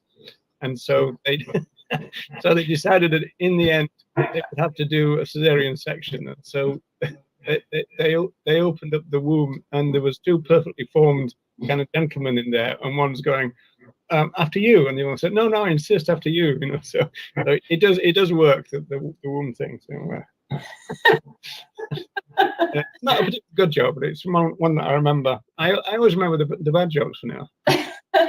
So going back to vivisection, this is an interesting movement issue, isn't it? Because vivisection has got very little kind of traction in the movement at the moment, whereas it used to be the foremost issue. And I know that, you know, you're interested in that. Mel Broughton and people like John Curtin have talked about that. And do you have a kind of idea about what's going on there? Is it just because everything's based on veganism now, or what? You know? Yes, I've tried to work this out myself and had lots of conversations with different people about it. And when I started, and perhaps like same as you, Roger, when you started, a lot of the movement was anti-vivisection. Most of it. Yeah, most of it was. It was very dominant in the movement, and it was like that for a long time, along with kind of, you know, hunt stabbing and you know, anti-fur campaigns and things like that. Yeah, it almost feels like there's been a shift, especially in the last few years, with the rise in veganism, maybe. And I think now, because as we've said before, like there didn't used to be such a thing as vegan campaigning. It was campaigning against vivisection, or as we just mentioned, there wasn't such a thing as campaigning and trying to outreach people to becoming vegan. That didn't really exist. And I think it's almost now the shift has happened where that is now dominant in the movement, is like it's the outreach to become vegan, you know, which I'm not saying this is a bad thing or anything like that, not at all, but I think it's almost, there's been a massive shift away from vivisection, and I don't know if it's also partly because of the campaigns that happened and in the past and everything that happened with say ALF and the likes of Mel and all the, you know, people who really were in these campaigns, but then obviously ended up going to prison and things like this.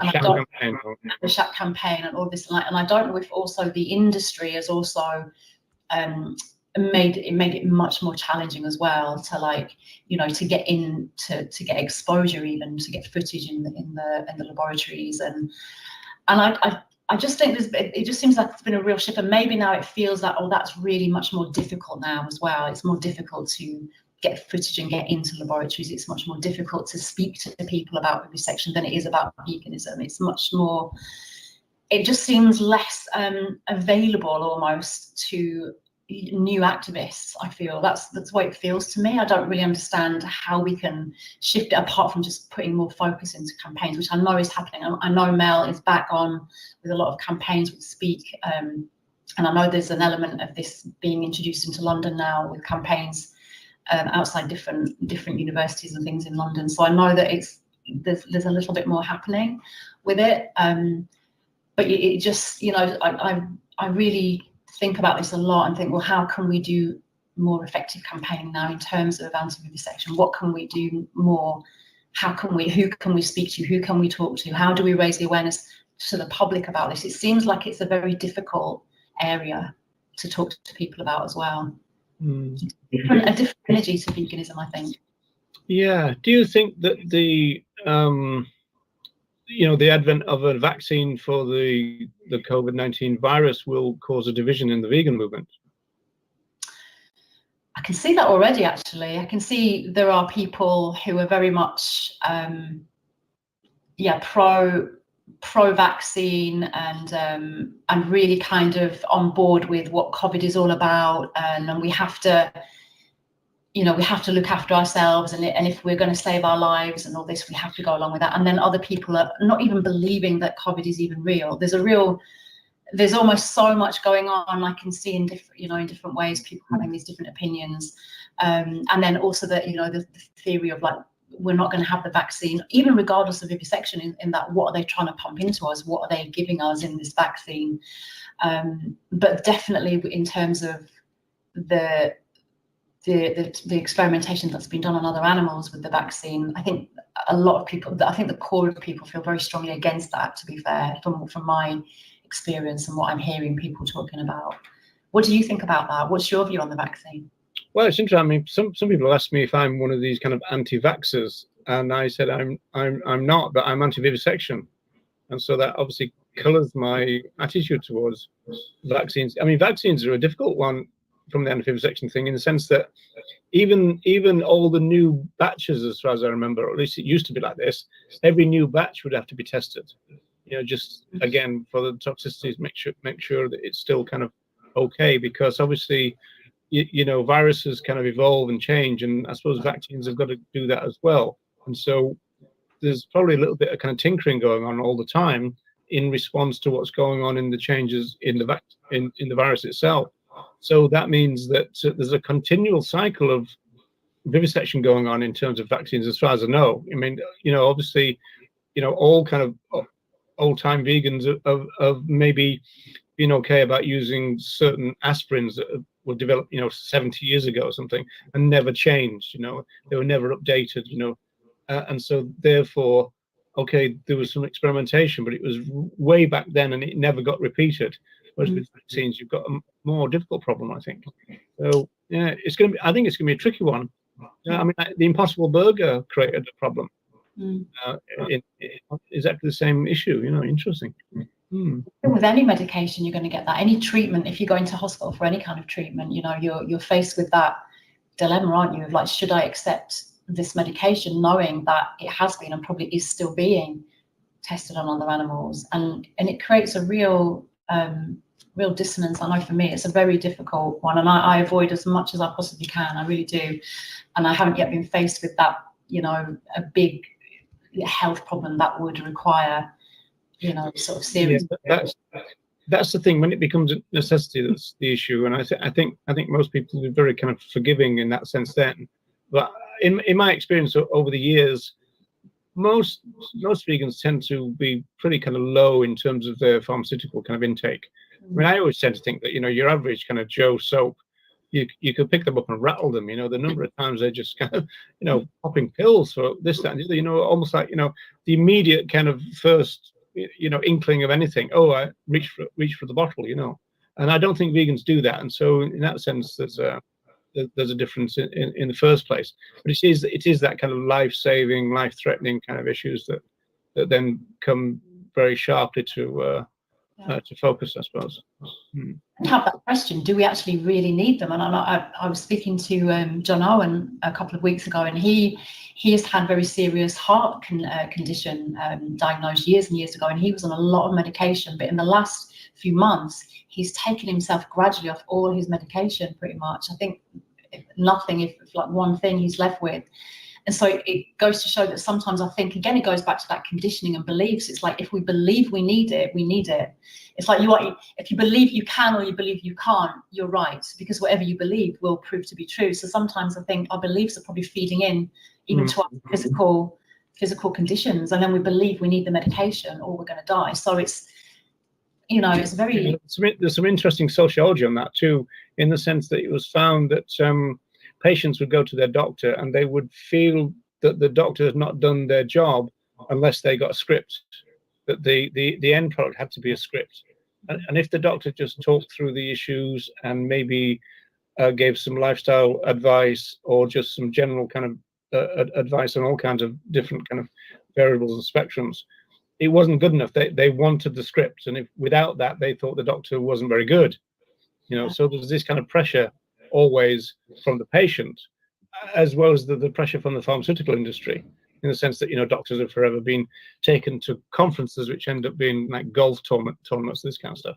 And so there's a lot of pressure on doctors, which is why, you know, when people switch from one doctor to the other, one doctor might go, oh, well, we'll put you on another kind of regime, you know, and essentially they're going on to the kind of pharmaceutical business that sponsors them. And so, you know, everything gets changed, you know, so it's a bit of a racket in that sense. I understand, you know, we've got to be a bit skeptical. I think we were probably more skeptical in the past, perhaps cynical, I suppose, in the sense that, you know, pharmaceutical industry was, I mean, I always saw it in a pretty bad light, you know, profit driven, you know, they didn't collaborate, they didn't share data. I mean, even now in COVID, I doubt if the big pharmaceutical businesses are sharing data with each other, which in terms of a global pandemic is exactly what they should do. If you know, human health on a global scale was really that important, they would forget about profits and, you know, business secrets and all that kind of stuff, and they would collaborate. But I'm not sure if it's happening, you know. And of course, that just means that there's going to be more animal tests then, because there's going to be duplication going on, rather than it all just being coordinated. Typical pharmaceutical kind of things. I mean, you don't even see. I mean, you'll know names like Hans Royce. You know the kind of scientific anti-vivisection. They were real big in the 80s, and you don't hear any of those names anymore in terms of, or you don't hear about anything about on video. You don't hear about their books. You know, so anti-vivisection has kind of really dropped off the cliff. You know, so it's. Yeah. Interesting. I mean, it'd be interesting to see if it'll make a comeback. Maybe. I mean, it could be something to do with the numbers, I suppose, in the sense that, you know, obviously animal use in terms of animal agriculture, you know, massively dwarfs vivisection. I mean, you know, it hardly registers if you did a comparison. But you know, we talk about billions compared with millions. You know.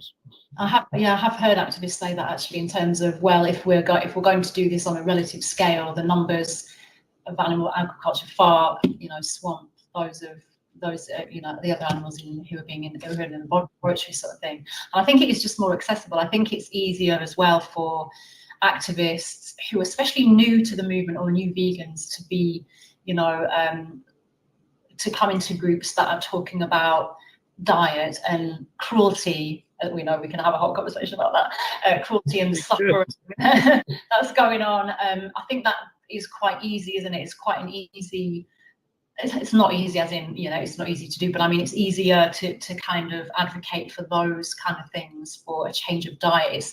It's accessible to the activists, but I think it's also something that the public are more aware of. They're more aware of, like, oh, I've heard of vegan, I've heard of plant-based, I've heard of what's going on. And it's just more, there's something that the person can do immediately about it as well. Like if the person does decide to, okay, I'm going to try reducing my animal product content, you know, intake, or I'm going to try plant-based, I'm going to try becoming vegan, whatever it might be, there's something that they can take action on. Whereas with vivisection, there's some things you can do, like you can stop purchasing certain products and go for products that are cruelty-free and vegan and those kind of things in terms of your toiletries. But when it comes to medication and the scientific and progressive science that's going on, it almost feels like, what do you ask them to do? What call to action is there to ask people to do? I can tell them about it, but then what do they do?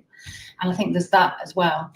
I think we feel a bit like, what do we do about it? And so then how do we get other people to do something?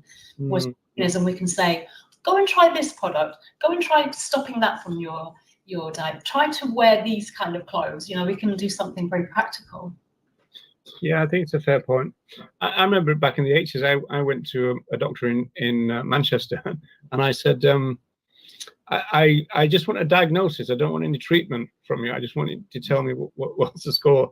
And he was really upset with me, you know, because well, that's not the deal. You know, you kind of, you know, I tell you what's wrong with you, and then treat you. And I said, well, I don't want the treatment. I just want the diagnosis, and then I can try and sort it out, you know. But, I think a lot of people did that kind of thing. So going back to the podcast.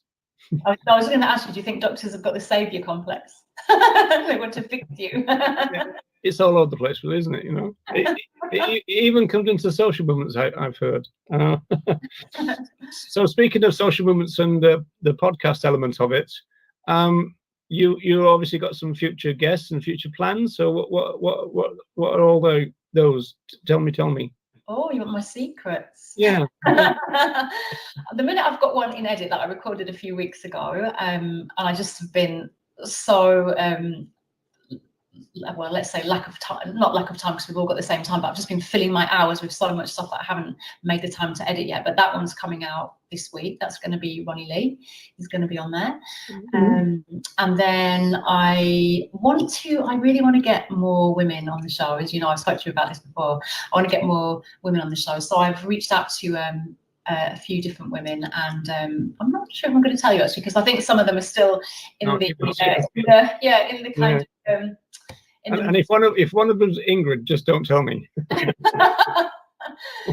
be interesting. I might get you and Ingrid on together. That would be interesting. Yeah, that'd be an interesting one. Yeah, that would be an interesting one. I'd like to ask her a few questions actually, but there you go. So yeah, I've got a woman in mind who definitely wants to do it. She's just got a few other things to do before that. She'll be an interesting one, and I've got in mind a few people. I want to speak to a few people who are running sanctuaries as well, just about how the sanctuaries run, the kind of politics that are going on in sanctuaries, how it actually is when we're trying to care for the other animals that are actually we've taken out of those situations that we want them out of. I mean, obviously we say they're not fully liberated, but they're as liberated as we can get them. Really, but it's interesting that actually one thing that I've done recently, the last couple of weeks, and it's not published now because it's going to be part of VegFest Summerfest, is I spoke to Harold Brown and Declan Bowens together because they were both farmers who became vegans, and they had like a fascinating take, and I wanted to try and create a conversation between two people in that situation. So Declan was from Ireland and Harold from North America. It was really fascinating because they kind of knew the ins and outs of the industry that they now oppose. Yeah. In a unique way. Nobody can kind of come up to them and go, "Oh, you don't know what you're talking about," and they go, "Well, actually, Yeah. I look forward to that one. Yeah, I can burst. That happens on the street of Dublin quite often. You lot, you've never been on a farm, and you go, "Excuse me," the Declan, and all that, and that bursts that bubble straight away. It's very useful to have an ex-farmer on your vegan stall. You know what I mean? Yeah, definitely. That's great. Yeah, I really look forward to that conversation because that'll be. Yeah, it was good. It came out well, and I really enjoyed the interaction because they started asking each other questions and stuff, and it's really good. And they were talking about the difference between subsidies in the different countries and all that. But I won't spill any more of those beans because that's going to come up in August. So I want to thank you for being my guest, and I look forward to seeing you again, which is probably going to be in a couple of hours because we've got a planning meeting for the show coming up. We do. Yeah. So we've got a show on the 1st of August. So I'll probably get this out before that. So we might as well advertise it. So the Amorite show, next show is on the 1st of August, and it's called Beyond Welfarism, and it's talking about trying to introduce rights-based language into whatever activism that people are into, I suppose. So in terms of showing computer footage on the streets or just stalls or whatever. And so that's going to be an interesting one. That is going to be interesting. Yeah, feeds into all our kind of Tom Reagan stuff and all that. So, so the rights way, I think we've got two titles, haven't we? We've got the Communicating the Rights Way, and then Beyond Welfarism. And I can't remember the end of that one. Yeah. Oh, yeah. So we smashed them together and just. I think it's got kind of like a title in the meme or the kind of thing, and it's got a longer one as part of the description. So 1st of August, folks. So thanks again, Wendy, for being my guest, and I wish you well and good luck with your podcast. And I do these so infrequently. You're bound to catch up with me, so you'll be overtaking me within a couple of months. So thanks for having me on, Roger. It's been an absolute pleasure. Thanks for asking me. You're welcome. You take care. You too. See you Yeah. soon. Yeah, bye, Earthlings. Bye, everyone. And would you say the single issue that you were doing at the time, would you now see that there was anything wrong with that? Yes, very much. It was to do with the claims that we made about it. And so we would be able to kind of what you might call abolitionize them if our claims was right, because there's no such thing as an animal welfare event or a single issue event really. It depends on what you say about them. That's the issue. And so we were pretty bad in terms of our claims making back then. We didn't, as I said, we didn't really appeal to the public. We didn't have a live vegan, be vegan message, anything like that.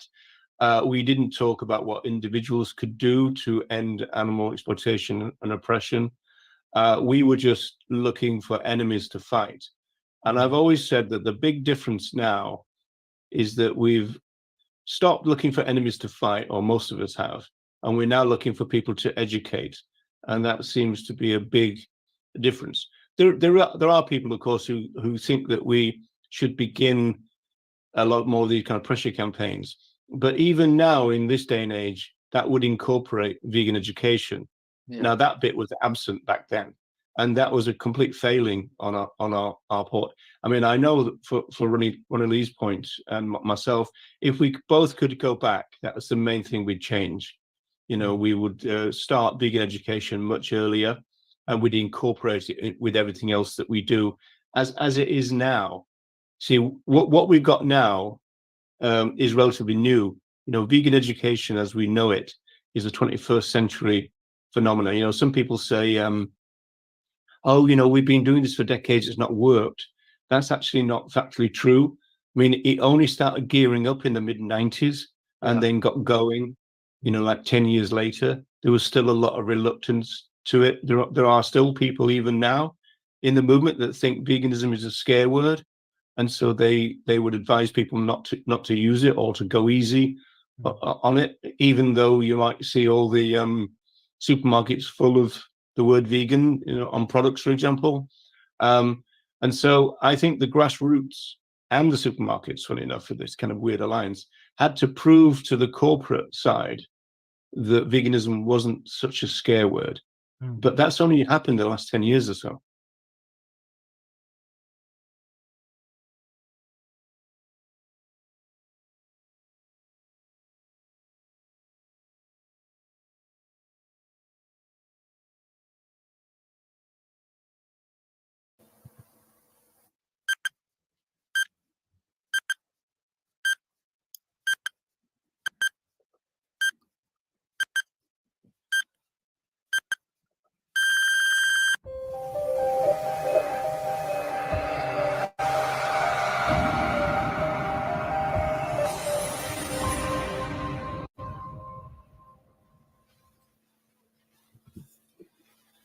Hi, good evening, everyone. Hi, everyone. Good morning, Hi. afternoon, wherever you are. Before we start the introduction from Nella, we would like to dedicate today's show to 4 individuals who sadly lost their lives in the past week, and those individuals are Robert Ennis, Rob, also known as Rob. He was a dedicated activist based in the South East London area, and sadly passed away at the age of 29. And also 3 other individuals, Dennis, Irvin, and Jethro, 3 cow individuals who resided at the Horse and Farm Animal Sanctuary in Wales. So we're just paying tribute to them, and we'll have a moment of silence at the end of the show. But today's show is in their honor.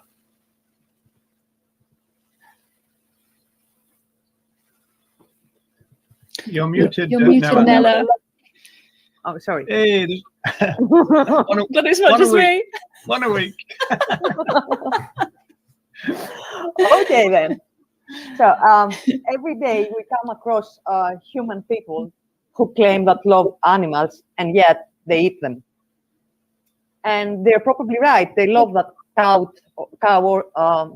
that cat or dog with whom they live, and they would do everything to protect them. But how is this possible? How is it possible for anyone to snuggle on the couch with their beloved dog friend while eating a pizza that contains the flesh of a dead pig? The short answer is speciesism.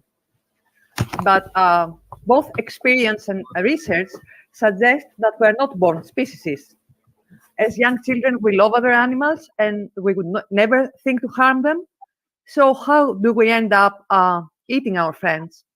And furthermore, how we go through life exploiting other animals without ever questioning our ways, even if we are confronted with the absurdity of it all. What is speciesism, in other words, and how it works? And someone could say that the most important question is how to dismantle speciesism. But in order to achieve that, we need to know our enemy. And thankfully, in this point of time, there are many academics and researchers who are trying to decode speciesism, and they are exploring the hows and whys of speciesism. And by doing that, they are giving us important information that can help us be more effective and resilient activists. And we're lucky enough to have two with us today. Dr. Yates is here as always. And for today, we are joined by Maria Ioannidou. Maria is a psychologist, and she's currently doing her PhD, and she's a researcher with Bradford University. And the focus of her research is human-non-human relations. So welcome, Maria. Welcome. I'm so happy to be here. Thank you. Good to have you, Maria. Thanks for coming on. And Dr. Yates, of course. Yeah, I'm so pleased to be your guest today, everyone. we perhaps should say that we because of events, we had a couple of last-minute changes. So bear with us, people. But we will get there and entertain you as ever. That's what it's all about, entertainment, isn't it? So are we going to do a few intros and then get going, I suppose? Yes, there's quite a few people saying hello in the chat. So hi to Deb and hi to Jennifer, Amber, Vegan Pixie Warrior, Linda Gordon, Vegemite Cobbod. I love that name.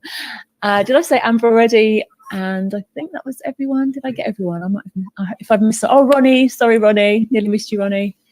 I think that was everyone so far. Do say hello to us if you're here and you would like to say hello. And of course, we'll try and get through you. Hi, Carolyn, Marion. Hi to you. And we'll try and get through as many comments as we can as well throughout the show. So do share your perspectives with us. Angelica? Angeliki? We've got Jennifer being cheeky already. Watch it. Watch it, mates. Hello. Okay. Right. Now this is where I've lost my track in what we're supposed to be doing now. So what's next, people? Tell me. So we're going straight into the presentation, the NIBERT thing? Or are we doing I think we're talking about the horse and Sandra then. Oh, we're doing that one, okay. Yeah. So so we just kind of like picked out some interesting issues of speciesism that have arisen. We were hoping to kind of cover this horse story that blew up about, I suppose, 2 weeks ago, and we kind of we were going to use it, and I think for 2 shows we didn't do it, so this is like the 3rd one. And so we thought this is an ideal issue in terms of speciesism, because the furore, for people who don't know, we're not going to show the picture in case you're worried about that, but we're not I think a trainer, an Irish trainer, sat on a dead horse and to make a phone call or to take a phone call, and then noticed someone had taken a short picture and did the V sign, and that created an incredible amount of upset, to the extent that this guy has been banned from. I think the Irish board have banned him for 6 months, I think, and then I think a day after, a jockey was seen in a similar. Now I haven't seen the picture of the jockey. Anybody seen the picture of the jockey? Was that the same? It's a pretty similar thing. I think it's similar. It was maybe a video, but it was very similar. Yeah. Yeah. So but the issue was that there's a lot of outrage in the public about this picture, and of course we all know why. You know, total disrespect and everything. But from my perspective, I was thinking, hang on a second. You know, nobody's saying anything about all the people who are sat on the live ones using their whips and their feet to kick them around, you know, race courses all the time. So what's going on in relation to a great deal of public outrage of this disrespect for a dead individual, when there's hundreds of thousands of others who are alive who presumably not getting a second thought? I mean, it just seems to be blatant double standards there straight away, you know. And I know that some media picked up on it. You know, some of the Irish activists ended up on the radio and stuff, and I think some of them made that same point. Kind of, you know, our concern right now is the individuals who are alive who are being oppressed, rather than the dead one who had been disrespected.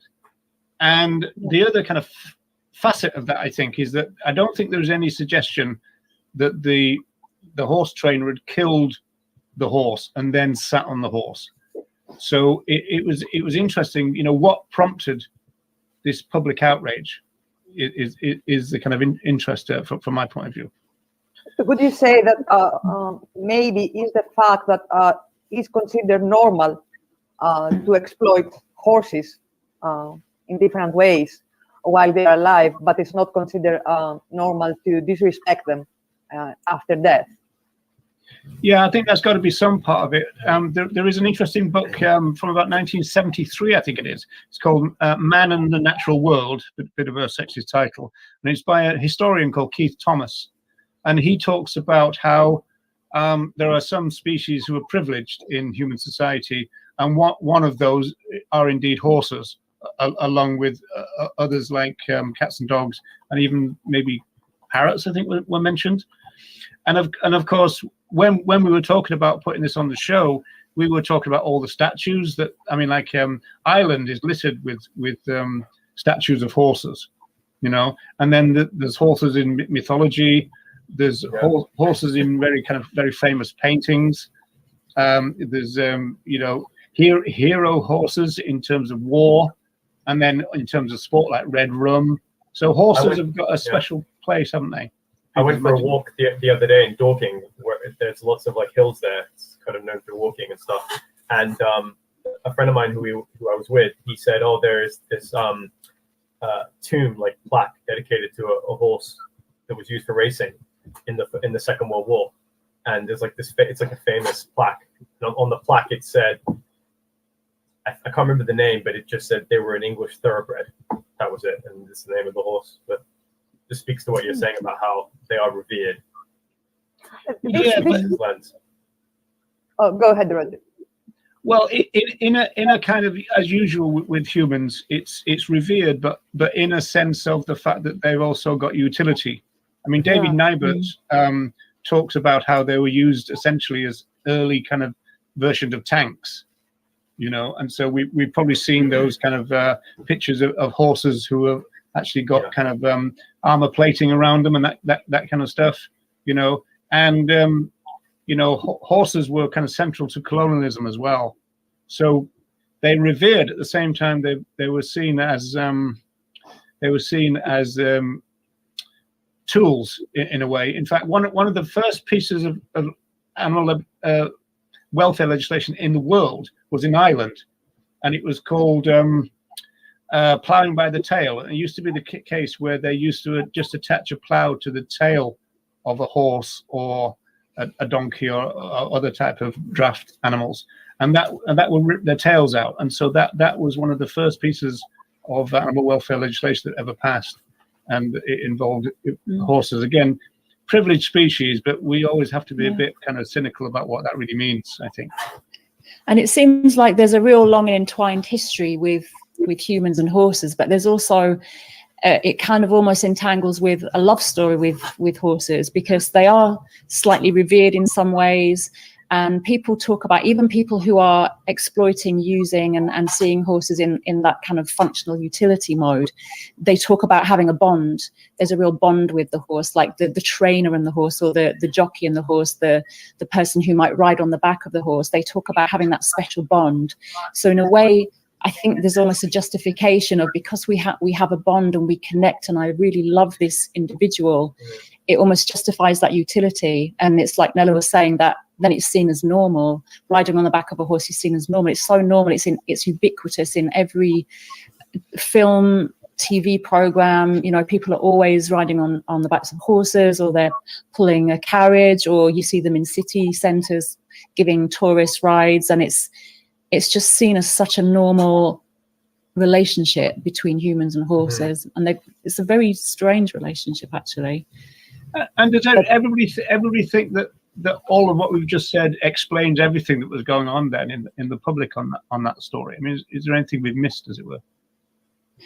It's that etiquette, isn't it, of not mocking the dead, like paying respects to the dead. And we see that within humans as well. Like, stop it, you know, if you're driving along and you see a cortege of hearses coming along, you'll kind of stop, or you'll slow down, you'll be respectful. Or if you're standing on the road, sometimes people will even stop and watch and maybe bow their head. There's a real sense of etiquette for respecting the dead. And I think that's partly within this issue as well, is that people see someone sitting on a dead horse as very disrespectful and very mocking, even though, like you said, they're sitting on the back of a live horse is normal.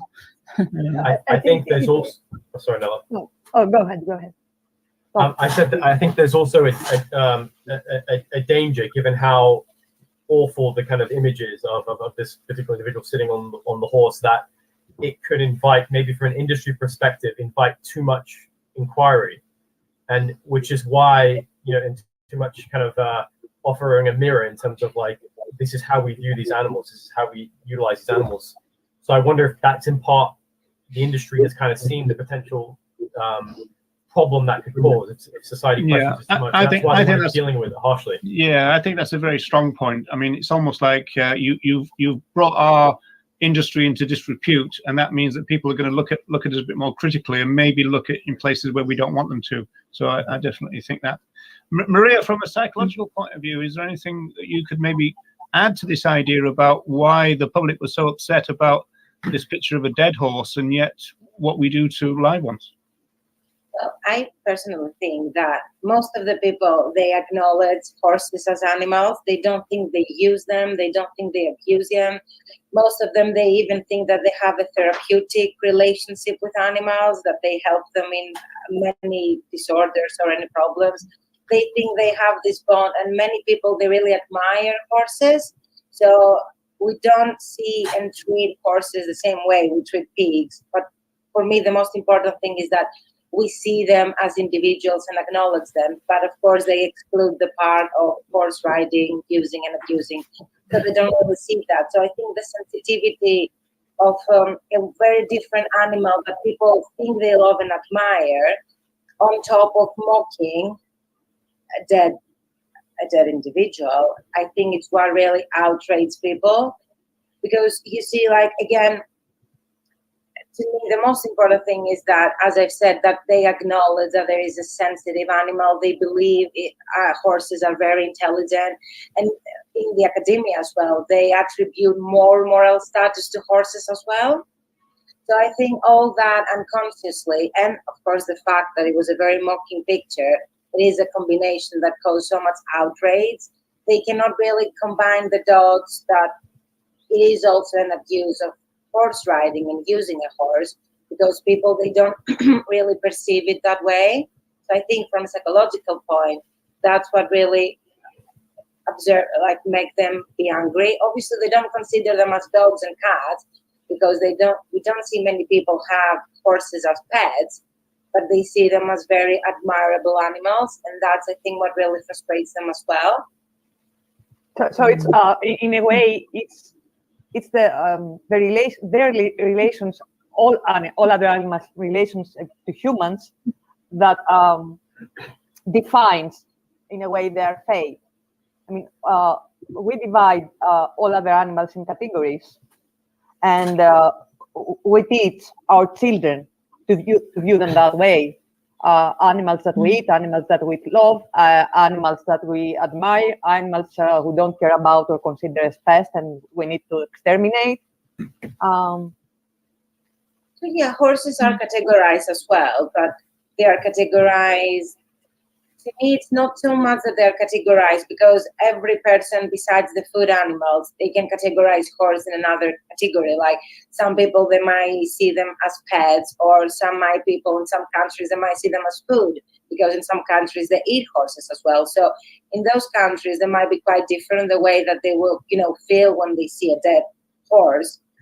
But to me, I believe that the most important thing is that they see horse as animals, and that they feel the attachment, because as you've said in the introduction, most people learn with the ideology that we should love animals and that we did love animals. So I think the most important is that the rest of the animals that we use for zoos or for food, they don't acknowledge them that much as animals, while with horses that doesn't really apply. And because they see them as animals that they never heard or they love them, they feel very outraged by seeing that. So you mean that they see them more as individuals? Yes. Yeah, okay. They acknowledge them, that they exist and they have their individuality. So if you observe a kid or an adult going to see a horse, they feel so admired by the horse.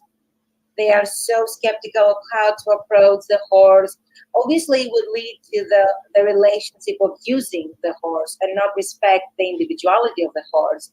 But it's different, the approach they have. I think it's that so much the admiration behind the horse that really make them outraged about mocking a dead. Interesting. I think Jonah brings up this point about it is regular, isn't it, in horse racing that individuals get they put the screens around them, don't they? Green screen, yeah. Yeah. Sorry, Wendy, And I I think I butted in there. What were you going to say? No, that's right. Because I was going to say a similar thing. I think Maz the Gob, also that comment you brought up earlier, that was an interesting point as well, because there is that mythology that horses enjoy being used, and people will often say that, but they love being ridden. They really enjoy it, and they love running, and it's part of their exercise and it's part of their enjoyment. So there is that, and also this comment by Jonah, I think that's a really important point, because I think part of what's going on there is not the fact that this has happened, but it's the fact that it's really out there in the public. And actually the Irish Horse Racing Regulatory Board said that he acted in a manner which was prejudicial to the integrity, proper conduct and good reputation. And I think that's the point, isn't it, that it's now out there for public to see, because I think part of speciesism is that we can sort of deny what's going on because it's hidden. We can deny and avoid it because it's hidden away, whereas this brings it right into the public eye. And so that's what's really going on here as well. It's out there for us, and that's what brings some of that distance. Yeah, I think what's going on there is what Tom said, that they're furious with somebody for turning a spotlight on them, which they didn't want. On another contribution from Jonah, this is an interesting point, and I will acknowledge that the point I made about Ireland was from the Piers Byrne book. And he's a Welsh guy, but he's done most of his work he's a criminologist in North America. So I think he was talking about Europe and North America. So I did say one of the first, so I don't know if that gets me off any hook or anything, but there you go. So perhaps it's time to move on to the second issue then, and we're going to try to kind of curtail what we were originally going to do. I don't know whether we'll come back to this, but we're going to show a little clip. Well, I produced a video, but it's actually an audio clip from a radio show in the Republic of Ireland, where there is well-known radio journalist called Joe Duffy, and he's interviewing Sandra Higgins of Govine World, and it's about one of the latest billboards where it said a terrified child is dying for your dinner, and you can see the kind of speciesism replete in his attitudes and the people who come after. We were going to talk about the choice of language in terms of claims making. We probably have to, time-wise, I think we'll probably have to leave that now for a little later. But I shall try to add this to the stream. And it's about 3.5 minutes long. And tell me, everyone. And when Shay contacted Yeah, just tell me if the volume's okay. Yeah. us on his way, he was plotting his planning his return to school on Monday and the journey, and he discovered these Go Vegan posters on his route, and among others, they say there's one of the sheep being stabbed with a pretty serious kitchen knife in the neck, and the slogan is "A terrified child dying for your dinner." And we Go Vegan, who pay for these ads, said they would come on. They're available now. Sandra Higgins, good afternoon. Good afternoon, Joe. Who is the child that's dying for your dinner? Well, most of the animals that we use, particularly as food, are killed at a very No, but young age. who is the child that's dying for your dinner? It's obviously the lamb who's being The lamb killed. isn't a child. Oh, the lamb is a child to the mother who gave birth to The her. lamb isn't a child in the normal meaning of the word. That's what upset You them. know, to be standard farm practice to refer to mothers, fathers, sons, and daughters. As the lamb as a child. Yeah, I always find it interesting, actually, Joe, to hear people, but they're surprised when they hear another animal being described as a child or a Yeah, but in mother the- or a father or a son or a daughter. And yet we've no problem referring to, say, a chick at Easter as a baby chick, or a monkey as a mother or a baby monkey. It's only the species that we use that we find that we have this defense mechanism, and we find it objectionable because it reminds us that what we're doing is wrong. When we eat animal products, when we wear animal clothing, animals who are only a few months old, sometimes a few weeks old, are killed unnecessarily for it. And I think it makes us uncomfortable, and that's why. Well, it makes you. Well, speak for yourself. You know what I mean? That's. I'm not saying whether I'm uncomfortable or not, but you're saying it makes you uncomfortable. No, it makes the reason that people are defensive about calling another animal a child or a mother is because it reminds them that other animals have relationships the same as we do. They give birth, they look after their children, they have brothers and sisters, they have friends, they have emotions, they have feelings the same as we do. And that makes them uncomfortable when they're reminded that we kill them unnecessarily. Okay. But you still send over the phrase, this billboard says a terrified child. You say I'm referring to a lamb. Yeah. And when we farm them, when we kill them, they have feelings the same as we do. I mean, that's a scientific fact. We're all animals. They're animals. We're animals. We all have a brain and a central nervous And what do you think of people who do eat meat? Well, so it's not so much what I think of them as I know that they lack information. But do you think they're child killers? What I'm saying is that they're not aware of the fact that other animals have feelings and that they don't want to die and that we have no need to kill them.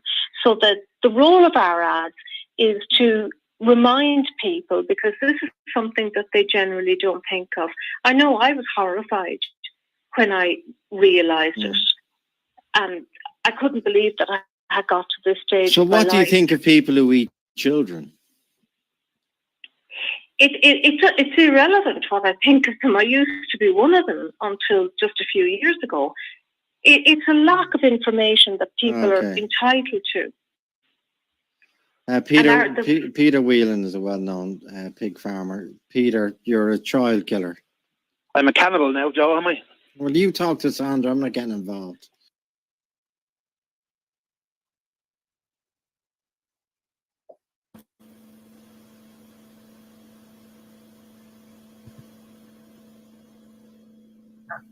From mute, Roger. Yeah, you're muted. No, I didn't want to make Nella feel bad, so I thought I'd join. Oh, thank you so much. So kind. Yeah. So what do we feel? Because I mean that's kind of speciesism writ large there. And as I put in the comment, there are just some words that we just want to have for ourselves. Murder is one. Persons often, people. You know, there are just some words which we kind of feel as though they can only refer to humans. And go ahead. And it's oh, go ahead. Sorry, was that you, Nella? No, I was just going to say with child, it does, even when you look up the word child, the first thing it says is a human infant. But I was just thinking about this the other day actually, and obviously we've been exploring the language of it, and we were wondering whether the use of the word child actually disconnects the public from the message, because it just goes over their head and they don't even make that connection. I just wondered, is it a similar thing to, for example, if you're saying woman, you wouldn't perhaps call an older cow a woman? As in, does it relate in that way? Because if you say a baby, it kind of makes it a relationship with the mother and baby. But would child be in a similar way to man and woman? As in, I sometimes say about Brian, he's a grown man, and it feels weird because it's like, well, he's not a man, but he's a grown adult. Do you know what I mean? Is it that similar kind of? I don't think anybody would call a cow of any age a woman, but I do notice that farmers, for example, and I think the general public, they've got no problem about talking about mother cows being mothers. And so it's weird then that the mother's offspring, in other words, their child, is not allowed to have the word child attached to them. It's as though we're just giving too much at that point or something. I think it's just we use language to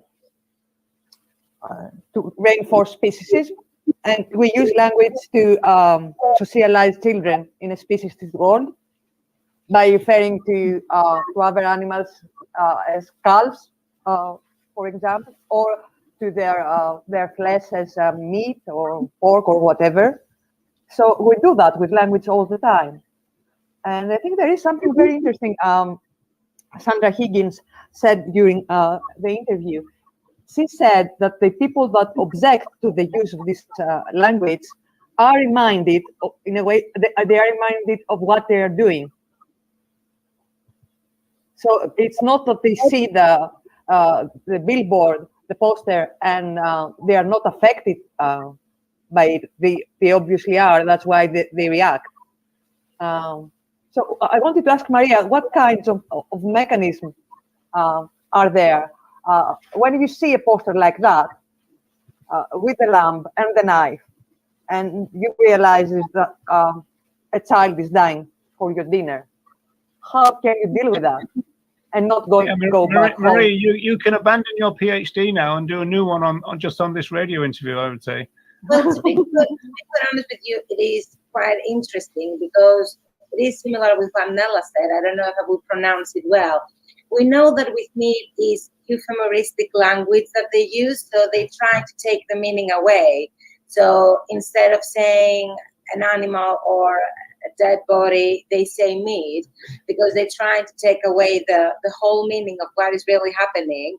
And we can see that this practice, it's similar with the sociologist Bandura, that he has to do with moral disengagement.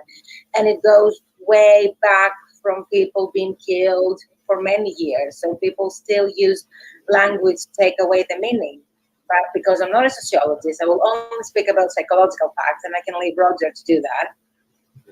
In terms of the psychological effects, what happened, I'm not 100% sure what psychological defense mechanism used in this example, because, well, someone needs to either be shocked from what he or she heard. So they can, when they see the word children, they either can be very angry, they can neglect the word, they can feel that they are only entitled due to their superiority, that they can only use this certain word, which again, superiority is linked with speciesism. But in terms of many different psychological defense mechanisms people use, the most similar it could be possibly be denial. So what has been also found in studies is that in order for people to deal with the cognitive dissonance they experience, which is about two contradictory beliefs, I love animals, but I eat them, just to make a point in here that doesn't apply to all people. There are some people that they never feel bothered or annoyed, so they never go through cognitive dissonance. So when they go through cognitive dissonance and feel discomfort from what they do, which is a moral discomfort that is occurring, they have two options. So the first option is to either change their behavior and go vegan and not feel the discomfort from their actions, or change their beliefs and perceptions about the behavior. And the best way is to use psychological defense mechanism. So, for example, people deny that animals have the capacity to suffer, or deny that they have individuality and they have rights. And with denial, that is the most powerful mechanism. If you deny, then there is no problem. The problem still remains invisible, because if I feel bad that a pig is suffering, if I say to myself, well, you know what, the pig isn't suffering, so if it's not suffering, the action is not morally problematic, then I deny the truth, and then there is no problem in here. So I can easily deal with my behavior, continue use animals, eat animals, exploit animals, and be part of this behavior. While again with avoidance, that it's also very similar with denial, and both of them, they are very powerful mechanisms. People, they really avoid to know the truth. So with the billboard, that could be an example. Even unconsciously, people might want to know the truth of what is really happening. So, for example, many people in activism, they've seen that, when you want to speak with someone, they say, I don't want to know, please don't let me know, I don't want to be informed, I really don't want to know. And they practically embed the approach of look the other way. So if you, again, don't really acknowledge the problem, then there is no problem. Then again, with dissociation, we have to, in a way, blame society, because they know how strong it is when you really link and make the connection with the animal and the food. And then for this reason, for all the society, they try to take away from the packaging. Let's go and see how they do the packaging of meat. So when an animal is when the meat or the food is resemble the animal that used to be, people getting shocked. So the whole dissociation is that they try to dissociate, not knowing, so they can have the illusion and they can enjoy their hamburger without really knowing that an animal is being served into their plate. Then we have justification, which tons of activists and tons of people, they deal every day with justification. So it is a bit similar with rationalization, but is different. So with justification, they can use tons of excuses, actually, like it is very healthy. It is similar again with the horse, the example of the horse. With justification, they can say, yeah, but that's very good for us. We want to be close. Horses want to be right, and they really enjoy that. So, or either they use justification like it is normal, we ate meat forever, we are evolved to eat meat. So they're bringing rational answers to justify their behavior. But again, with justification, you can see that if in a way you trigger them, that's why they will want to justify their behavior. If you never say anything about their behavior, or if they don't acknowledge their behavior without wanting to admit their behavior, they will not use justification. So in a table with only meat eaters, if they eat animals, they will not justify their behavior. They will only justify their behavior when they know it is wrong. So as I've said, we have tons of justifications available out there. You can pick which one you want, and then tons of people, I'm sure that they deal with justifications every day that really makes them so angry. And then we have dichotomization, where people, they dichotomize animals, which is similar with categorization, but it's only two actual categories. So they dichotomize pets from wild animals, farm animals, and in this way they just feel that it's completely different. And then the most not very common ones, it's the objectification. It is similar with Carol Adams and sexual objects and how they objectify bodies.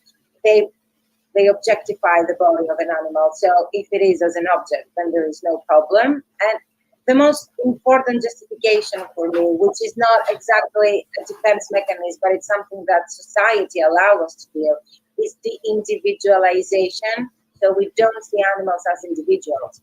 And I think that's where activism needs to come in and really, in a way, try to acknowledge that animals are individuals. So people who use animals or exploit animals, they are not always the worst people. And to be quite honest with you, many slaughterhouse workers, without saying you should have empathy for all of them, they have to de-individualize the animals in order to continue to do their job. So it's not that all the people who eat meat out there or who use animals, they are bad. There are many different mechanisms behind that most of them, they might not even be aware of using them. They might be conscious, they might be completely unconscious. So there are many different psychological defenses that if you really think, we use them to feel better. And I think that's the most strong point. Maria, can I ask you a point on that, actually, on cognitive dissonance? Because I think it's used a lot in activism and advocacy, in that people will say to the public and say to non-vegans, you're in cognitive dissonance because you're holding to opposing beliefs. You say that you love animals, but you also still eat them, use them, wear them, all of that. Actually, one thing you said there is that unless people see that it's wrong, they're not in cognitive dissonance. And the way I understood it when I was kind of looking more into this is that cognitive dissonance is not automatic. I think this is what you were kind of saying as well, when a person holds opposing beliefs, because they must have an awareness of the inconsistency in order to feel the discomfort. But what got me thinking is that actually people have to actually see that their beliefs are opposing. Whereas if you've been socialized to a point where you see things are normal and society tells you this is normal, and we've got a deeply embedded speciesism, that actually people don't see that as opposing beliefs. They don't see that eating a pig is an opposing belief to having a pet dog, because they see that as totally different beliefs. It's like their beliefs are it's okay to eat a pig, and it's normal to have a pet dog. So they're their beliefs. For that person, that's not an opposing belief. So therefore, there isn't any discomfort around that, which is why people seem to be able to behave in that way. Does that make sense? Have I got that right in any way? It makes sense, and I agree. And even until today, it hasn't been scientifically proved that there is cognitive dissonance, but they also took the meat paradox, so they're the two opposed beliefs, and believe that when people deal with the moral discomfort, which is a cure from the two inconsistent beliefs, that's where psychological defense mechanisms come in and play. So you can either see them as psychological defense mechanisms or as cognitive dissonance strategies. To me, the point is that even if you realize your cognitive dissonance, you still need to be confronted. So if no one ever tells you anything, and if you don't really be aware of what is really happening, then you don't use them in the first place. So for me, there must be a stimulus that will make you realize that, oh, hold on, what is really happening? Is this a pig? Is this baby actually feeling pain? And if so, then they start to justify and rationalize and deny what is happening to take completely away them. Because we haven't really observed how, for example, meat eaters, they experience this dissonance.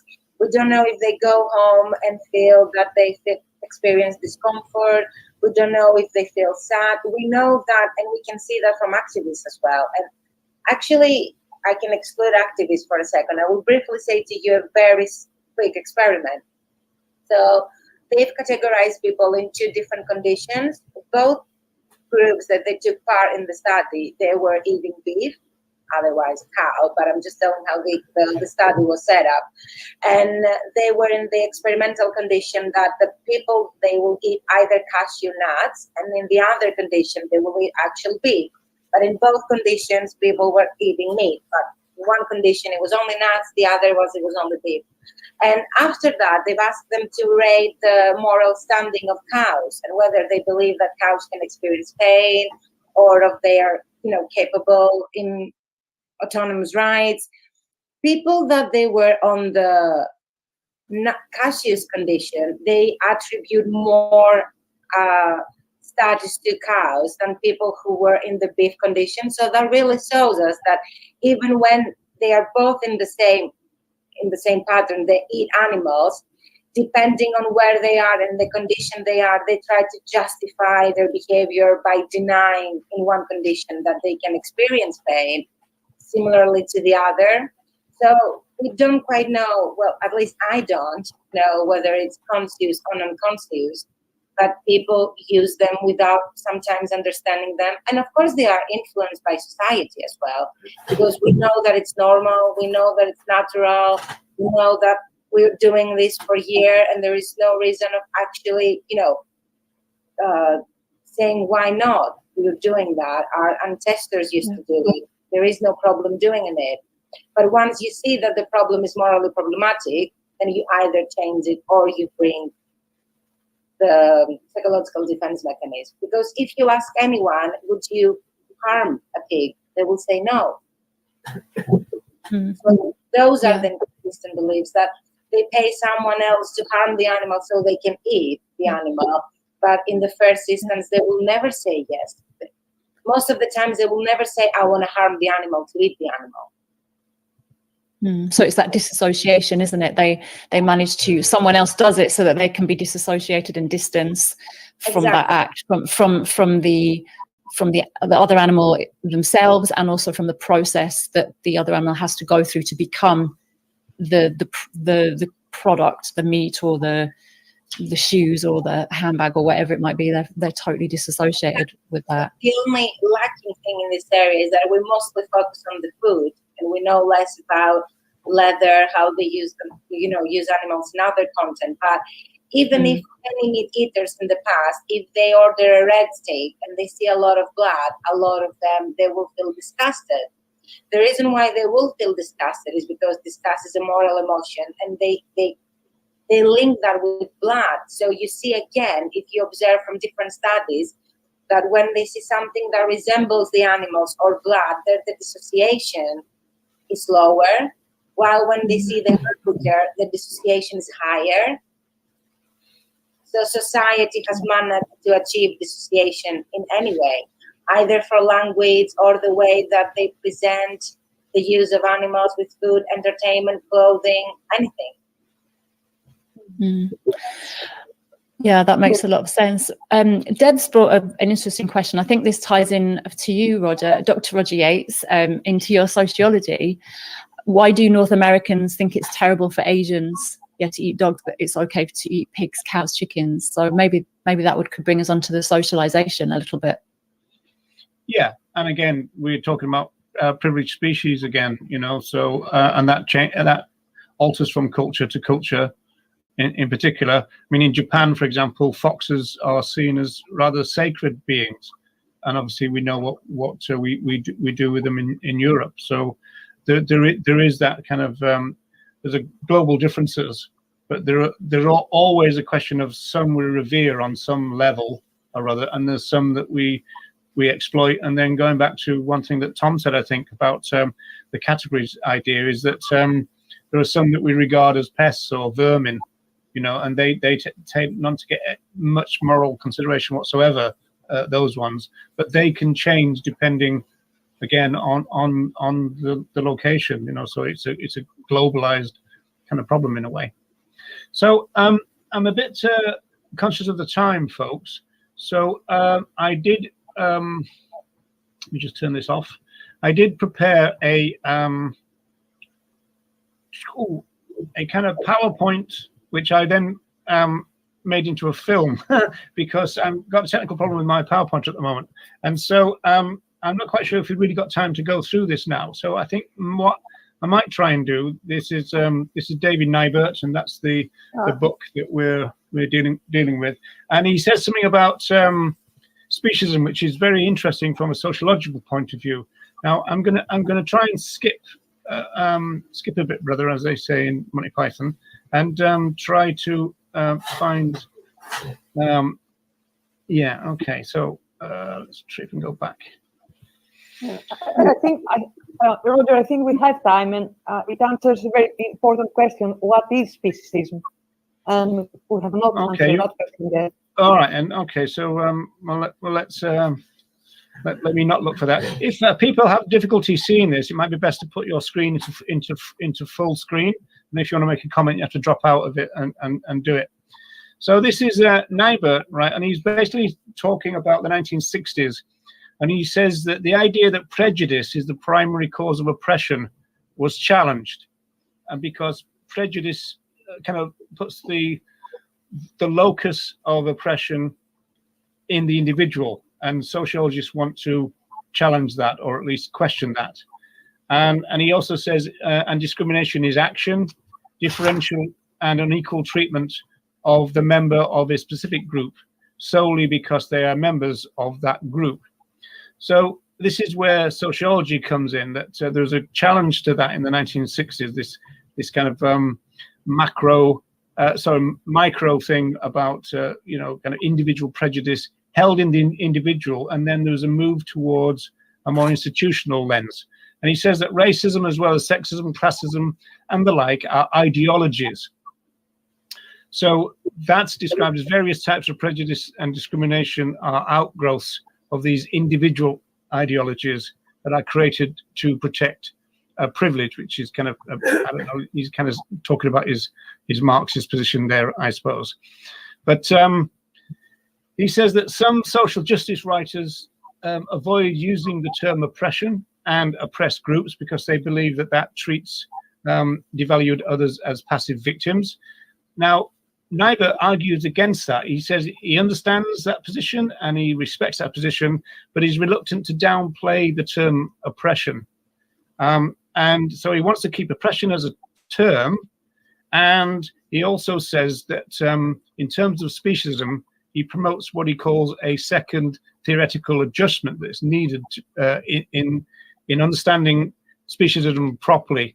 Now, what he's basically saying is the movement, the animal movement, is not looking at speciesism in its fullest sense. They're using the more psychological, the more individual-based kind of things. He says to include other animals in the realm, theoretical realm of oppressed groups means rethinking the meaning of speciesism. So that was one of Neibert's first kind of tasks, if you like, in this book, which is called Animal Rights, Human Rights, and that. So we're back to thinking about prejudice. Neibert claims that the view that speciesism is an individually located prejudice is strong in the animal movement, and we see that in a lot of people's writings.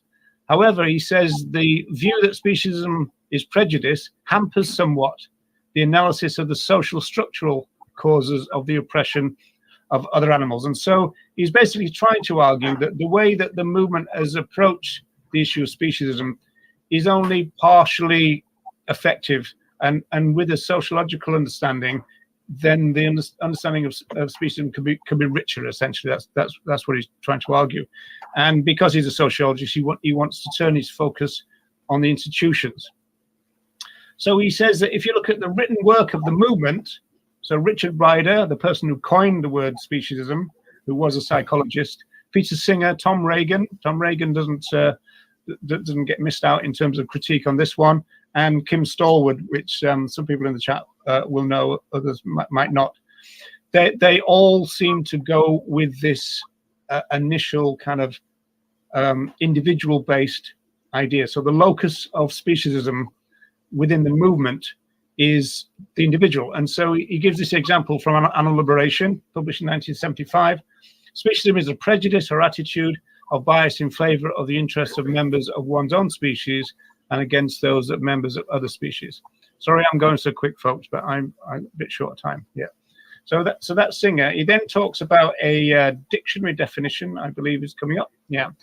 Oxford Dictionary, this is from 85. Speciesism, discrimination against or exploitation of certain animal species by human beings based on an assumption of humankind's superiority. Obviously, 1985, they said mankind on that. And I think we've got one other example. Just give it a couple of seconds to change. Okay, so he's saying basically that he's agreed with part of these, what he calls exceptional writers' argument, that they're right to suggest that speciesism and other forms of oppression are comparable, or in Nybert's own terms, he would say entangled. But there is a kind of however to that, and this is coming up next. Anytime now, folks. Anytime now, folks. Anytime now. Oh, wow. Oh, I got to press the button. I got to press the button to make it work. Oh. 1, 2, 3. Hey. Way. So, yes. So he says that most sociologists consider racism as well as sexism, classism, and other isms to be ideologies. That is, that they are neither prejudice nor mistreatment, although you could argue they involve those. Rather, an ideology is a set of socially shared beliefs that legitimates an existing or desired social order. And so this is where we're starting to move towards ideas about culture and ideas about being born into a deeply specious society. It's not just that you're going to find some species individuals.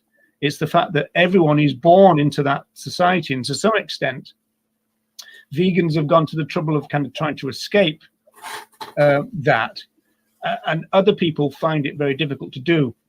Nybert's quoting somebody else here, which is Donald Noel from that 1972 book. As an attitude, prejudice is a characteristic of an individual, not a cultural structure. So that's the critique, that we should be focused on the culture. It may be very widespread, common attitude, but its locus nonetheless remains the individual, and it is not analyzed in terms of institutional processes, but in terms of psychological processes. So again, this is a critique of what is common in the movement and what is needed to enrich our understanding of the idea of speciesism. That's what's being argued here. Should be changed. Oh, okay. And so this is the bit that I picked out here, which is from a dictionary of sociology that's fallen to bits. And so this is interesting, this one, because ideology said that 1, any system of ideas underlying and informing social and political action. 2, more particularly, any system of ideas which justify or legitimates the subordination of one group by another. And then 3, which is a bit of an interesting contradiction, or at least tension here, and all embracing encyclopedic knowledge capable of breaking down prejudice and of use in social reform. Now, what they say in this dictionary is that the third use is the original use of the word ideology, but 1 and 2 are now the dominant uses. And so ideology was seen as actually a pretty good tool for people like social movements, for example. So you can think about the Marxist ideology or something like that, feminist ideology. These things would challenge things. Whereas now ideology is seen as a kind of bit of a break on social change, because it's kind of embedding dominant structures into society. And so so this is me, Roger Yates, 2001, right now, in front of your very eyes.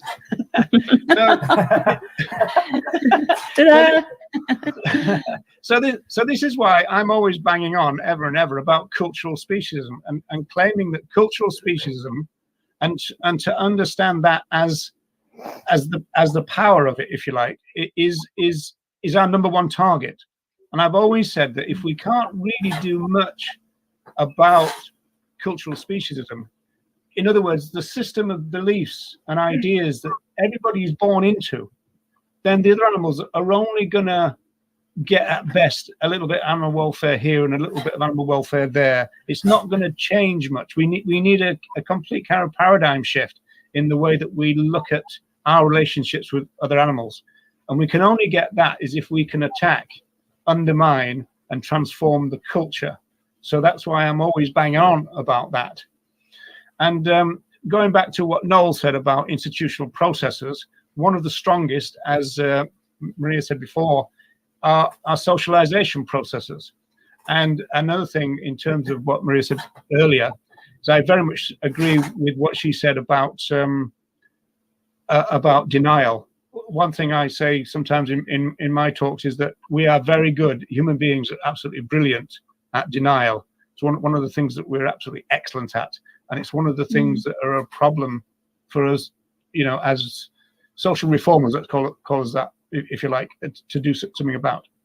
So sorry that was very quick, but we're short on time, as you can see, 3 minutes left, really. It's really interesting though, Roger. I really, that presentation is really interesting, and actually it got me thinking, just even then when you were showing that, is that I think we can see that speciesism is an ideology when we think of ourselves even as vegans and animal rights activists, in that we're not prejudiced perhaps against other animals because we've changed our paradigm in a way, and we're moving out of that system, and yet we are still within the system of speciesism. We still find ourselves having speciesist attitudes that we have to still work on all the time, attitudes that are just seem completely normalized, and that you suddenly look and go, oh my God, I've just said that, or I've just done this, and actually that's a speciesist thing to say or do, and you find yourself doing that. But that just shows you how deeply we are ingrained in these systems and these ideologies. So it isn't just an individual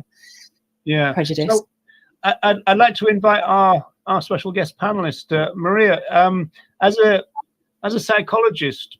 First of all, what do you make of that? But also, would you kind of agree with me that probably what you need is a blend of the two approaches in order to get the fullest understanding of what's going on? Well, I think those two is like the book of Nyberg, that animal rights and human rights are entangled. So I think sociology and psychology are entangled, and we need both approaches to really make it work.